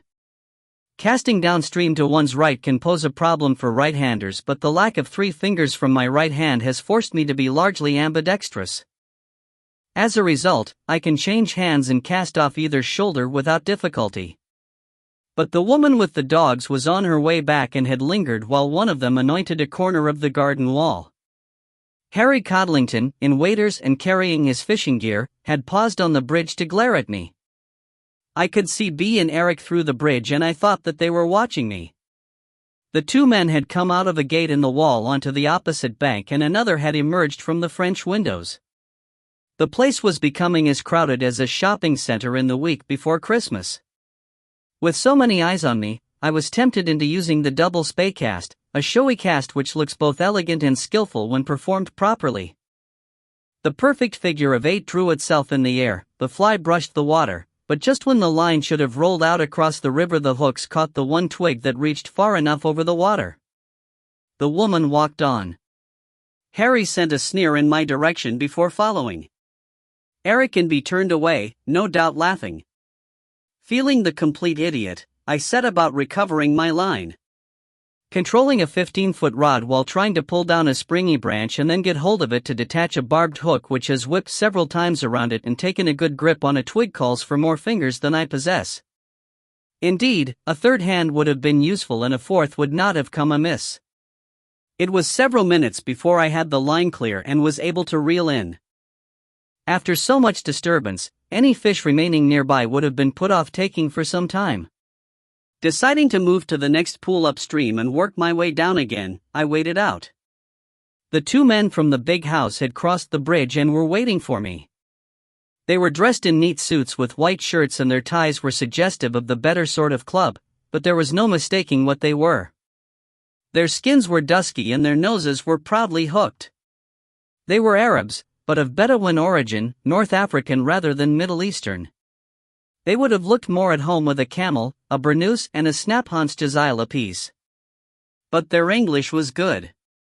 The taller of the 2 spoke first. "What are you doing here, Dot?" Usually, I take people as they come, be they black, white or purple. If he had spoken to me with even moderate courtesy I would have responded in kind and have forgotten almost immediately any racial difference between us. Conversely, any equally arrogant but stupid question would have put my hackles up coming from an English duke, and had done so in the past. "I am knitting a hang glider out of barbed wire," I said slowly and distinctly. "What are you?" They were both large men. The less tall, but distinctly broader, companion of the first speaker pushed forward. His suit, I noticed, had come off the peg and it only fitted where it touched. "You are trying to be funny?" he demanded. "Yes," I said. "Are you trying to be clever?" I also invited them to go away. There are ways and ways of telling somebody to go away, and I chose the rudest that I could call to mind in the heat of the moment. I do not take kindly to being pushed around. The expression that I had used, which might well have been incomprehensible to a delicately reared Briton, seemed to be within his comprehension of the English language. I thought that he was going to hit me and I prepared to toss my rod out of harm's way and reverse into the river, pulling him in with me. Nothing takes the fight out of a man like finding himself fully dressed in cold water. They were beginning to crowd me but the taller man put his hand out to restrain his companion and said something soothing in Arabic. "Who are you?" he asked me. "None of your damned business," I said. "Who are you?" Even as I spoke I thought that it was a question almost as stupid as their opening gambit. I could guess perfectly well who they were. Somebody disagreed. "Good question," said another voice. We all looked round. Tony McIver was approaching from the direction of the bridge. Despite his youth he managed to exude an air of calm authority. They stepped back and we waited in silence until Tony reached us. I am a police officer, he said, rather grandly. He waved an identity card, but I noticed that his fingertip concealed any mention of his lowly rank. I know Mr. Wallace James, and I know that he has a permit to fish this beat. Now let's get back to his question. Your names? The taller man, as well as being much the better dressed, seemed to be the senior and the more diplomatic. I am Ibrahim Imbaresh, he said, producing a smile which struck me as seeming spontaneous by dint of a great inner effort, like the practiced smile of a dancer in midlift. This is Ali Bashari. We are responsible for the security of His Excellency Abdul Hussein Muhammad Flaima. The ambassador? Exactly so. It is our duty to know who is going about within gunshot of His Excellency. Truly, officer, there was no call for unpleasantness. Mr. Wallace James need only have explained what he was doing here, on His Excellency's beat. His Excellency's beat is on the other bank, I pointed out. But you were fishing much of the way across the river, Imbaresh said. That is quite usual, I said patiently, especially when the other bank is unoccupied. When His Excellency fishes from his bank, he's welcome to cast his fly across here. You are very kind, said yet another voice. The third figure had emerged from the gate onto the further bank, and his voice came clearly across the water. The two bodyguards stiffened and bowed their heads in what was almost a salaam. His Excellency was shorter than his employees and much more rotund, but he had the same dusky skin, proud nose and dark, hooded eyes. He was dressed and equipped for fishing, and even from a distance I could see that his gear was expensive and nearly new. He fired off a burst of Arabic which caused his henchmen to flinch. Please ask your men to open their jackets, Tony said. I wish to be sure that they are not armed. Let it be so, said His Excellency, and it was so. I shall go up and start from the head of my beat, he continued smoothly. You may fish your own beat here in peace, Mr. Wallace James. I had word that you were here. I have read your words of wisdom with great pleasure. I enjoyed your article on early season nymphing in the current issue of Salmon, Trout and Sea Trout very much. In fact, you may fish from this bank if you wish. You may manage better. There are fewer trees to interfere with your cast. And he set off upstream, probably chuckling to himself, leaving me ready to grind my teeth. A diplomat, I supposed, becomes adept at choosing the most effectively barbed insult and slipping it into the conversation as if by accident. We shall be watching you, Imbaresh said. The look he gave me suggested that, whether or not his master had offered me the hospitality of the other bank, I would be very rash to accept it. Refastening their jackets, the two bodyguards faded into the trees, keeping pace with their master on the other bank. Chapter 8. I relieved my feelings by wading into the water and repeating the double spay cast. This time it worked to perfection and I felt better, although my audience seemed to have melted away. Tony was looking gloomily after the retreating backs. I would have liked the chance to ask a few questions, he said. That house has a grandstand seat overlooking the bridge and an oblique view of most of the beat the late Mr. Hollister was fishing. Not a good time, I said, wading out again. No. Confidential investigations are not conducted by shouting across a river. Unfortunately, the inspector already made a clumsy approach to them and they retreated behind their diplomatic immunity. I shall have to ask that somebody more senior makes a formal request for an interview. Foreign diplomats have to be handled with care. Not by me. So I noticed. I never realized that you had such a short fuse. It's a long fuse, I told him. Very long. But there's more than a little explosive on the end of it. I was about to move anyway, I added as I finished reeling in. The splashing and arguments will certainly have put the fish down for the moment. His Excellency's gone upstream, so I think I'll try further down. We trod the narrow path in single file and passed under the bridge. Eric was fishing near the tail of the pool under the eye of B, who had taken a seat on the bank. We joined her. B and I, being in waders, could sit comfortably on the bank with our feet in the water, but Tony had to perch uncomfortably on an uneven rock. Eric's casting better, I said. Apparently he listens to you. He pays attention to my voice, she said seriously, because it resembles Amy's. How are you getting on? She asked Tony. She treated me to a wink from the eye that he couldn't see. Or shouldn't I ask?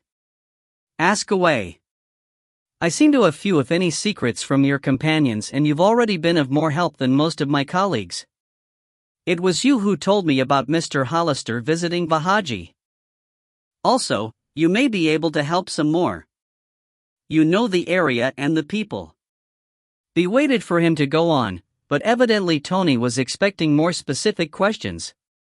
Did you find Imad Bahaji? She asked. You haven't heard? Tony gave me an approving but undeserved glance and went on to explain briefly what had happened at Bahaji's house.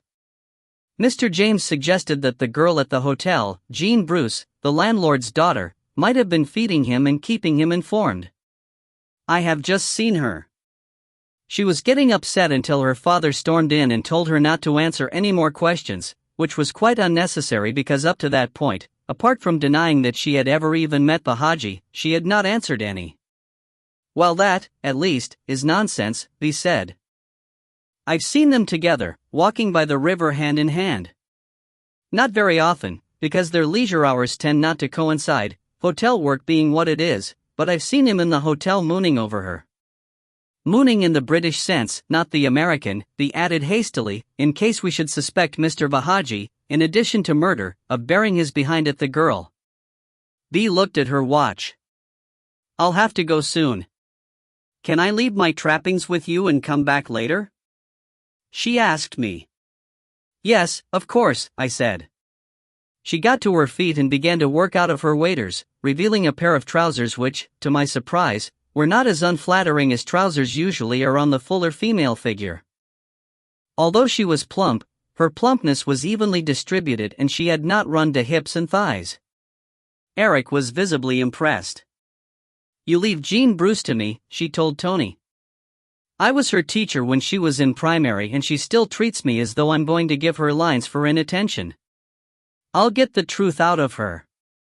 And I can deal with Sam Bruce any day of the week. In the face of such confidence, Tony McIver could not protest. I just hope that you can, he said. I have been on to Aberdeen. The day being Saturday, the officers on duty were not the ones I should have been speaking to when I found myself connected to a very senior officer, a detective chief superintendent, no less, Tony said respectfully. He had me tell him the whole story. He agrees that I have something. Not enough to bring a whole lot of men back on weekend duty, but he promises some officers for house-to-house inquiries on Monday, and in the meantime if he can clear his desk he will come through here, not, I think, to look into the case but to see for himself what the middle ranks have and have not been doing. Well, I for one do not intend to cover up for them. I think the traffic division may be due for a sudden influx. I should think so too, he said severely. She arranged her rod and waders in a neat group. So, Tony said, I would like fine to have made some progress before he comes. Yes, I can see that that would be a feather in your cap. I'll have a word with the girl and point out that she's doing her boyfriend no good and probably a lot of harm by being evasive. She'll believe it from me even if she might not from you. What else do you want me to tell you? I want to know who I should speak to. This area, around the bridge, is constantly trodden by dog walkers. To save me from having to stand here all day accosting them, tell me who they are. I can give you a few names, he said, but why not start with me? I live this side of the bridge but all my friends are in the village, I shop there and I sometimes have a snack at the hotel to save cooking for one. I suppose I walk over the bridge as often as anybody.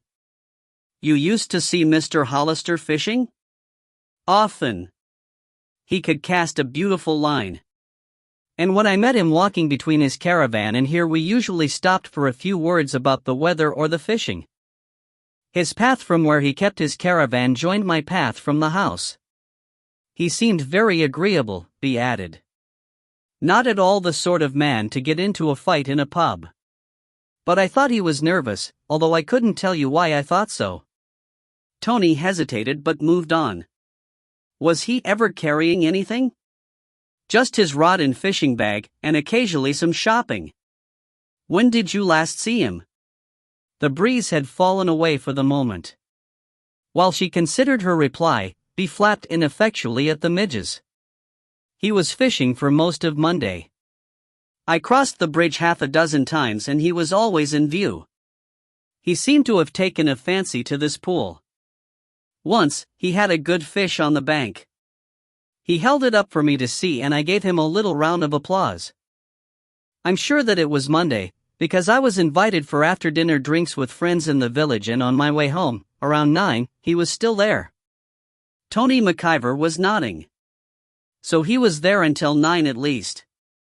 He'd left the river by 10, he said, although I'd seen him fishing very late on other days, probably hoping for a sea trout. I'll tell you how I know. I got home, washed up the dinner dishes which I'd left soaking in the sink, and when I went to put my things away I realized that I'd dropped one glove. I don't so much mind losing a pair if they're not too expensive, but when you lose one glove the other always looks so forlorn and reproachful that I never have the heart to throw it away. And if you do, the first one turns up again, I said.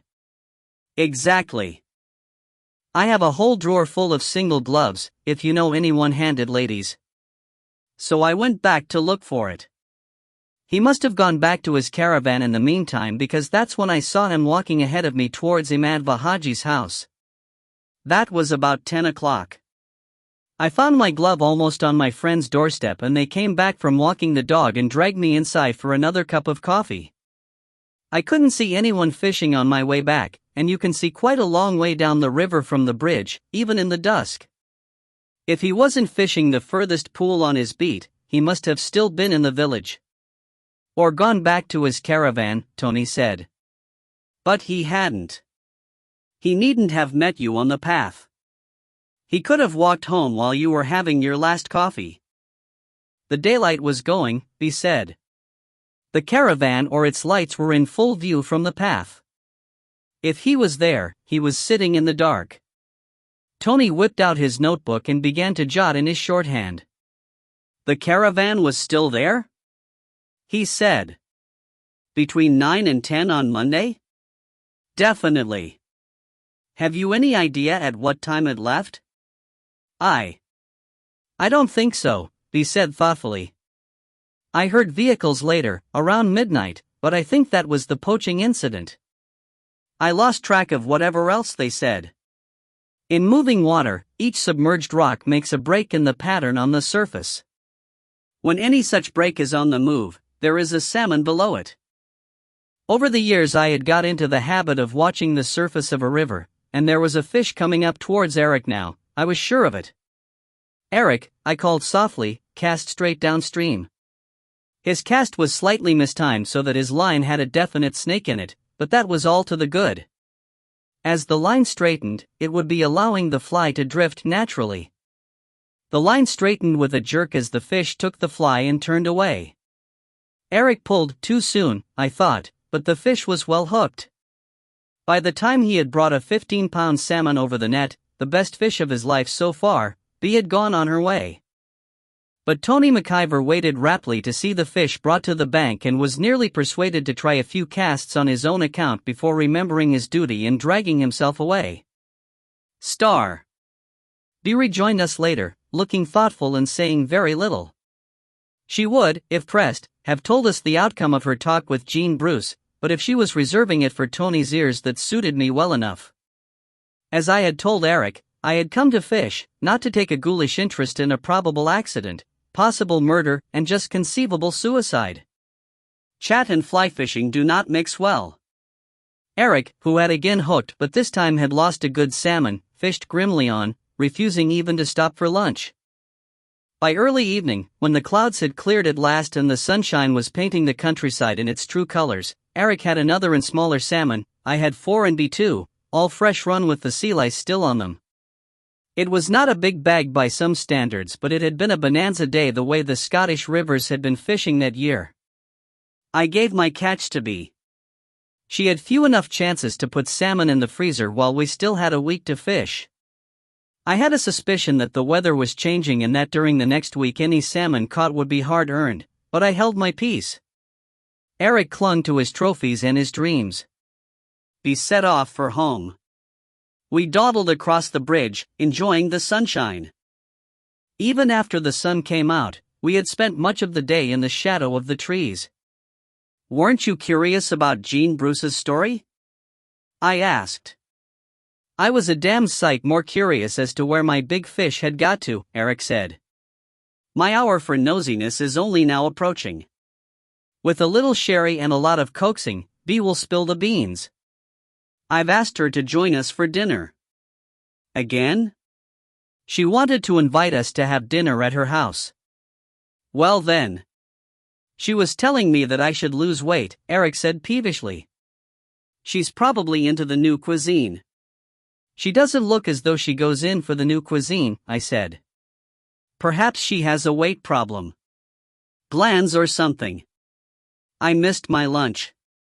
At the hotel, I can eat what I like. She could be right, I suggested, with all the carelessness of the naturally slimline. "Maybe you should lose some weight." "What for?" "To live longer." "The last thing I want is an interminable old age," he said gloomily. "When the quality of life curve and the aches and pains curve begin to converge, it's time to go." "For your sex life, then. It isn't every woman that wants 20-odd stone of flab bouncing on her."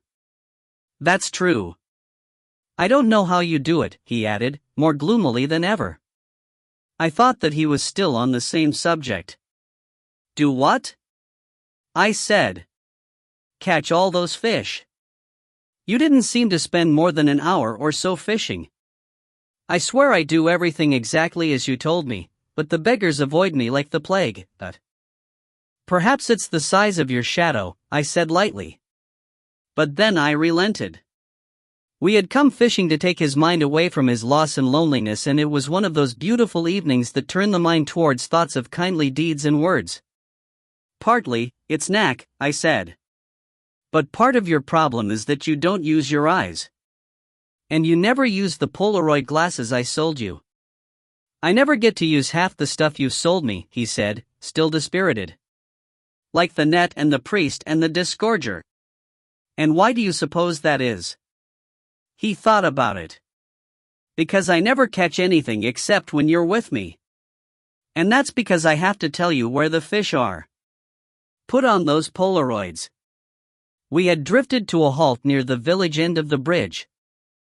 We put down our burdens and he dug his glasses, slightly bent, out of the bottom of his bag. Out of long habit, I was wearing mine. "Now look into the river," I said, pointing downstream. "Never bothered to cast to a fish you can see, except upstream. If you can see it, it can see you. But it's a great help to know where they are. Now, what do you see?" "Damn all," he said, but he was beginning to sound interested. "All right, they're well camouflaged. Sometimes, the first thing you see is a sliver of the pale underside. Or the shadow. But a fish is a different shape from the rocks on the bottom. Watch for that difference, especially a long shape that's aligned with the current at that particular spot. Look in the places you'd choose to rest if you were a fish, wherever the current slackens. And be alert for any slight movement. Rocks don't move. Next time you fish, cast to those places." He stared into the water, which was clearing as the level fell. The breeze, which had ruffled the surface and hidden our threatening shapes from the fish, had fallen away. From our high viewpoint and with the reflections removed from the surface by the polarized glasses, every stone on the bottom was outlined in its own shadow. I could see 3 salmon. "The flat rock that just shows above the surface," Eric said at last. "Is that a fish, just this side of it?" "He's found a comfortable bit of slack water, where the current divides. Now see if you can spot another one." This time the silence only lasted for a few seconds. "I think I'm getting the hang of it," Eric said. "Near the left bank there's a patch of sand or something very like it." "Isn't that a small fish?" near the middle? There was certainly a slim object lying there, but the ends were the wrong shape and any movement was only the shimmer of the moving water. The tones, also, seemed wrong. I don't think so, I said. If it is, either it's dead or it's picked an unusual lie. As I looked, the object began to resolve itself into a familiar shape. I think somebody dropped something. Do you want to fetch it out? Not particularly. Then I'll go, I said. It was warm in the sun and the midges were being drawn to our sweat. I was glad of the excuse to wait again. You keep watching and see what moves when I start waiting. I descended to the river bank, entered the water and rolled up my sleeve. There was another salmon quite near where you waded in, Eric said on my return. I saw it move and then it vanished. What did you find? I showed it to him. It was a hardwood rod with a leather thong and a staghorn end weighted with lead, a priest, the instrument for delivering the last rites to a fish. Burned into the staghorn were the initials BH. I hope that I'm there when you show it to Tony, Eric said. I want to see his little face light up. Blast these midges. You know what the entomology books call the midge? I asked him. No. What? The scourge of Scotland. They're right, Eric said. Let's go. Star dot. The coarse fisherman, by which is meant the seeker after coarse fish, may spend much of his day sitting on a stool, or in an armchair if he is so equipped, but the fly fisher spends the day on his feet, often up to his backside in cold water, stumbling over slippery rocks and sometimes fighting a stiff current. It was heaven to get back to the hotel for a leisurely bath and then to take a seat in the bar with no intention of getting up again ever, or at least until dinner was on the table.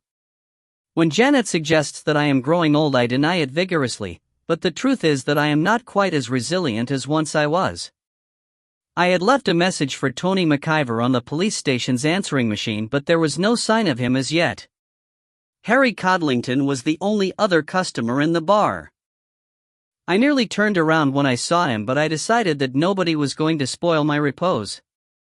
As it happened, Harry was in a placatory mood. He insisted on buying me a drink and then took a seat at the table that I had chosen for myself. Even the space behind the bar was now empty, but he looked around carefully and then lowered his voice. I was out of order last night, he said. I tackled that young policeman again and he said that my car's number was noted down by some busybody traffic warden. My apologies. Put it down to a dislike of being snooped on. The feeling's universal, I said. I quite understand. That's good. I don't even know why I got so hot under the collar about it. As I think I told you, I went through for some casting lessons. I can cast a salmon line without getting into trouble, but I do a lot of trout fishing at home, and when I start casting with a team of nymphs it soon becomes a quick exercise in cat's cradle. There's an instructor at Granton who can analyze my bad habits and get me back on the straight and narrow in an hour or two, so whenever I'm up this way I book a session with him. Very wise, I said. I was about to add some advice about putting the heaviest fly or nymph on point and the lightest on the top dropper when Harry went on. So, while I was there, he said, I called in to visit my fishing pal. To see when he'd be able to join me. That was before he had to fly out to the States, was it? I asked. My question was an idle one, but it seemed to catch Harry flat-footed. Well, he said. Yes. He was to have joined me already that day, but he had a problem and he'd phoned to say that he had to fly out and he didn't know how long it would take. Harry paused. He was waiting for confirmation of the booking of his flight out to America. If Harry's friend didn't know how long he was going to be in the States, there seemed to be little point in visiting him to ask that very question, which may have been why Harry was looking as though he would have liked to call the words back. Rather than lay myself open to further accusations of snooping, I said, I hope he'd already coughed up his share of the cost. Harry relaxed slightly. Oh yes. No problem there, he said. Tony McIver turned up just then and Harry, who was still in his fishing togs, made his escape almost immediately, crossing at the door with Eric. I transacted business at long range with Sam Bruce, who had reappeared behind the bar, and Tony obligingly conveyed the money to him and brought back the drinks before settling down with us. I might be Eric's guest, but I felt obliged to stand my hand now and again. I don't know what Harry Codlington told you, I said to Tony, but he's been contradicting himself to me. He tried to tell me that he went to visit his fishing friend in Granton to find out when he'd be able to join him, and almost in the same breath he said that his friend had already told him that he didn't know how long it would take. Is that what you wanted to tell me so urgently? Tony asked. I was nearly sidetracked into producing our treasure trove.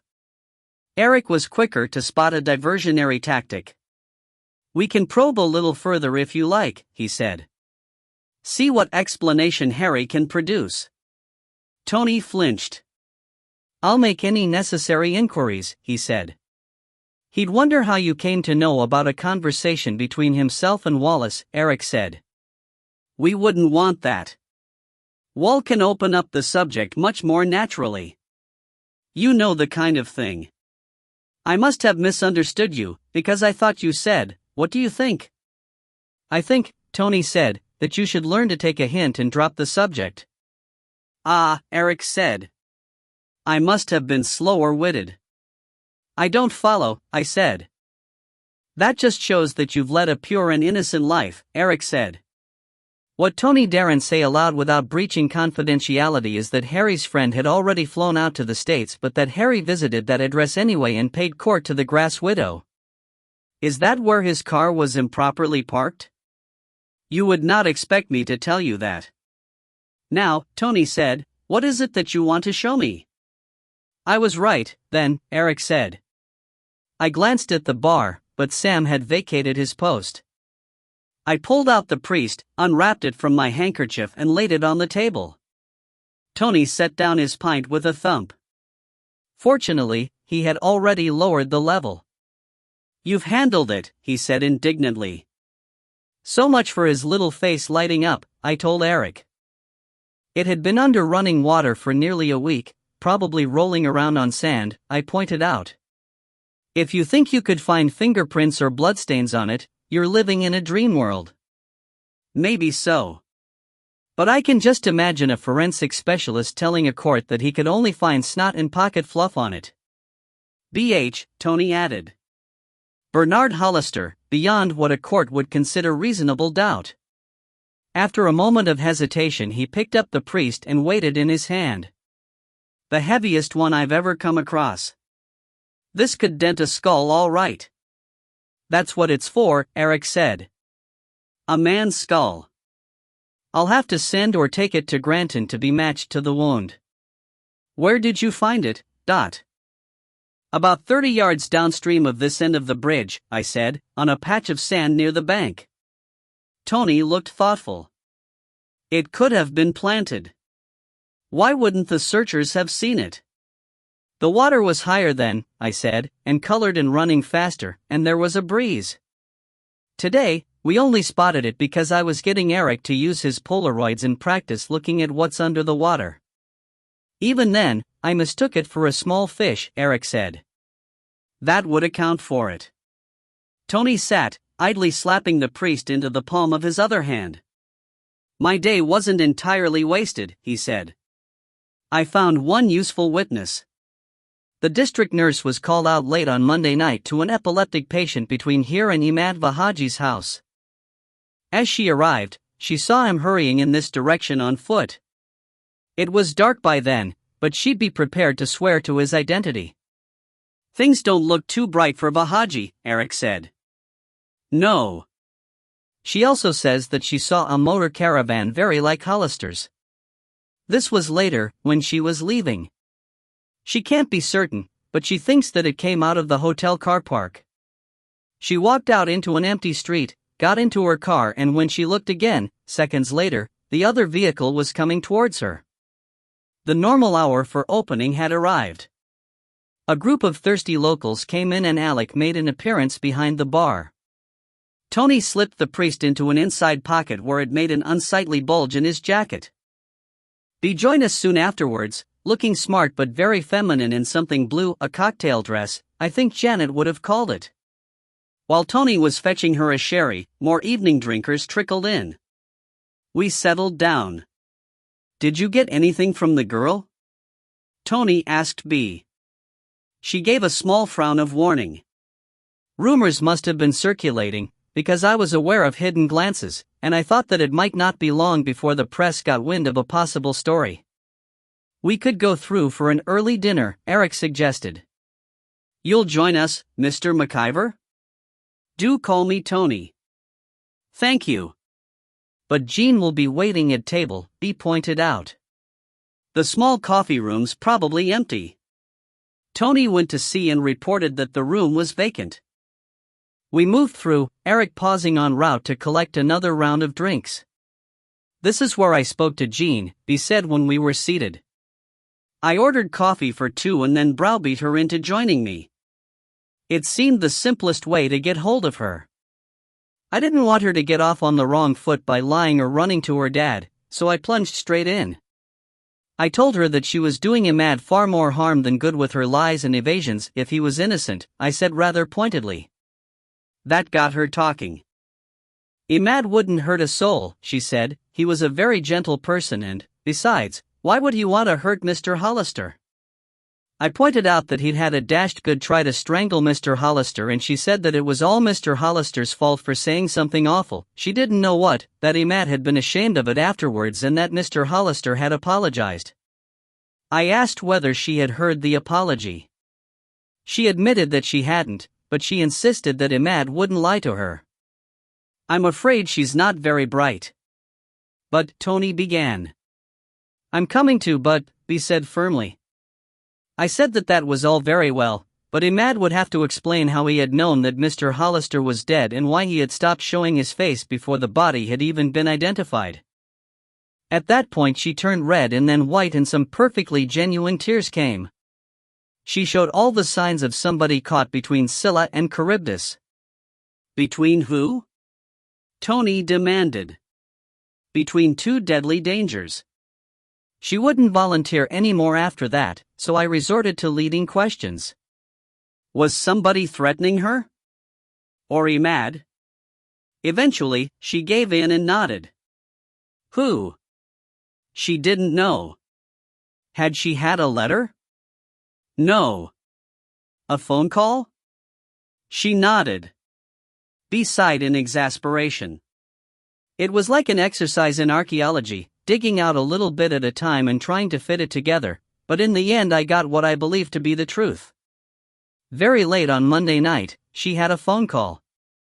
A voice told her that Mr. Hollister was dead and that there was a great deal of evidence against Imad which would all come out unless he did as he was told, which was to lie low and say nothing. Otherwise he'd be deported and sent home to his family in disgrace and she'd never see him again. There was more veiled threats of violence, but, from what little I could get out of her, nothing very specific. Or else she was too shaken to take it in. The house that the Haji's renting has a phone, Tony said. I saw it. So why would they route the message through the hotel? I asked Jean the same question, he said. She had never thought to wonder about it. But she also says that when she tried to phone Imad she couldn't get an answer. My own feeling is that they phoned her because she could be expected to panic and put more pressure on Imad than an unidentified voice on the phone. Or else that Mr. Vahaji would have been more likely to recognize that voice. Any accent? Tony asked. Not that she noticed, but she was in too much a dither to notice anything short of a cleft palate. She wasted some time dithering and then dashed along the street, hammered on the door and poured out the story to him. It was after 1 a.m. by then and he'd already gone to bed with the telephone noisemaker switched off, but the first thing he thought of doing was to throw on some clothes and rush down to Mr. Hollister's caravan to see if it wasn't all a hoax or a bad dream. But he returned to say that the caravan had gone and he'd nearly had a heart attack when a policeman stopped him. Somebody stopped him? Yes. That was because of the poaching incident, of course. Nobody told me, Tony said indignantly. Sometimes I wish that I had enough seniority to stamp heavily on fools. Then I remember that I'd have to take responsibility for them and I'm glad that I'm only a constable. Go on. Jean and Imad talked it over and decided not to take any chances but to do as the voice had said. I think that's all that she had to say, except for one thing. She may only have been trying to divert attention away from Imad, but she insisted that, just around the time the bar was to close, she had gone out for a breath of air and found Mr. Hollister waiting outside. He asked her whether Alec had gone home yet, and she pointed out Alec's car, still in the car park. B's quiet authoritative voice halted and she sampled her sherry while she awaited reactions. And there could have been a reconciliation or a major punch-up, Tony said. I shall speak to Alec. You'll have to wait until Monday, B said. Alec leaves early on alternate Saturdays so that he can get the weekend at home. He belongs in Fife, but he stays with an aunt near here during the week so that he can attend Aberdeen University in term time and work in the hotel during vacations. On Monday, he can explain why he did not tell me. So, Tony said, by the time that Bahaji walked down and over the bridge, the poachers had been and gone to possibly, just possibly, taking the body in the motor caravan with them. Unless one of them was a local, I don't see them either knowing enough or thinking it necessary to stampede Bahaji into hiding. I need time to think this over. Either those two have cooked up a not very probable tale or somebody bluffed them into a rather more convincing portrayal of guilty parties. The bluff, said B firmly.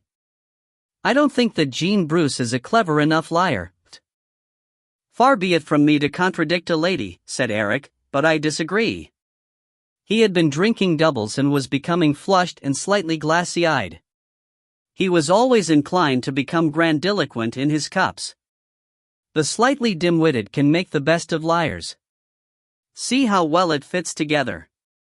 Hollister goes to Bahaji's home, not to apologize but to continue the quarrel. What quarrel? I asked.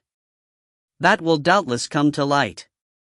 There undoubtedly was a quarrel. Whether there was an apology or subsequent further outbreaks of violence, we shall have to see. Hollister returns to the river. It is getting late, but the best fishing often comes as the light fails, true or false? True, I said. Bahaji follows him. They fight again. Hollister gets hooked in the face and then zonked with his own priest. Bahaji hides the body, perhaps under the bridge where it would go unnoticed in the fading light, and returns home, observed only by the district nurse. What for? Tony asked keenly. To wait for full darkness. And, Eric said triumphantly, for dry clothes. Remember, he's almost certainly been in the river. Your house-to-house inquiry should be aimed at finding anyone who saw him heading for home, wet at least to the knees. He is thinking furiously. If the body is found here, his first fight with Hollister will be remembered. But a man with a motor caravan is essentially transient. If Hollister is found in circumstances which suggest that he died a long way away, the fight may never come to light. When it's good and dark, he returns to the scene, takes the dead man's keys and fetches the caravan. The path beyond the bridge is wide enough to take it. B nodded. Almost all that you've said would apply equally to Alec, she said. But if either of them loaded the body at the other end of the bridge, what was the caravan doing at the hotel? Eric was in full spate. That's what puts Imad Bahaji in the firing line. He called here to make contact with his ladylove. He could drive the caravan over to the Spey, but he had to come back again. It's a long journey by train and bus, and he'd be leaving witnesses all along the way.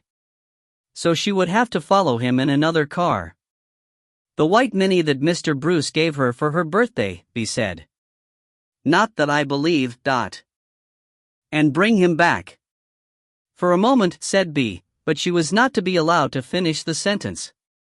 The debate was becoming an argument. Or, Tony said, Hollister burst in on him, brandishing the priest, and got dunked on the head right there in Bahaji's house. When the officer stopped him, which has still to be confirmed, he had just thrown the priest into the river and was on his way to collect the motor caravan. Which, Eric said, had already vanished, according to the Gillian. There was a perfunctory knock. Ibrahim Imbaresh closed the door behind him and stood calmly surveying us, very much his own man.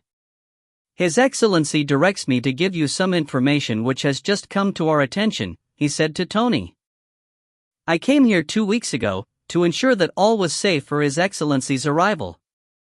Yesterday, one of the embassy employees who was returning home at the end of his tour handed over his notes and diaries to a colleague. From the notes it seemed that I had telephoned the embassy to ask for an investigation of a certain Mr. Hollister. But the colleague noticed that the resulting information was to be phoned to a Bantulic number which was not that of His Excellency's house. So he thought to contact me, and I confirmed that I had made no such request for information. I have that telephone number here. He handed a slip of paper to Tony, and I believe it to be the number of the house where a Mr. Vahaji lives. My voice and accent would be easy for any Arabic speaker to imitate. And what information was furnished? Tony asked. Imbaresh shrugged, managing simultaneously to express ignorance, apology, and unconcern. Sadly, there is no note of this, and we no longer have any contact with the man. But the request was for information about Mr. Hollister's years working around the Eastern Mediterranean. Tony frowned. Were you aware that Mr. Hollister is dead? You amaze me, Imbaresh said, without any sign of interest. We noticed, of course, that there was some unusual activity, but we do not have much contact with the locals. The request referred to Mr. Hollister by that name? B asked. If Imbaresh was surprised to receive a question from somebody with no status in the inquiry, and a woman, his present veneer of polite unconcern prevented him from expressing it. It did. Presumably he had been recognized. I shall call and take statements from His Excellency and his household, Tony said. I will ask His Excellency, but I do not think that he will wish it. However, I have here a signed statement, although it adds very little to what I have already told you. Imbaresh handed over a slim white envelope, sketched the faintest of bows to the company, and prepared to make his exit. Wait, Tony said.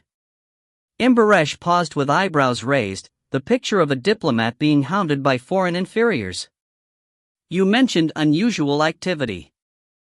Did anyone at the ambassador's residence witness any activity near the bridge on Monday evening? Tony asked him. Imbaresh shrugged. We are unable to help you. His Excellency had received a video of the news from home and we all watched it together. I am so sorry. The door closed behind him while Tony was embarking on another question. I had the impression that Imbaresh had delivered exactly as much information as he was prepared to divulge, and that any further questions would have encountered a polite stonewall. Tony sighed ostentatiously. There goes my chance of a decent meal, he said. My landlady has no imagination beyond mince, neeps and tatties. But I'll have to go and confront Bahaji again. What's the rush? Said Eric. You're holding his passport. He isn't going anywhere. He frowned at the closed door, presumably aiming in the direction of Imbaresh's vanished back. I wonder why that slippery Bedouin came with that information. He knew of Hollister's death all right. Of course he did, Tony said. Then why pretend not to know? Just to be obstructive and to muddy the waters, Tony said. The whole statement may have been made out of spite, because of the enmity between their two countries. Or maybe not. I shan't be sorry when somebody more senior comes to take up the white man's burden. Understanding the mind of the Arab is not for underlings like me. Forget it for now, Eric said, getting up. Come and eat. Duty and hunger were engaged in a tug of war. Perhaps if they could manage one main course in a hurry. Tony said weakly. But he was young and hungry. With Eric's example before him, he made a good meal. When we were ready to leave the table, he looked at his watch. It's late, he said, and I have reports to type and fax. You're right. Bahaji can wait until morning. In the hall, he thanked Eric politely for the meal and said his goodnights. I knew that a large parcel had come off the bus for Eric. My mild curiosity was satisfied when Eric collected it from the reception desk and pushed it into BEA's arms. Just a present, he mumbled. It was a moment for privacy, so I said goodnight to Bea and turned to the stairs. Eric reached the landing on my heels, puffing slightly from the climb. "It was your generosity that put it into my mind," he said. "That and the fact that I hate to see her looking so dowdy." "She's an attractive woman, don't you think?" he asked me anxiously. "Very attractive," I said. "And intelligent with it." "That's what I thought," Eric said. He collected a coat and went downstairs again. I decided that it was too early for bed. Archie Struan, I remembered, had always stayed up half the night. I left the hotel and went in search of my old friend. Star. On his retirement, Archie had moved in with his married daughter in a small terrace house which, I found, was only 40 or 50 yards from the hotel but on the other side of the village street. I picked it out from among others of identical design. An uncurtained dormer window upstairs glowed with light in the gathering dusk. I had felt certain that Archie would not go short of a salmon or two. After careful thought I had decided that whiskey would also be inappropriate. His only other weakness, I recalled, had been for venison, and Sam Bruce had been able to supply me with a small parcel which I placed in the hands of the daughter, a comfortable woman in middle age with a roguish smile much younger than her years. She led me up a narrow stair and opened a door. "Dad," she said, "Mr. James is here." "I ken that fine," said a well-remembered voice. "I've watched him the way from the hotel. He's brought you a puckled venison for our tea the morn." The old man smiled a greeting. "You've not forgotten, then." The room was a bedroom, but although he was in slippers and a warm dressing gown over striped pajamas, he was established in an old but well-padded fireside chair in the dormer window. The curtains were wide open and could rarely have been closed, because a whole range of personal possessions ranked along the windowsill would have had to be moved. Conspicuous among them were an unlabeled bottle of amber liquid, several clean glasses, and a small jug of water. His hand gestured towards the other chair and then went out to the bottle. "You'll take a dram?" he asked. He poured without waiting for an answer. I was glad of the confirmation that I had been right not to bring whiskey. The water of life is so true to its name in the life of many older Scots that it is rare for a house to be without at least one bottle with another in reserve, even when other victuals may be in short supply. I have never managed to explain this to myself except by supposing that there is a hidden economy, dependent largely on supplies finding their way out of the back door of the nearest bottling plant. When we were settled with a dram apiece, he asked after those of my friends that we had in common and gave me news of others. Then I had to tell him, fish by fish and almost cast by cast, about our visits to the rivers Spey and Dee, and he treated me to a valuable lecture about what flies to use and where to cast them in the present conditions of weather and water. It was cozy and nostalgic, but it was not quite like old times. For one thing, there was a wistfulness in his manner, now that he was no longer a part of the river's lifeblood.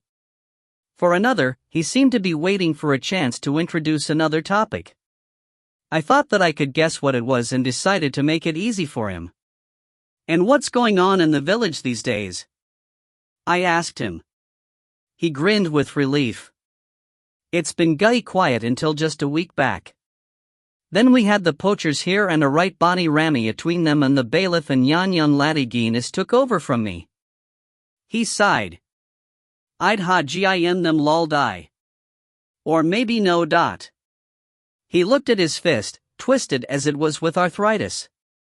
"I think one reason they retired me was that I'm getting a wee bit old for the fechting." "You heard about the poachers?" "Bill Gein and Ed Donaldson told me about it," I said. "It doesn't seem to have done the fishing much harm." "Likely not. I've noticed," he said, "a pool can be netted once and the lies are filled up again as quick as you like, but if it's poached again it'll not fish worth a damn for the rest of the season. But that's by the by." Then, just a day or two after the poachers, there was police o'er the place and searching the riverbank. Then they was gone again, and now, I'm telled, there's just the one policeman, no long out o' the primary school, still asking questions and unsettling folk. There's none of the locals knows what's up, or if they know they're no telling. I said to Jeannie that you'd ken what it was about for sure. He filled my glass again and sat back, waiting. The story was bound to do the rounds shortly, possibly in a highly garbled version. I guessed that it would do Tony's investigation little harm if the true background became public, while old Archie might have some useful facts to contribute. I gave him a brief account of the hard facts, leaving out all speculation, although I had no doubt that the shrewd old chap would see as well as I did, or better, most of the implications. "You'll keep this under your hat?" I said. "At least as far as all the hearsay goes?" "I'm no old leatherbag," he said. And I knew that he could hold his tongue when it suited him. "Do you remember that night?" I asked him. "The night the poachers was here?" I minded fine. Eddie Donaldson was at me to airt out if I'd seen their van go by. "And had you? Or were you in your bed?" "I was up. I was never one for a long night's sleep, but why the late night sea trout fishing and watching for poachers? I'd make it up by snoozing at odd times. And now that I could sleep in if I wanted, the habit's too strong. And the rheumatics soon wake me again. I spend the most of my time in this chair, where I can see all that's going on, and if I feel like asleep I maybe lie down on the bed or maybe doze where I am. It's the same. I tell Eddie Donaldson that the poacher's van never came this way, not before near 3 in the morn, which is when I fell to sleeping. It seemed important not to push him along too quickly. If they didn't come this way, I said, which you wouldn't really expect them to do, you couldn't be expected to see them. Let's concentrate on what you might have seen, and if you've spotted anything important you can tell me whether you'd like the young Bobby to come round here. Fair enough? He nodded gravely. We'll take it chronologically. I tried to see past him, but without pushing him aside my view was limited. You can see the front of the hotel from here? He nodded again. I'm looking right at it. If it's Sunday night that interests you, I saw Jan barman putting the TWA oath them outside, Jan dusky lad first and then the visiting fisher. But the next night, the Monday, around closing time. Did you see the visiting fisherman, Mr. Hollister, come back? MHM. The light was fading but it was still bright enough and I saw him fine. He spoke first to Jeannie Bruce and I saw her point to the car park. And then. Yes? This is the way out. From here, I can see the back door of the hotel and a bit of the car park, but the most out is hidden by the corner of the bakery. Hie a look and you'll see. I craned past him and saw for myself. There's times he parks his wee yellow car where I can see it, and times it's hidden away, it depends how the hotel guests have parked. That night, the car was out of sight. The manny, Mr. Hollister, had a while to wait before the back door opened and young Alec, the barman, came out. That was as much as I saw, but I can tell you something else of the same. Jan barman, Alec, usually has a wee dog by him and leaves it in the car. Many a time I've seen him come out during his breaks and let the beastie out for a wee run. That night, it was a hot night and I had my window wide open. Just after Jan Alec came out, I heard a noise. I couldn't swear on oath, but I'm a'most sure it was the screech of a dog. It was some while after that when the wee car drove off. Did you see Mr. Hollister leave? I asked. No. But it was damn near dark by then and I wasn't looking in particular. Besides, Alec might have been giving him a lift in the car. That was an unpleasant possibility. I moved on quickly. What about later? Did you see the district nurse come by? To Mary Callender's house. It'll have been to Mary's Jimmy, I'm thinking, the laddie that has the fits. Did you see anybody walking around that time? Not that I can mind. I heard footsteps, though. They turned down towards the brig and came back later, but that footpath's out of my sight. It seemed that I had struck gold on Tony's behalf. The information was coming in almost too fast. What about the motor caravan? I asked. Like a van wide windows? There was one of those. Did it come to the car park earlier or later? Then the footsteps? It came earlier and left again just after, about when Betty, the district nurse, went by. But it wasn't the car park it came to. It went by and I heard it stop, but by then it was somewhere out of my sight. He came to a halt and yawned hugely. "I'm keeping you up," I said. "Damned if I couldn't be doing why asleep just now," he agreed. His eyes were closed already. "See yourself out. But come and see me again afore you leave, you hear me?" "I hear you," I said. "Good night." Chapter 9. On any fishing holiday, the surfeit of fresh air, exercise and the occasional sniff of alcohol usually lull me into a sleep both longer and deeper than I can manage at home, what with Keith's eccentric approach to the pressures of business and a bedmate who radiates therm after therm of waste heat in the night. But that night was different. I tossed, trying to find relaxation in a perfectly comfortable bed and to stop my mind from teasing incessantly at the questions surrounding the death of Bernard Hollister.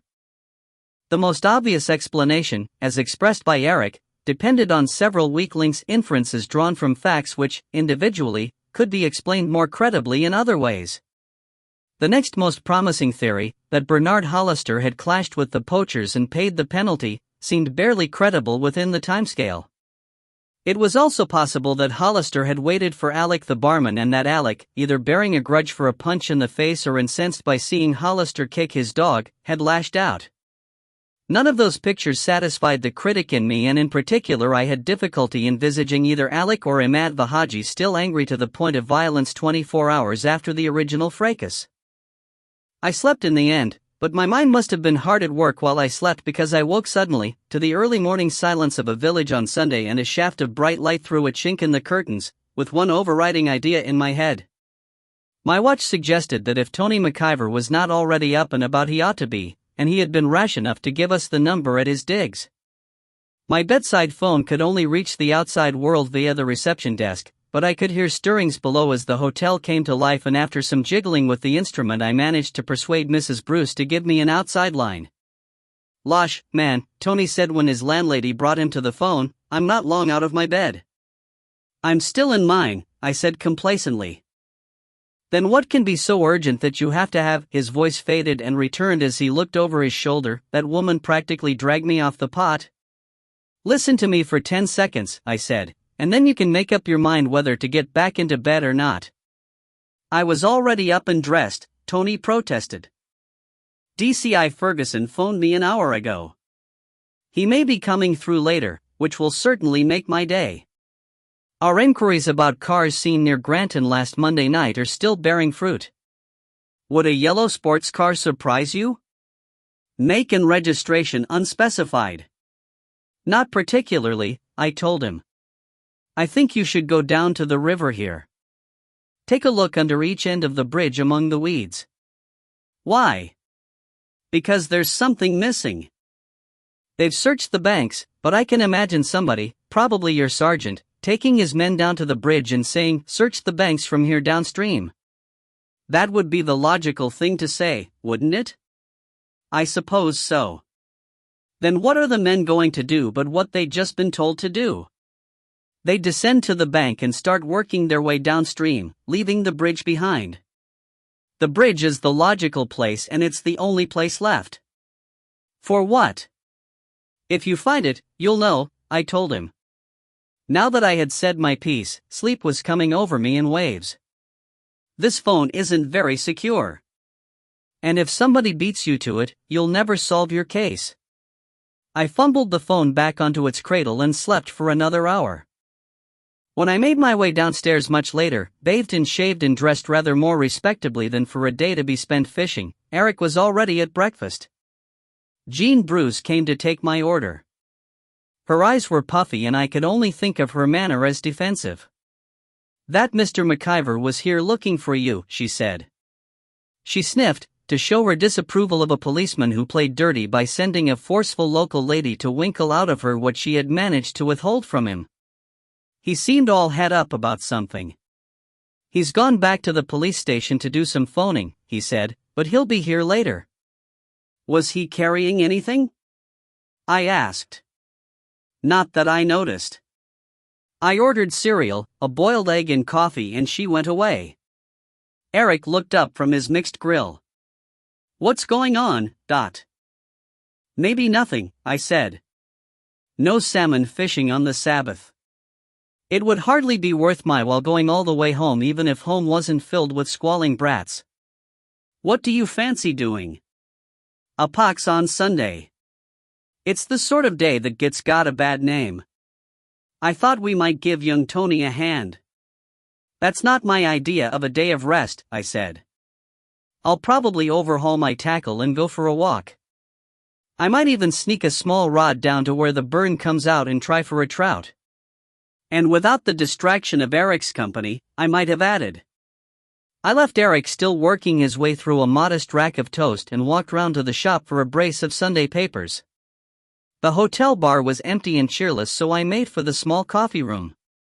Eric joined me there almost immediately. We were still deep in the newspapers when Tony McIver poked his head round the door. You've had your breakfasts? He asked. Yes, we said together. A pity. I was looking forward to having a mid-morning snack with you. He put a briefcase down on the table and vanished again, to return with a large cup of coffee. He chose the most comfortable of the vacant chairs, settled himself and stretched until his joints cracked. You were absolutely right, he told me. That's good, I said from behind my paper. But how did you know? I sighed and put down the scandal sheet. I decided that we had to be looking at it upside down. If the people we thought were lying were telling the truth, and those we thought might be telling the truth were lying, there was still one missing element. I told you my reasons for choosing that particular place to look. Jean Bruce came in and looked at Tony without affection. There's a lady asking for you. A Mrs. Walton. What does she want? She didn't say. Shall I ask her to come through? It will give you somebody else to bully and badger. He doesn't need anybody else while he has you, Eric said. Miss Bruce gave a snort. Ask her to come through, please, Tony said quickly. He sat in silence for a moment. Yes, he said suddenly, I see what you mean. And I wish you'd given me that hint when you phoned me, before I spent half the morning typing up a report for Chief Superintendent Goff. He caught me on the phone earlier. He's coming out soon. He says that some fresh information has reached him, but... Eric put away his paper with a rattling noise.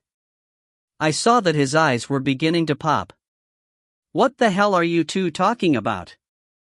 He demanded. Bernard Hollister's rifle, said Tony. Carefully greased and put away in a glass fiber case. Mr. James phoned me early this morning and told me where to find it. Only, you were a little out, he told me. I nearly missed it. It wasn't down in the weeds at all. There's a narrow gap that you'd hardly notice, between the concrete base of the footbridge and the railway sleepers that form the footway, leaving a broad ledge. It was pushed in there. At the village end of the bridge? I asked. Yes. I thought it would be. But why? Eric's question probably referred to why the rifle had been hidden, but Tony's mind had rushed ahead. We don't have the motive yet, he said. But at least we know where to look. Eric goggled at him. I don't know what on God's earth you're talking about. And I don't believe that you do either. Likely not, said Tony. Jean Bruce opened the door again. Mrs. Walton, she announced formally. Mrs. Walton came hesitantly into the room and we got to our feet. In an age in which women have abandoned their right to most of the old-fashioned courtesies in exchange for what they regard as equality, she was the sort of woman who still expected and got them. Bea might be just as much of a lady, but she was also one of the boys, while Mrs. Walton gave an impression of softness and femininity. Without being any great beauty, she had a good figure, richly blonde hair and a face which suggested a nature both gentle and loving, even to the point of being passionate. She looked tired and her obviously good clothes were creased. They were lightweight clothes even for one of the better British summers, and I wondered whether they had been chosen for their revelation of her figure. Her expensively styled hair was neatly groomed. "Detective Constable McIver?" she asked, looking at me. Tony, apparently, was too young and Eric too overweight for consideration. "I'm McIver," Tony said. "And you're Mrs. Walton?" Her face remained carefully blank, showing neither surprise nor disappointment. "Helena Walton," she said. When we showed no reaction, she went on. "My father was Bernard Hollister."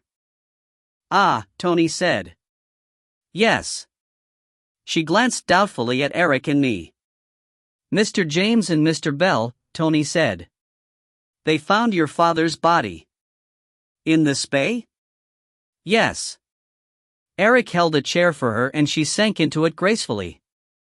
"I have been all over the place, looking for you," she said plaintively. "It's all very puzzling, so you'll have to bear with me. My husband's at a conference in Milan and I went along for the ride, so to speak. That's where messages began to catch up with us. My sister-in-law phoned, the local police at Esher sent a cable and somebody came all the way from the embassy in Rome. They all said the same thing, that my father was believed to be dead and I was needed to identify the body. Jack couldn't get away, so I flew back alone and hired a car at Inverness. They seemed to know very little at Inverness and not much more at Granton-on-Spey, but I made a nuisance of myself and kept nagging away, and eventually a sympathetic sergeant took me aside and whispered that you were the person to see." "You formally identified the body?" Tony asked. "Yes." She gave a ladylike shudder and her eyes filled with tears. "That was Daddy. But I don't understand. What are we doing here?"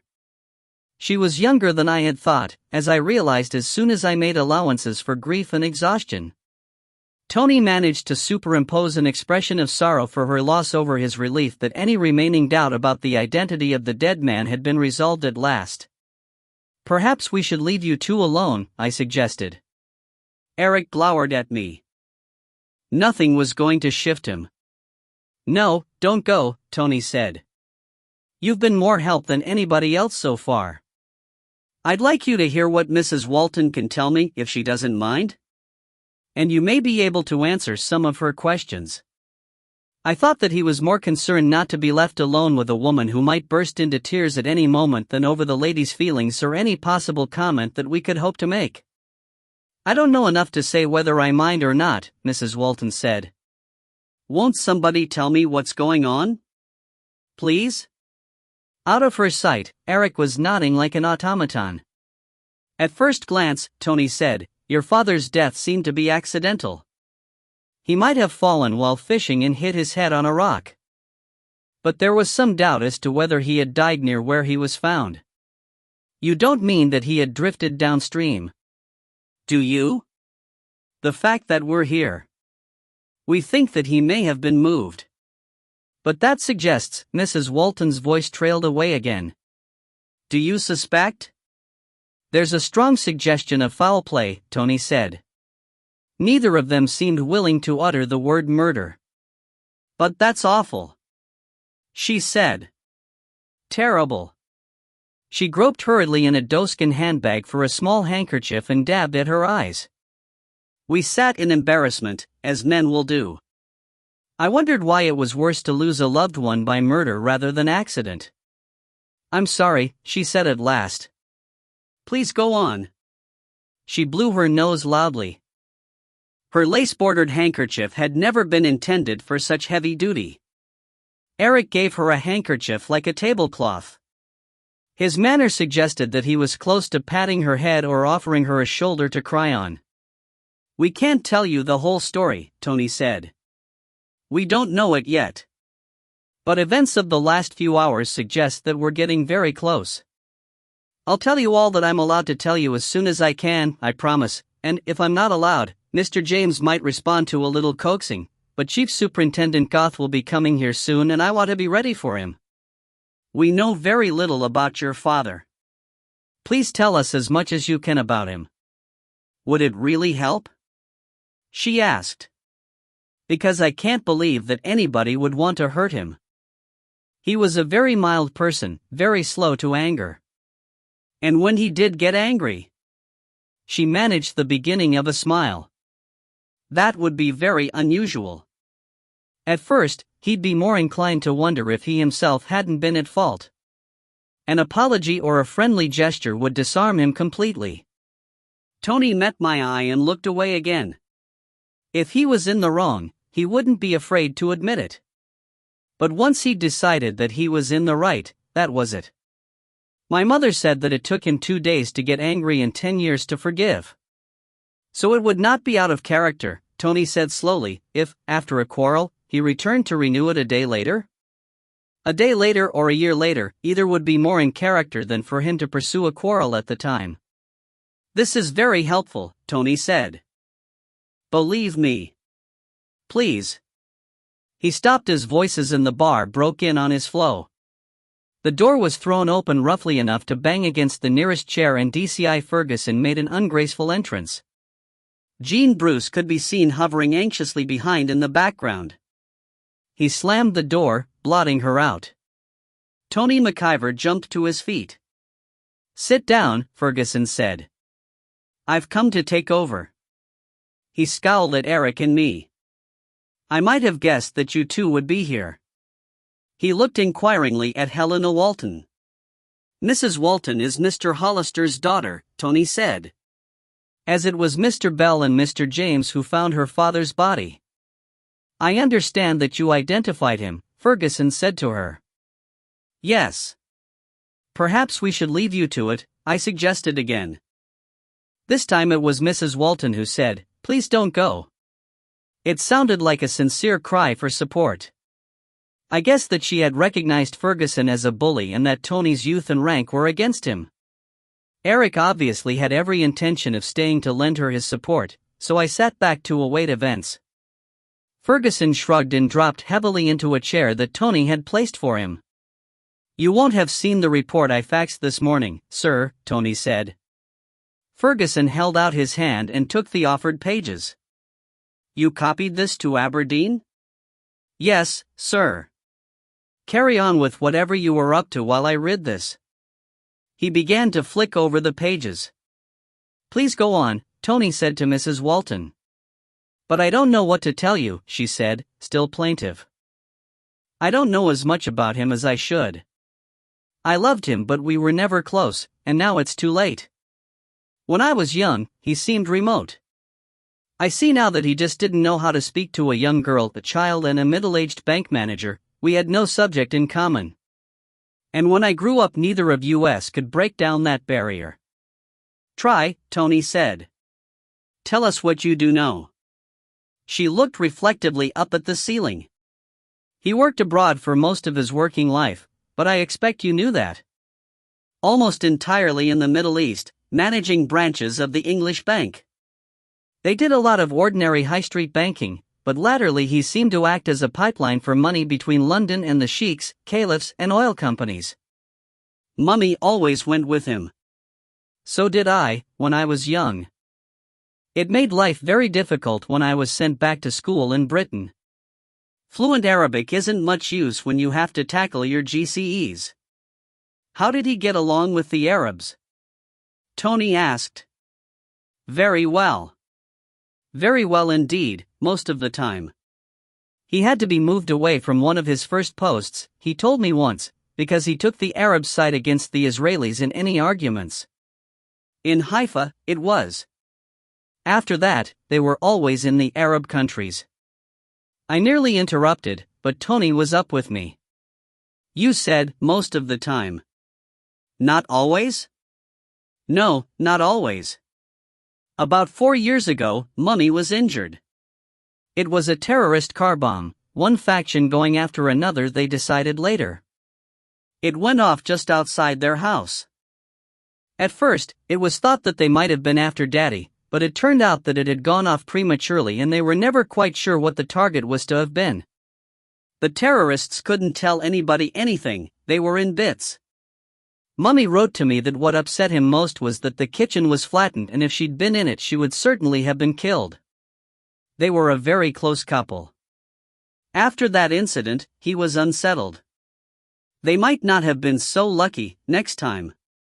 Mrs. Walton's voice and her story were so compelling that it was only when she paused that I saw that the door had opened again. The newest arrival was a man, as tall as Eric but so lean that Eric would have made three of him.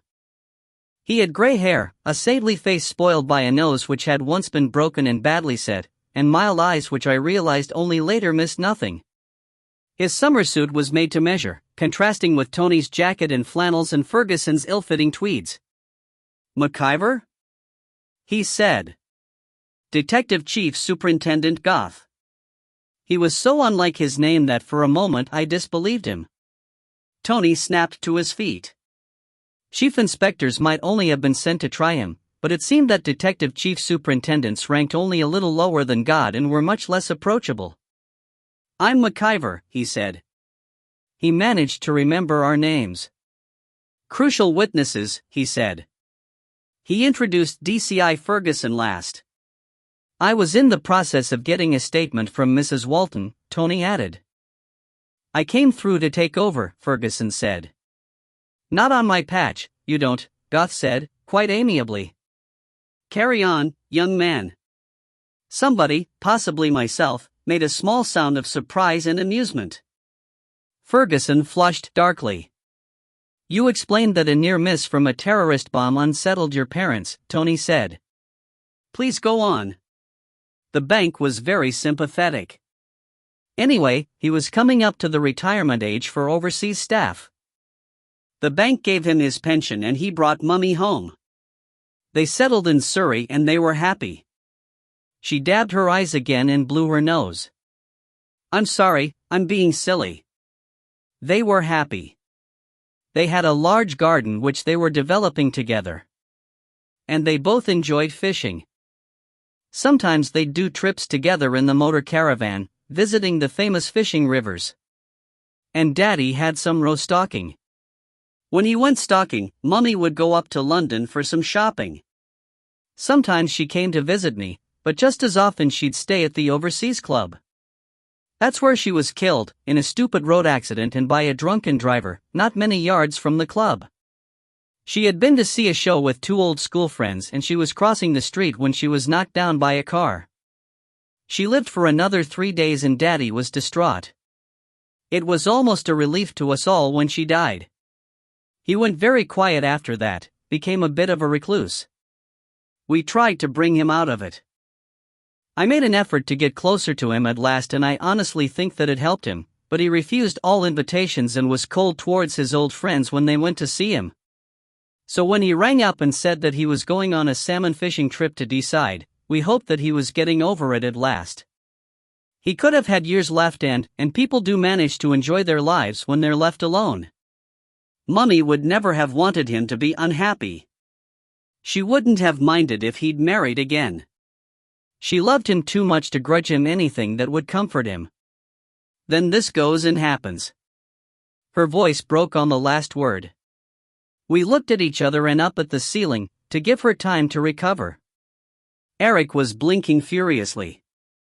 The bar next door was open and the sound of conversation filtered into the room from a different world. "And the driver?" Tony asked gently. "Was he ever caught?" She took a few more seconds to gather her wits and bring her voice under control. "Oh yes," she said bitterly. Although there was even doubt about that. They stopped. They had to, she was being dragged along under the car. The bossman had been at a reception and he had champagne where his blood should have been, but they swore that his companion was driving, chauffeur or security man or something, although the club night porter, who saw the whole thing, was sure that the boss came out of the driver's door. A whole lot of his compatriots turned up later, prepared to back up his story, but the porter said that the street looked empty when it happened. Not that it would have made much difference, she added bitterly. They had diplomatic immunity, the pair of them. The Foreign Office sniffed around for a while, but they didn't want a diplomatic incident at what they said was rather a sensitive time and the whole thing was hushed up. Can you imagine that? They kill somebody, but because they're diplomatic they can't be touched. That, I think, hurt Daddy as much as anything, that justice couldn't or wouldn't even punish the culprit. We were so taken up with the impact of her story that the implications of what she was telling us dawned only slowly.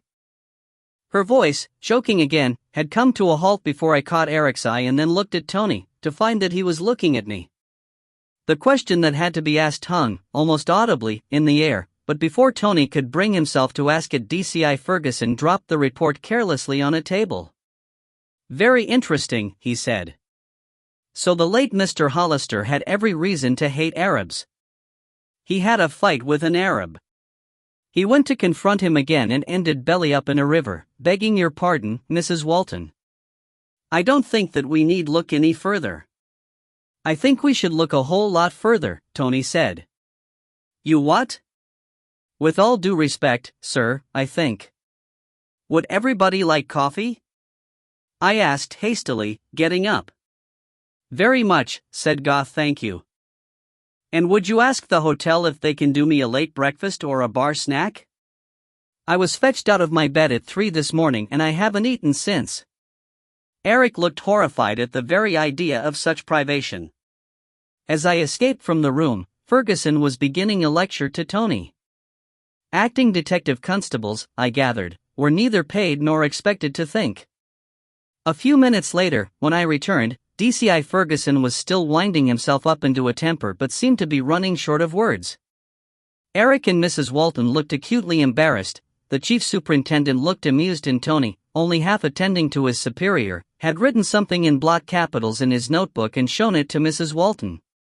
She nodded. "Breakfast had finished," I said, "but the bar is about to open. They'll bring you a toasted sandwich whenever it's ready." "Thank you." "Next," Goth said, "I'd like to hear the rest of what Mrs. Walton has to say, and I want McIver here while she says it. But I want to test this Mr. Bahaji's version of events." He looked at Ferguson and then his eyes moved on. "Would you help me out by asking him to join us?" He was looking at me. Of course. It seemed for the moment that I was an honorary member of the team. I took the slip of paper with Bahaji's phone number that Tony offered me and left the small room again. The message was not one that I wanted to broadcast from the payphone in the hall. I asked Mrs. Bruce for an outside line and went up to my room. Imad Bahaji's phone rang, but it remained unanswered. If he had not taken flight, he was either lying very low indeed or he was listening to his hi-fi through his headphones again. I went in search of Jean Bruce and found her laying the tables in the dining room for Sunday lunch. When I asked her to relay the detective chief superintendent's message, her voice shot up an octave in panic. "Calm down," I said. "Between ourselves, I think there's a good chance he'll get his passport back today. And you needn't pay too much heed to the threats. Any violence offered to him now would be counterproductive." "What?" As B had said, she was not very bright. "Nobody has any reason to hurt him." "You're sure of that?" "Positive," I said, hoping to God that I was right. "This isn't a trick? They're not going to arrest him?" "If they were," I pointed out, "they'd have gone to his house, not invited him to meet them in the nearest pub." "It isn't a pub, it's a hotel." She calmed down and began to remove her apron. "Very well. I'll go and fetch him." "Tell him to wait in the bar until I call him," I told her. "In the bar?" I could hear panic back in her voice. "Tell him that if anybody bothers him," I said, "he only has to move through into the small coffee room. Or just shout. One yell, and 5 large men will come to his rescue." She looked at me hesitantly, probably wondering if I counted myself among the large men and whether I was large enough, but in the end she went. Perhaps she was remembering that Eric was large enough for both of us. Chapter 10. I knew that somebody had visited the small coffee room during my second absence because the detective chief superintendent was eating a toasted cheese sandwich with every sign of enjoyment, watched in silence by the other 4. The coffee was almost finished, but I managed to extract most of a cupful from the pot. Around Tony there was an air of suppressed jubilation. "Mrs. Walton confirms it," he told me. "The car that knocked her mother down belonged to His Excellency Abdel Hussein Mohammed Flyma." "That doesn't change anything," Ferguson said repressively. So Hollister had even more reason to hate Arabs. What he may have intended to do is neither here nor there. We have more chance of getting a conviction against Vahaji. Goth finished his sandwich and wiped his mouth and fingers with a white handkerchief. Not on the basis of what we've got so far, Goth said.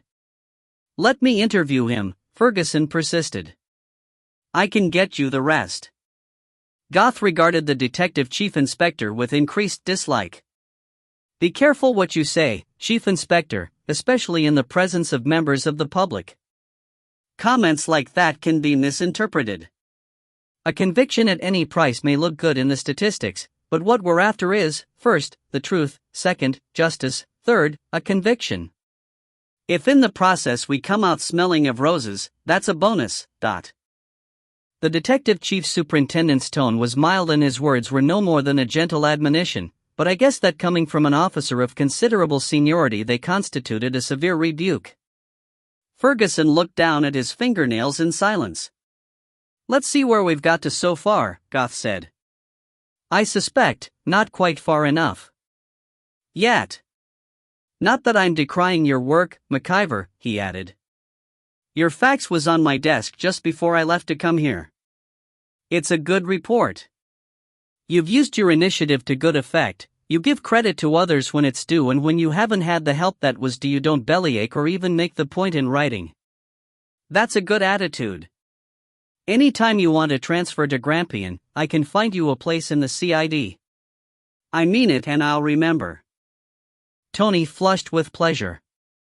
Ferguson looked up sharply. Mr. Goth, he said. I'm on your patch, so I've had to take what you've dished out, whether I agreed with it or not, but you're going too far if you think that you can try to tempt one of my best men away from me. Anyway, the boy's an idiot.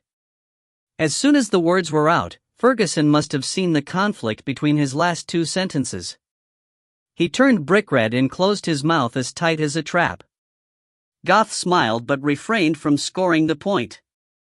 According to Mrs. Walton, he continued, her mother was injured by a terrorist bomb, which understandably put an end to her father's love affair with the Arab people.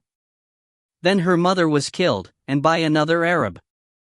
To add fuel to the flames of his wrath, it seems that she could have jumped clear except that she was still lame from the earlier injury.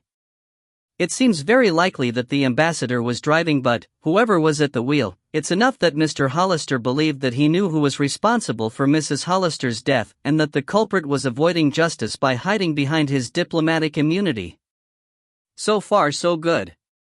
But all that we've shown is that Mr. Hollister could well have had a chip on his shoulder where the Arab people were concerned, which might have led him into conflict with one or more of them. We'll see this Mr. Vahaji soon, once I'm quite sure what I want to ask him, but at the moment I don't have the same hopes of him as a possible suspect as does Detective Chief Inspector Ferguson. First, let's consider the implications thrown up by the last item in McIver's report. The rifle. Let's suppose that Mr. Hollister decided to take justice into his own hands. Mrs. Walton, how does that square with your father's character? For what seemed a full minute, Mrs. Walton sat with her head bowed. He was a very gentle man, she said at last, quietly. Normally, he wouldn't have hurt a fly. But my mother's death destroyed the father I knew. He couldn't put it out of his mind. He was a different man, and that man, yes, given the time that would be needed for his anger to ferment, he would have been capable of what you're suggesting. Is it only a suggestion? I understood that there was some question of salmon poachers. I think not, Goth said. I expect to hear shortly that the poachers have been accounted for. Very well, then. We can suppose that Mr. Hollister found it difficult to get near his man in London.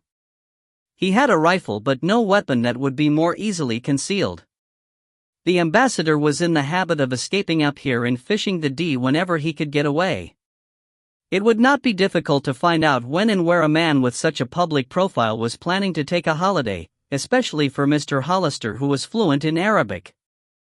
The facts are that Mr. Hollister booked the adjoining beat and arrived a week ahead, thinly disguising his identity with an assumed name. A further fact is that his rifle was found hidden, right at the boundary between the beats.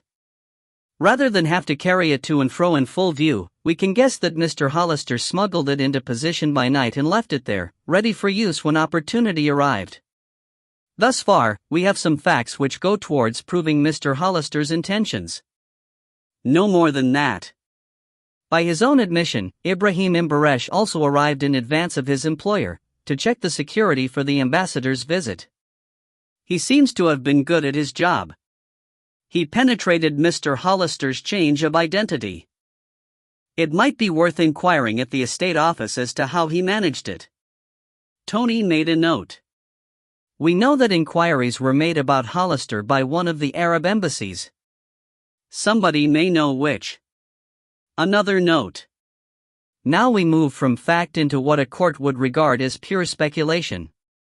The ambassador arrives. He wants to start fishing, which, after all, is the reason for his visit. But he would never accept as coincidence that a man who has good reason to hold a grudge against him is in possession of the neighboring beat. Coincidence or not, something has to be done about him.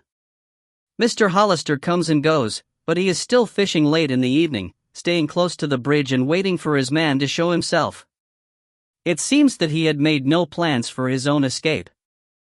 He was prepared to face the music if the ambassador was not. Imbaresh and what was the other man's name? Bashari head for a confrontation with Mr. Hollister. They may have intended no more than to disarm him and to warn him off. Or they may only have wanted to confirm his identity before reporting him to the police. We may never know.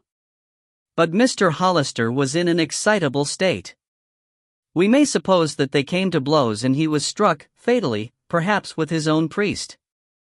Consternation. A full-scale diplomatic incident seems imminent. They carry the body into the ambassador's garden. They have been lucky, there are no witnesses.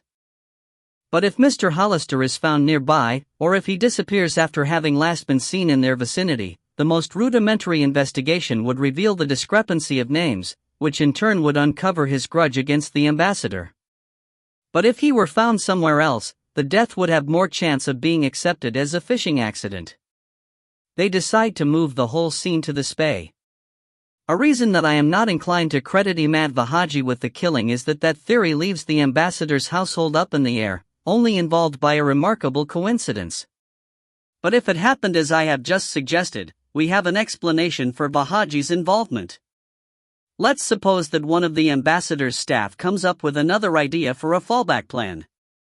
There is a resident in the village who has had a violent quarrel with the deceased. He is a nervous man, easily intimidated. If he can be maneuvered into behaving in a manner which could be interpreted as guilty, then, even if attention focuses on the village here, any investigation would be unlikely to look further than him. They were reckoning without a persistent and lucky acting detective constable, but of course they always had diplomatic immunity to fall back on as a last resort. That, I take it, is how you were seeing it? Exactly, sir, said Tony. There is one more piece of evidence in favor of that solution, I said. They all looked at me in surprise. I think that my presence had been forgotten. I visited an old friend last night, I said. He lives near here on the other side of the village street. Being old and a poor sleeper, he sits up in his dormer window for much of every night. He was sitting up on the night in question and he saw only one camper or motor caravan go by. He described it as a van with windows. It didn't turn into the hotel's car park, which is in his view, but he heard it stop outside his field of vision. What he said suggested the driveway to the ambassador's house. I'll take you over and introduce you to him whenever you like. Tony McIver looked up from his notebook, nodded to me and then looked at the detective chief superintendent. Sir, I'm puzzled by one thing. Yes? Why would they go to so much trouble when they were already covered by diplomatic immunity? Goth shrugged. Who knows how people will think during an emergency? They killed my mother, Mrs. Walton said flatly. Now it seems that they have also killed my father. Are you about to tell me that they're going to get away with it again? Not necessarily, Goth said. Let's take it a step at a time. At the moment, we don't even have enough evidence to satisfy ourselves. But even if you get a dozen eyewitnesses and a confession, they still have diplomatic immunity. That man who shot the policewoman in London was only sent home with a black mark, and he wasn't even an ambassador. That is true, said Goth. Mrs. Walton's face had a pinched expression. She looked less feminine and much less soft. As I understand it, she said in a voice that shook, you have my father's possessions, here and in Granton. They will be mine now. Detective Chief Superintendent Goth produced what I think was intended as a fatherly smile, although his broken nose rather spoiled the effect.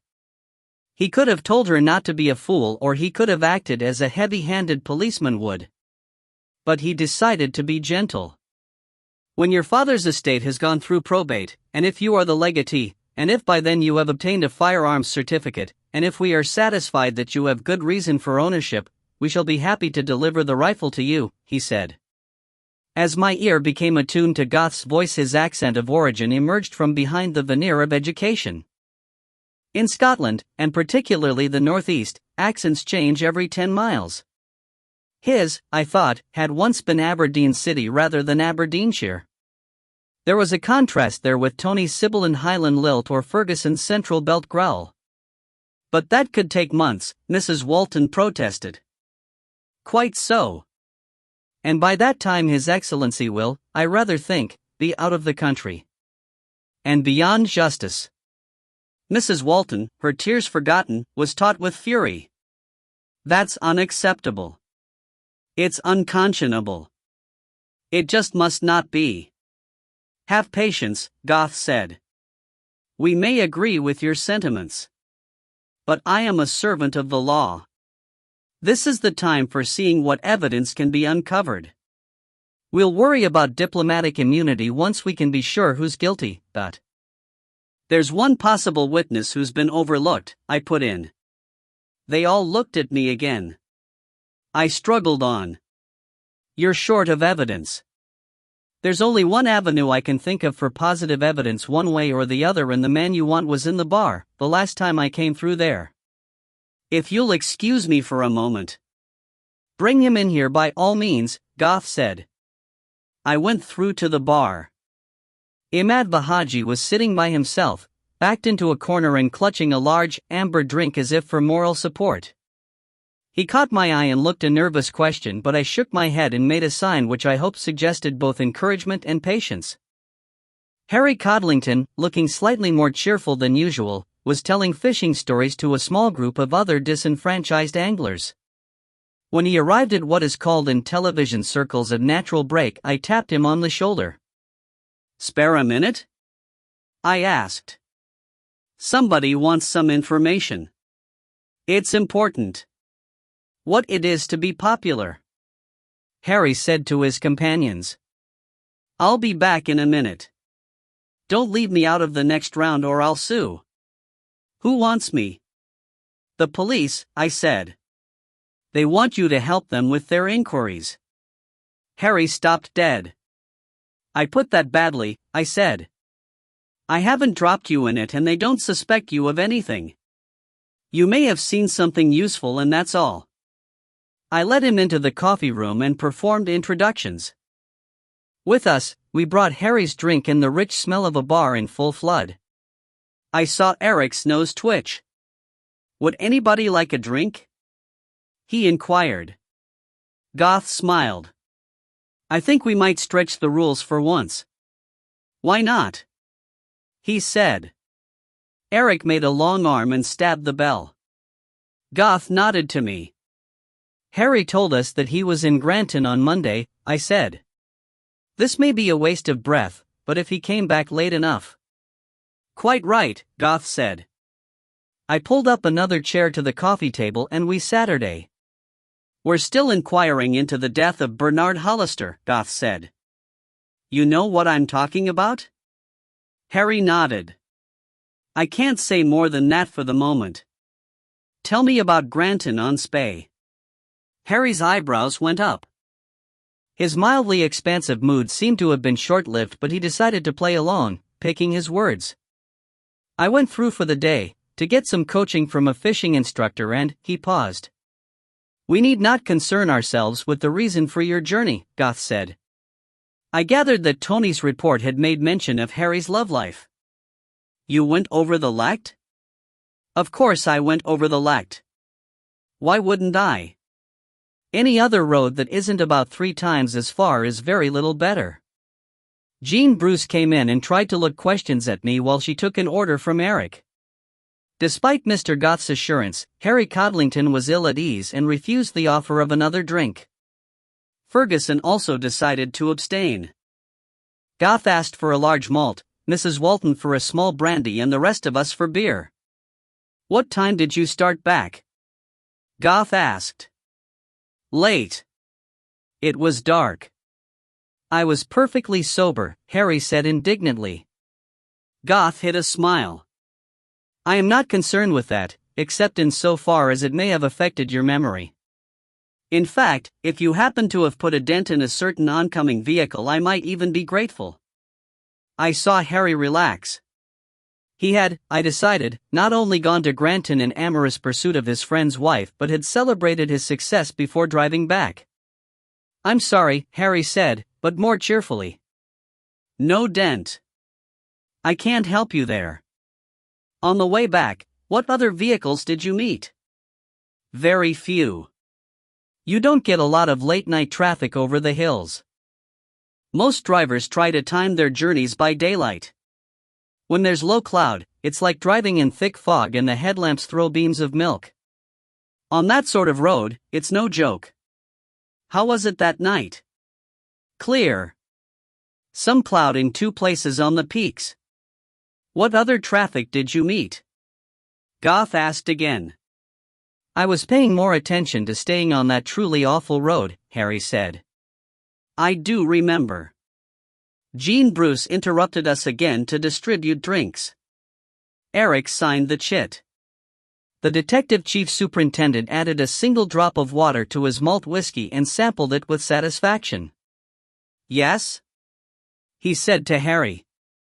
You do remember, Dot. This side of Tomintoul, I was going down one of those incredible 1 in 5 hills and hoping my brakes would hold, when I met something struggling up. I thought it was a van. I couldn't see much because he never dipped for me, but as I went by I saw that it was one of those caravanette things. And there was a car behind it, I remember, waiting for a chance to overtake. And did he overtake? I don't think so. I had a look in my mirror because, after I'd gone by, my lights picked up a wet stripe in the road as though one of them, presumably the caravanette, had been blowing steam, and I wondered if he'd make it to the top. The car was still behind. They were nearing the cloud line and the driver probably didn't want to face the risk of an oncoming car popping out of the fog all of a sudden. What kind of car was it? Harry waved a hand in the exaggerated gesture of the slightly drunk. I have the impression of something large and dark. Ferguson stirred. At what point in the journey did you meet the white Mini? Harry looked at him blankly. I don't remember any Minis, or anything white, he said. Yellow? Tony inquired. A yellow sports car? Nothing yellow and no sports cars. In fact, I think the caravanette and the car following it were the only 2 vehicles I saw between turning off the main road near Granton and arriving back at D-side. Apart from an old rattletrap of a van near Cockbridge. Thank you very much, said Goth, that's all I wanted to know. I'm afraid I haven't been much help. Goth raised his glass in what was almost a toast. You were more help than you know. On your way back, would you ask Mr. Bahaji to join us? The thin, dark chap? All right. Harry looked as though he would have liked to ask a few questions of his own, but after a momentary hesitation he turned and left the room. I think that we may be beginning to dot the I's and cross the T's, Goth said. We'll get Mr. Bahaji out of the way. My time for a little dry fly fishing for trout was ebbing away. Perhaps we should leave you to it, I suggested for the 3rd time. Eric and Mrs. Walton sat firm, but I had just got to my feet when Imad Vahaji sidled in, looking very neat and smart but more nervous than ever. He shot a terrified glance around the group, one known police officer and 4 strangers, and turned to me as the only person there who had sent him a message of comfort. "Don't go," he said. "Please." Goth shrugged, so I sat down again. Bahaji squatted on the very edge of the chair vacated by Codlington and laced his fingers together. The detective chief superintendent introduced himself and Ferguson, which did nothing for Bahaji's peace of mind. Goth spoke to him gently. "At the moment, evidence coming to us suggests that the statement which you gave to Mr. McIver is true. But you must see that any lies and evasions can only count against you and make it more difficult for us to confirm what you've told us." Bahaji looked at me. "This is true?" "Quite true," I said. "If you're guilty of anything, you should ask for a solicitor to be present. But if you're innocent, you can only save trouble for the police and for yourself by speaking up." As I spoke, I realized that my comment was double-edged. If Bahaji now asked for a solicitor, it would be a confession of guilt, at least in the eyes of the police. It was a trap as old as justice itself. But he took it at face value. "What do you wish to know?" Goth led him first through what was no more than a repetition of what B had extracted from Jean Bruce. "When you went out again, after Miss Bruce came to you," Goth said, "what did you see?" "The caravan was gone," Bahaji said.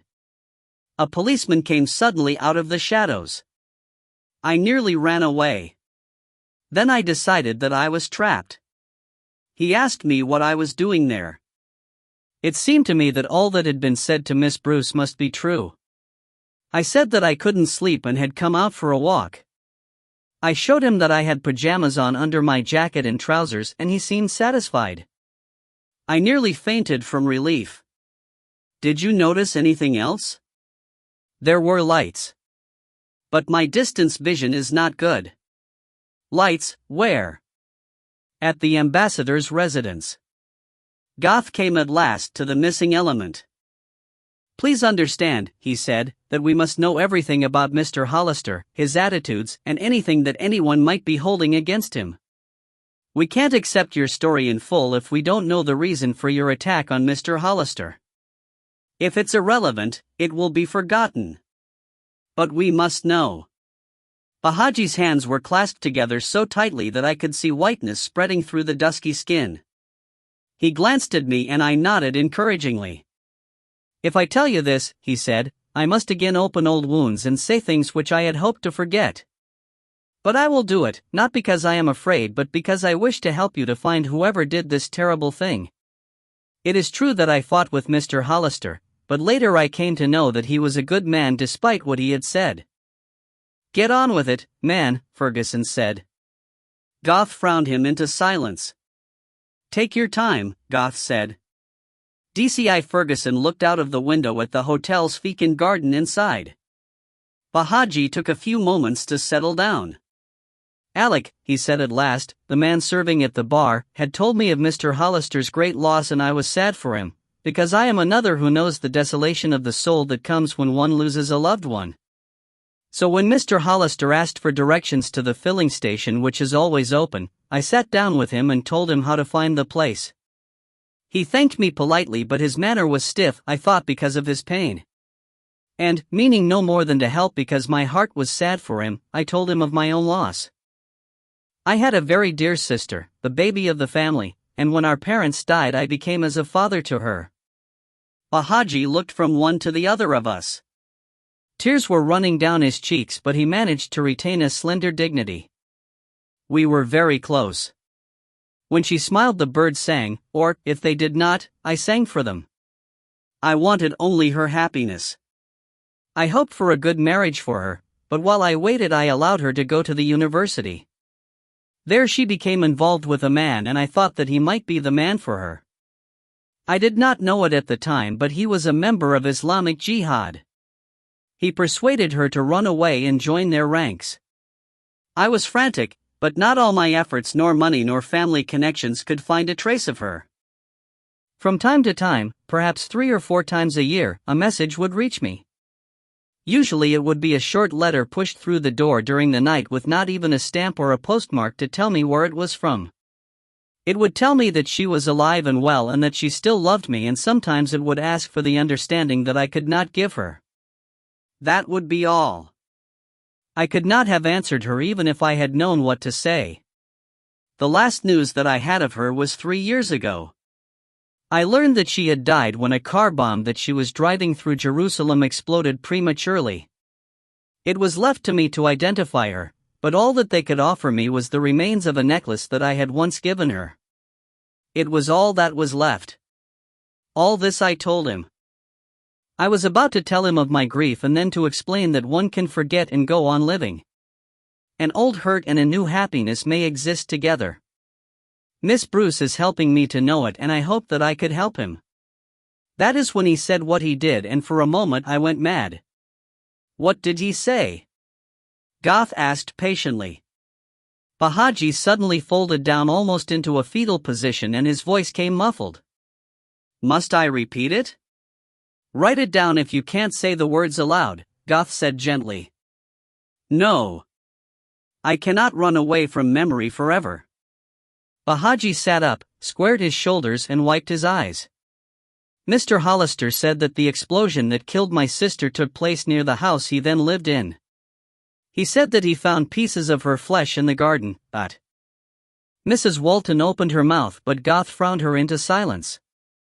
Go on, he said. I can hardly bring myself to say it. We had never recovered any part of her body for sacred burial. I asked him what had become of those pieces. I hoped that he would tell me that they had been decently buried, even if not in ground that I would consider to be sacred. Bahaji's voice choked. He said that he gave them to his dog. To eat. The sounds of the drinkers trickled in from the bar, but in the small coffee room the silence was absolute. The thought in my mind was that I had betrayed Bahaji. We now had more than enough motive for a dozen murders. In his shoes, I would have killed if I could.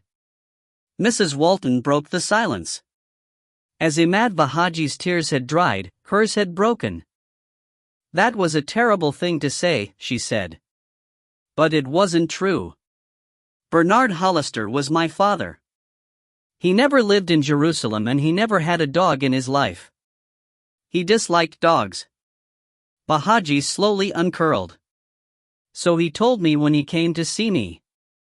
I did not know whether to believe him, but I am glad to know that it was so. Your father visited me the next evening and apologized most graciously. He said that he had had a great fondness for the Arab peoples, but that his wife, your mother, had been injured by a terrorist bomb.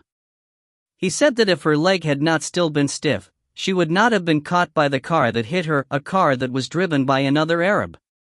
This he was told by the one witness he could trust. So when I told him of my sister's work with Islamic Jihad and the accident which was so much like the one which had led ultimately to the death of your mother, his rage exploded and he sought only for words which would hurt as he had been hurt. Later, when he remembered exactly what I had told him, he realized that I had not supported the jihad but had been a victim as he had.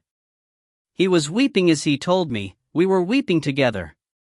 I said that, although I could not forgive his words, I hoped that he would forgive the Arab peoples. We parted on good terms. If he had lived, I think that we might in time have become friends. We had much in common. Mr. Goth waited in silence until the scratching of Tony McIver's pen came to a halt. Thank you, he said, quite gently. Go home now. If you are in any doubt about your safety, one of us will come with you. But I think that the threats made to you, through Miss Bruce, were intended to do no more than induce you to incriminate yourself, which you very nearly did. Imad Bahaji got to his feet. I have been foolish, he said. I will not trouble you further. Don't.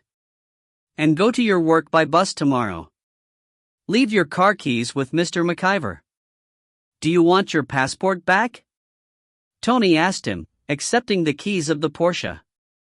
He put a hand on his briefcase. There is no hurry, Bahaji said. I shall not be leaving Britain for some months. The door closed softly behind him. "You didn't believe that load of bull, did you?" DCI Ferguson demanded. Goth remained calm and polite. "There are 2 levels of belief," he said. "Officially, I don't have to believe or disbelieve anything until all the evidence is in, and not even then. But unofficially and personally, yes, I believed him. But think of the motive, man. All the talk of an apology was a clever blind. Few men go through life without being given a dozen motives for murder. Thankfully, not everybody acts on them. If Hollister had died that same night, I might have been persuaded to agree with you. Mrs. Walton tells us that her father needed time to work himself up," Ferguson persisted. "Given time," said Mrs. Walton, "he would have seen that he was in the wrong. He had struck the first blow, even if it was a verbal one." "So you're letting it go at that?" Ferguson asked Goth. "For the moment," Goth said. "He should be in custody. We have his passport, which you would have given back to him." Realizing that he was making no impression on the detective chief superintendent, Ferguson heaved himself up by the arms of his chair and held out his hand towards Tony McIver. "Give me the passport." Goth also held out his hand.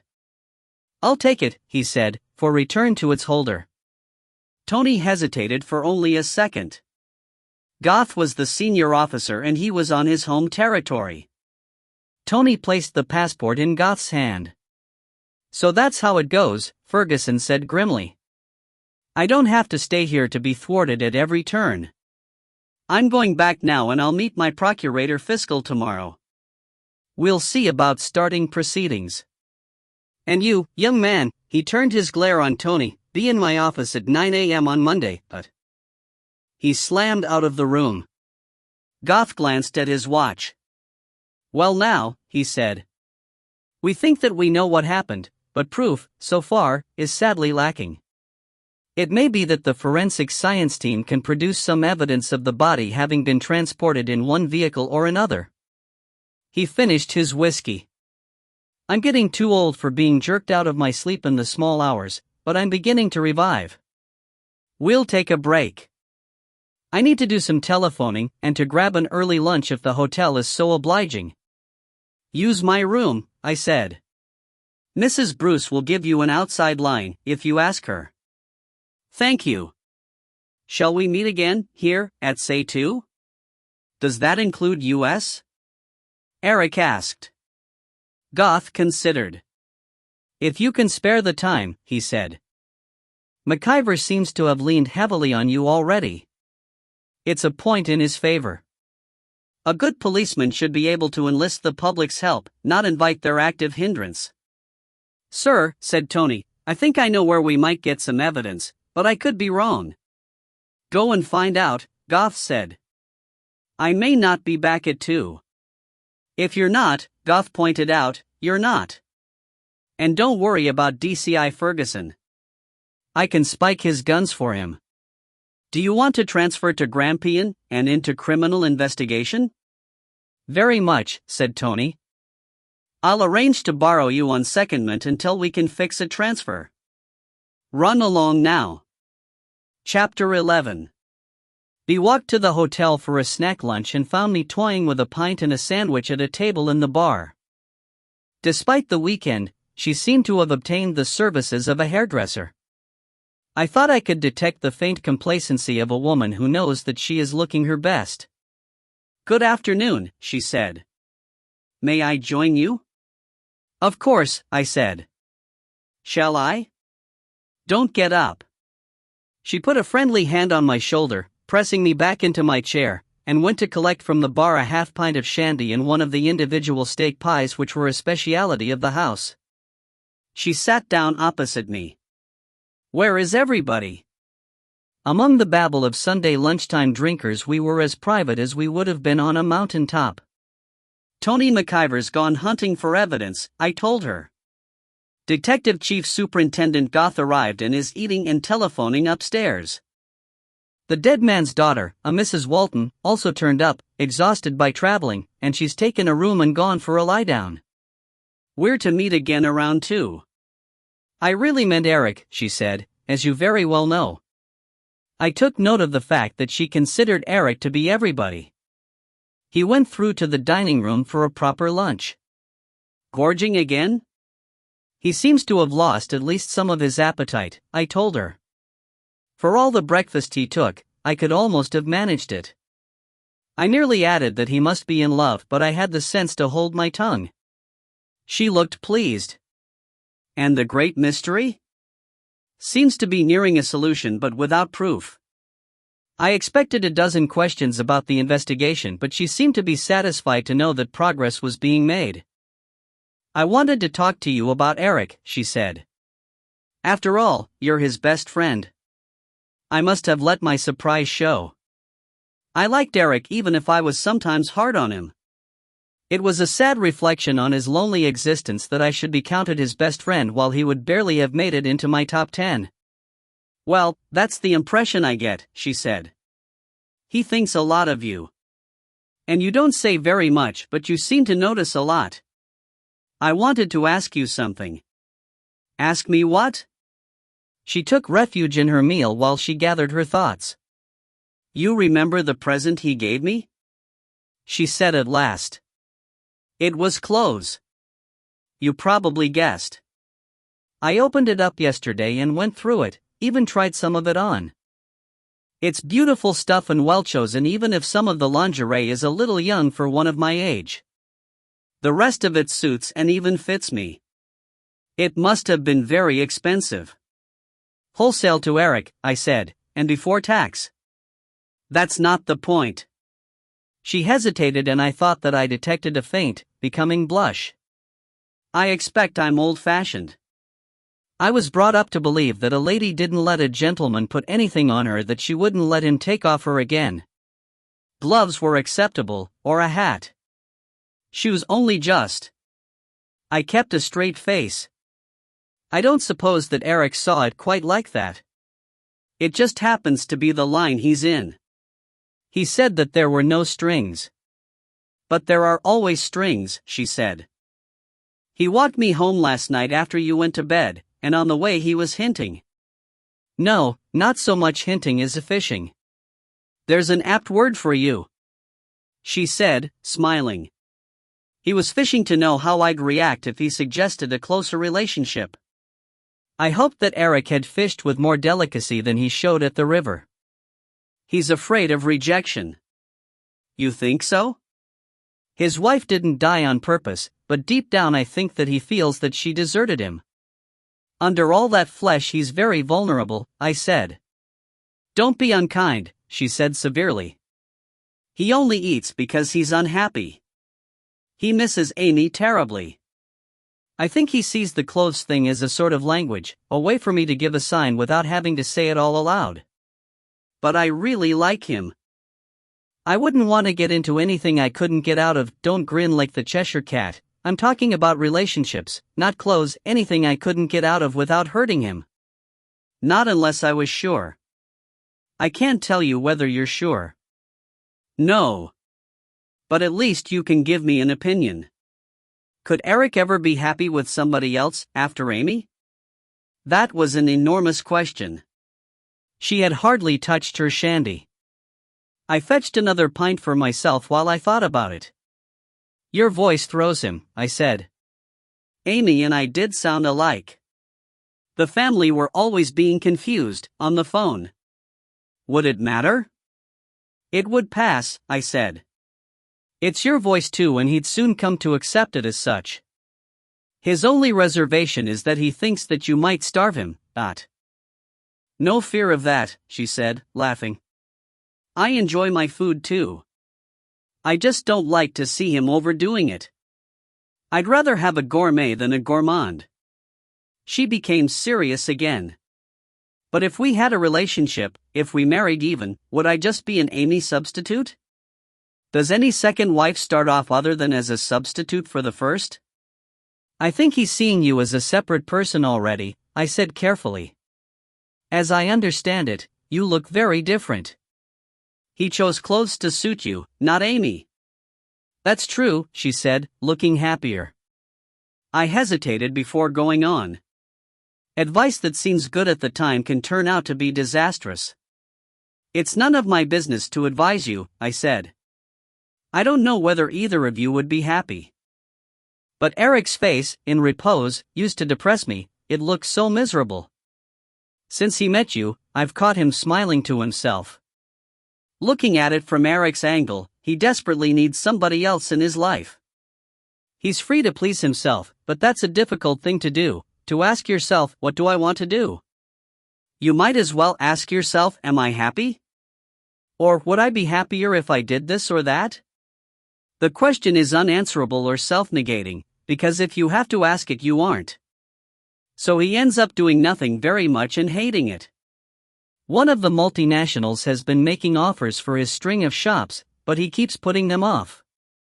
He could retire in comfort, but he can't visualize himself filling a whole lot of empty time. Not on his own. She had finished her pie and her shandy while this, for me, very long speech was in progress. The much vaunted pursuit of happiness is a delusion?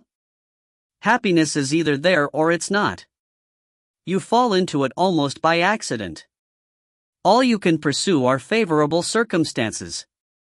But when you have somebody else to consider and to share with, the happiness boundaries are pushed further apart. Much further. Do you see what I mean? Of course I do, she said thoughtfully. What you've said applies as much to me as to Eric. I think I'll go and try my new clothes on again. She pushed back her hair with her fingertips. On the phone the previous night, Janet had told me that her old friend had decided that a quiet borders town bored her and had gathered up her brats and departed. Bearing in mind my hunch that the fishing was about to deteriorate, I found that I was eager to go home. But if I was too forthcoming, I would lose the other half of my fee and Keith would boil over. Before you go, I said, think about this. Eric still has a week here. He doesn't need me, he takes instruction better from you. Why not invite him to stay with you? You could have a splendid week, fishing together. Who knows? He might decide that he could bear to retire here. But what about you? I could go home. You wouldn't mind? I should be happy to know that you two were having fun. Bless you, my children. Just don't let him know that it was my idea. We rose. Before she left she said, he did admire my house. Star. I was back in the small coffee room before 2 o'clock. I had tidied away the debris from the morning session and was making another attempt to read my paper. The first to join me was Helena Walton. She made a careful entrance, balancing a cup of coffee and a plate with another of those individual steak pies. I placed a chair for her. Did you sleep? I asked. She shook her head. There were dark smudges under her eyes and the flesh was puffy. I've gone past my sleep. And my mind's too agitated, wondering whether those men are going to get away with it all. I don't think that I'll be able to sleep again until it's over. What do you think is going to happen, Dot? I could have made a guess, I said, except that there's something else I wanted to tell the chief superintendent. Or Tony McIver. Or anybody else, for that matter. There just doesn't seem to have been a chance to get a word in. Try to relax and leave it to the police. Once they know what they're looking for, they usually find it. And what then? Diplomatic immunity and a safe passage home? It seemed to be my day for handing out unsolicited advice. If that's the way it goes, I said, then accept it. Mr. Goth was trying, very gently, to warn you away from following in your father's footsteps. Do you have any family? She did not even blink at the apparent change of subject. A boy and a girl, she said. Then your father had very much less to lose, at his time of life, than you do at yours. And even so, it cost him dear. I suppose that's true, she said, too readily. She fell to picking at her steak pie, crouching awkwardly over the low table. Something was going on in her mind. I had an uncomfortable suspicion that when her husband arrived back in Britain he would be invited to take up the sword, a one-man crusade against injustice with all the forces of law ranged against him. I only hoped that he would have the sense to tell her that the days of personal revenge were over, warming her bottom to emphasize the message, or else that he would hire a professional who would do the job properly. The detective chief superintendent and Eric came in together, having met, apparently, in the bar.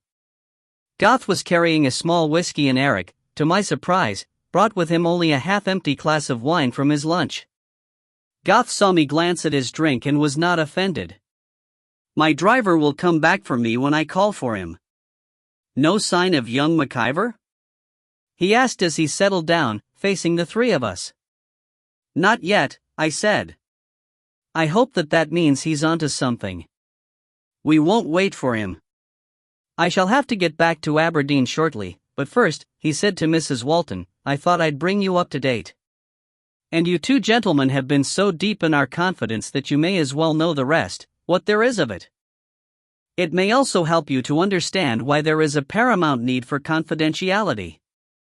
Besides, you might be able to help. I would rather like to see this thing wrapped up by tonight." I began to feel rather sorry for the middle ranks. With Tony below striving to impress, and Goth above determined to make a point, they were in a nutcracker. And, if I was any judge, their nuts were going to get cracked. They might well report for duty on Monday morning to find that their chief and a very junior outsider had between them done what they should have done for themselves. "Before you go any further," I said, "there's something else I should tell you. I didn't feel that I'd be doing you any favors if I produced it while Mr. Ferguson was here to muddy the waters." "Go ahead," Goff said. "I'll try to give you my sources at the same time." Imad Vahaji was certain that Alec, the barman, wasn't damaged in the original fracas, yet Alec's face definitely showed old bruising when we arrived here. Vahaji also said that Mr. Hollister went away to catch Alec in order to apologize, on the Monday night. Jean Bruce, the landlord's daughter, pointed out Alec's car to him. My friend in the house opposite tells me that Alec was in the habit of bringing a dog to work with him and leaving it in his car. He heard a dog yelp just after Alec came out of the hotel. Mrs. Walton tells us that her father hated dogs, but from which, said Goth, you conclude that Mr. Hollister might have fallen out again with the barman over the dog. The previous night's argy-bargy flared up again and Mr. Hollister ended up deceased? He seemed amused but not displeased. I wasn't concluding anything, I said weakly. That's your end of the stick. I just thought that you ought to know the facts. Quite right, Goth said kindly. All along the line. Right that it's my business to draw conclusions. Right to tell me. You would even have led me to a credible alternative theory but for some facts that I know and you don't, so you needn't feel bad about it.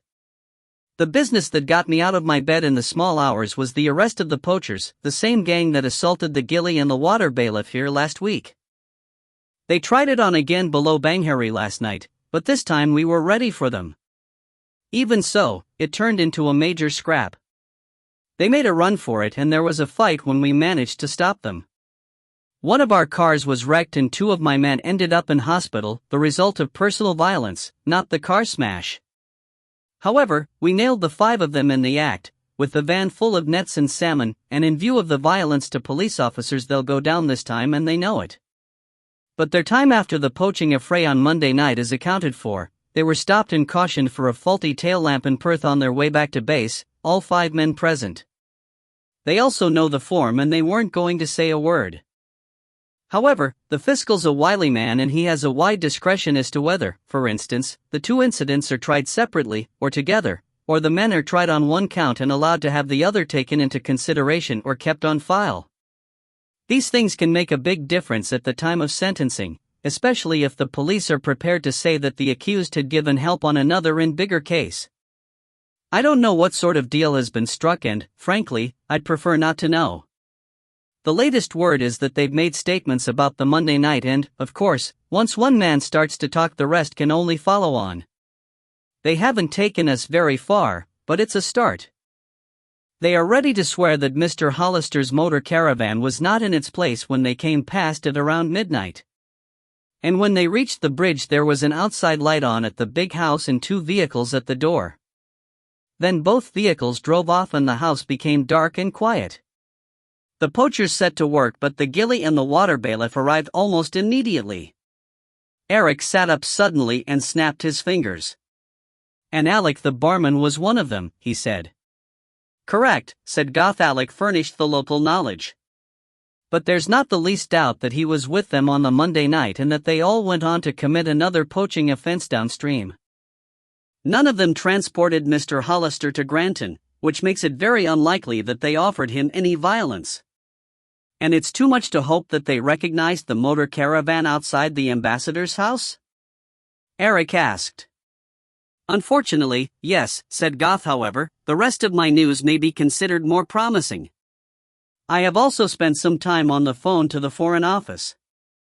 Sunday or not, the switchboard was manned and I was able to make contact with somebody conversant with the situation in the Middle East.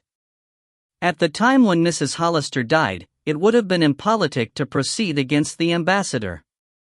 Since then, there has been a shift of power in his country, to a faction of which Her Majesty's government disapproves.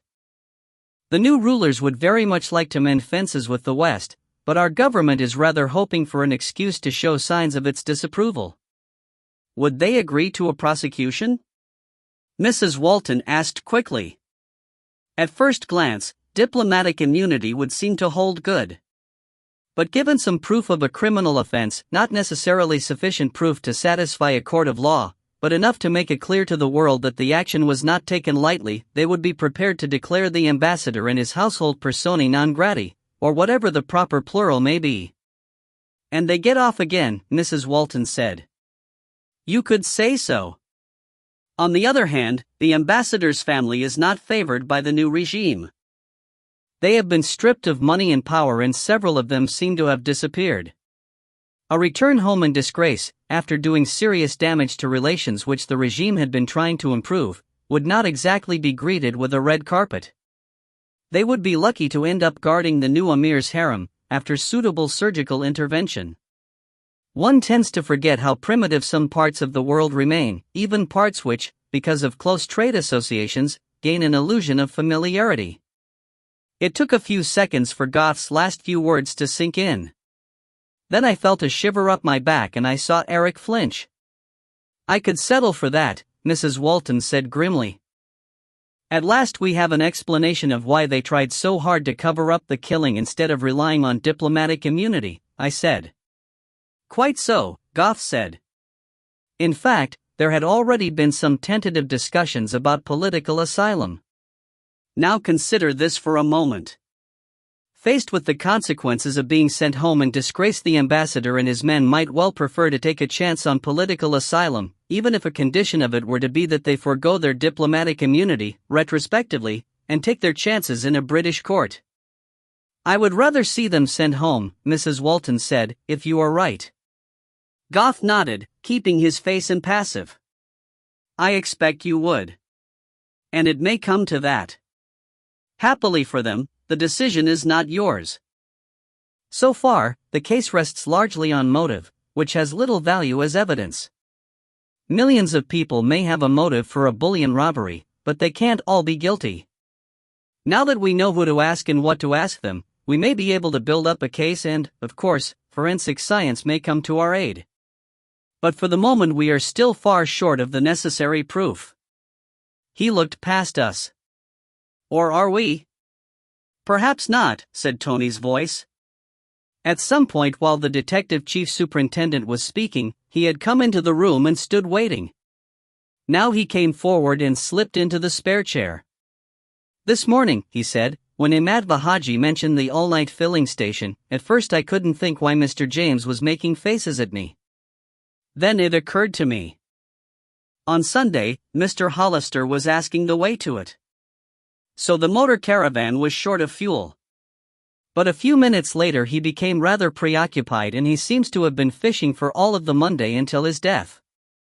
If somebody wanted to drive the caravan to the Spey on Monday night, they might have found it short of petrol and have had to fill up before going over the Lect. Of course, they might have siphoned petrol out of another car, but it was worth a try. At best, I hope that whoever was doing pump duty at the filling station today could give me the address of whoever was doing the same duty on Monday night. Then there was a faint chance that that person might remember the caravan and who was driving it. And did he? Asked Mrs. Walton. Tony McIver held up a hand for patience. As it turns out, Sunday afternoon is the time when the proprietor comes in to do his accounts and VAT and so on. And he's the meticulous type who insists on vehicle numbers being entered on credit card slips, just in case the card had been stolen. Late on Monday night, or to be more precise very early on Tuesday morning, Ali Bashari filled up both Mr. Hollister's motor caravan and the ambassador's car. And would you believe it? He used the embassy credit card. Wow! Said Eric. Mrs. Walton broke the ensuing silence with a protracted yawn. I'm going up to my room, she said. I think I could sleep now. Epilogue. The ambassador and his staff accepted political asylum, giving up their diplomatic immunity. Ibrahim Imbaresh and Ali Bashari pleaded guilty to manslaughter, and this reduced plea was accepted. His former Excellency Abdel Hassan Mohammed Flaima was defended by a senior silk. His two associates might have ameliorated their own stiff sentences by implicating him, but, perhaps out of fear, they did not. Without any direct evidence that he was associated with them in the death and transportation of Mr. Hollister, he was acquitted. The case had attracted the attention of the media. Mr. Flaima was telling the press and television cameras of his delight in having his innocence proved and reaffirming his faith in British justice when he was shot dead by means of a pistol hidden in the dummy camera of a supposed reporter. His killer escaped but was later identified, from the shots taken by genuine press photographers, as a professional assassin more often working in the Middle East. It was therefore assumed that the killing was politically inspired. Only Mrs. Walton could have confirmed or denied that assumption, and if anybody had thought to ask her, it is unlikely that her answer could have been relied on. If you enjoyed Hook or Crook, please share your thoughts by leaving a review on Amazon and Goodreads. For more discounted reads and a free ebook when you join, sign up to our newsletter. And why not follow us on Twitter, Facebook and Instagram for more great book news?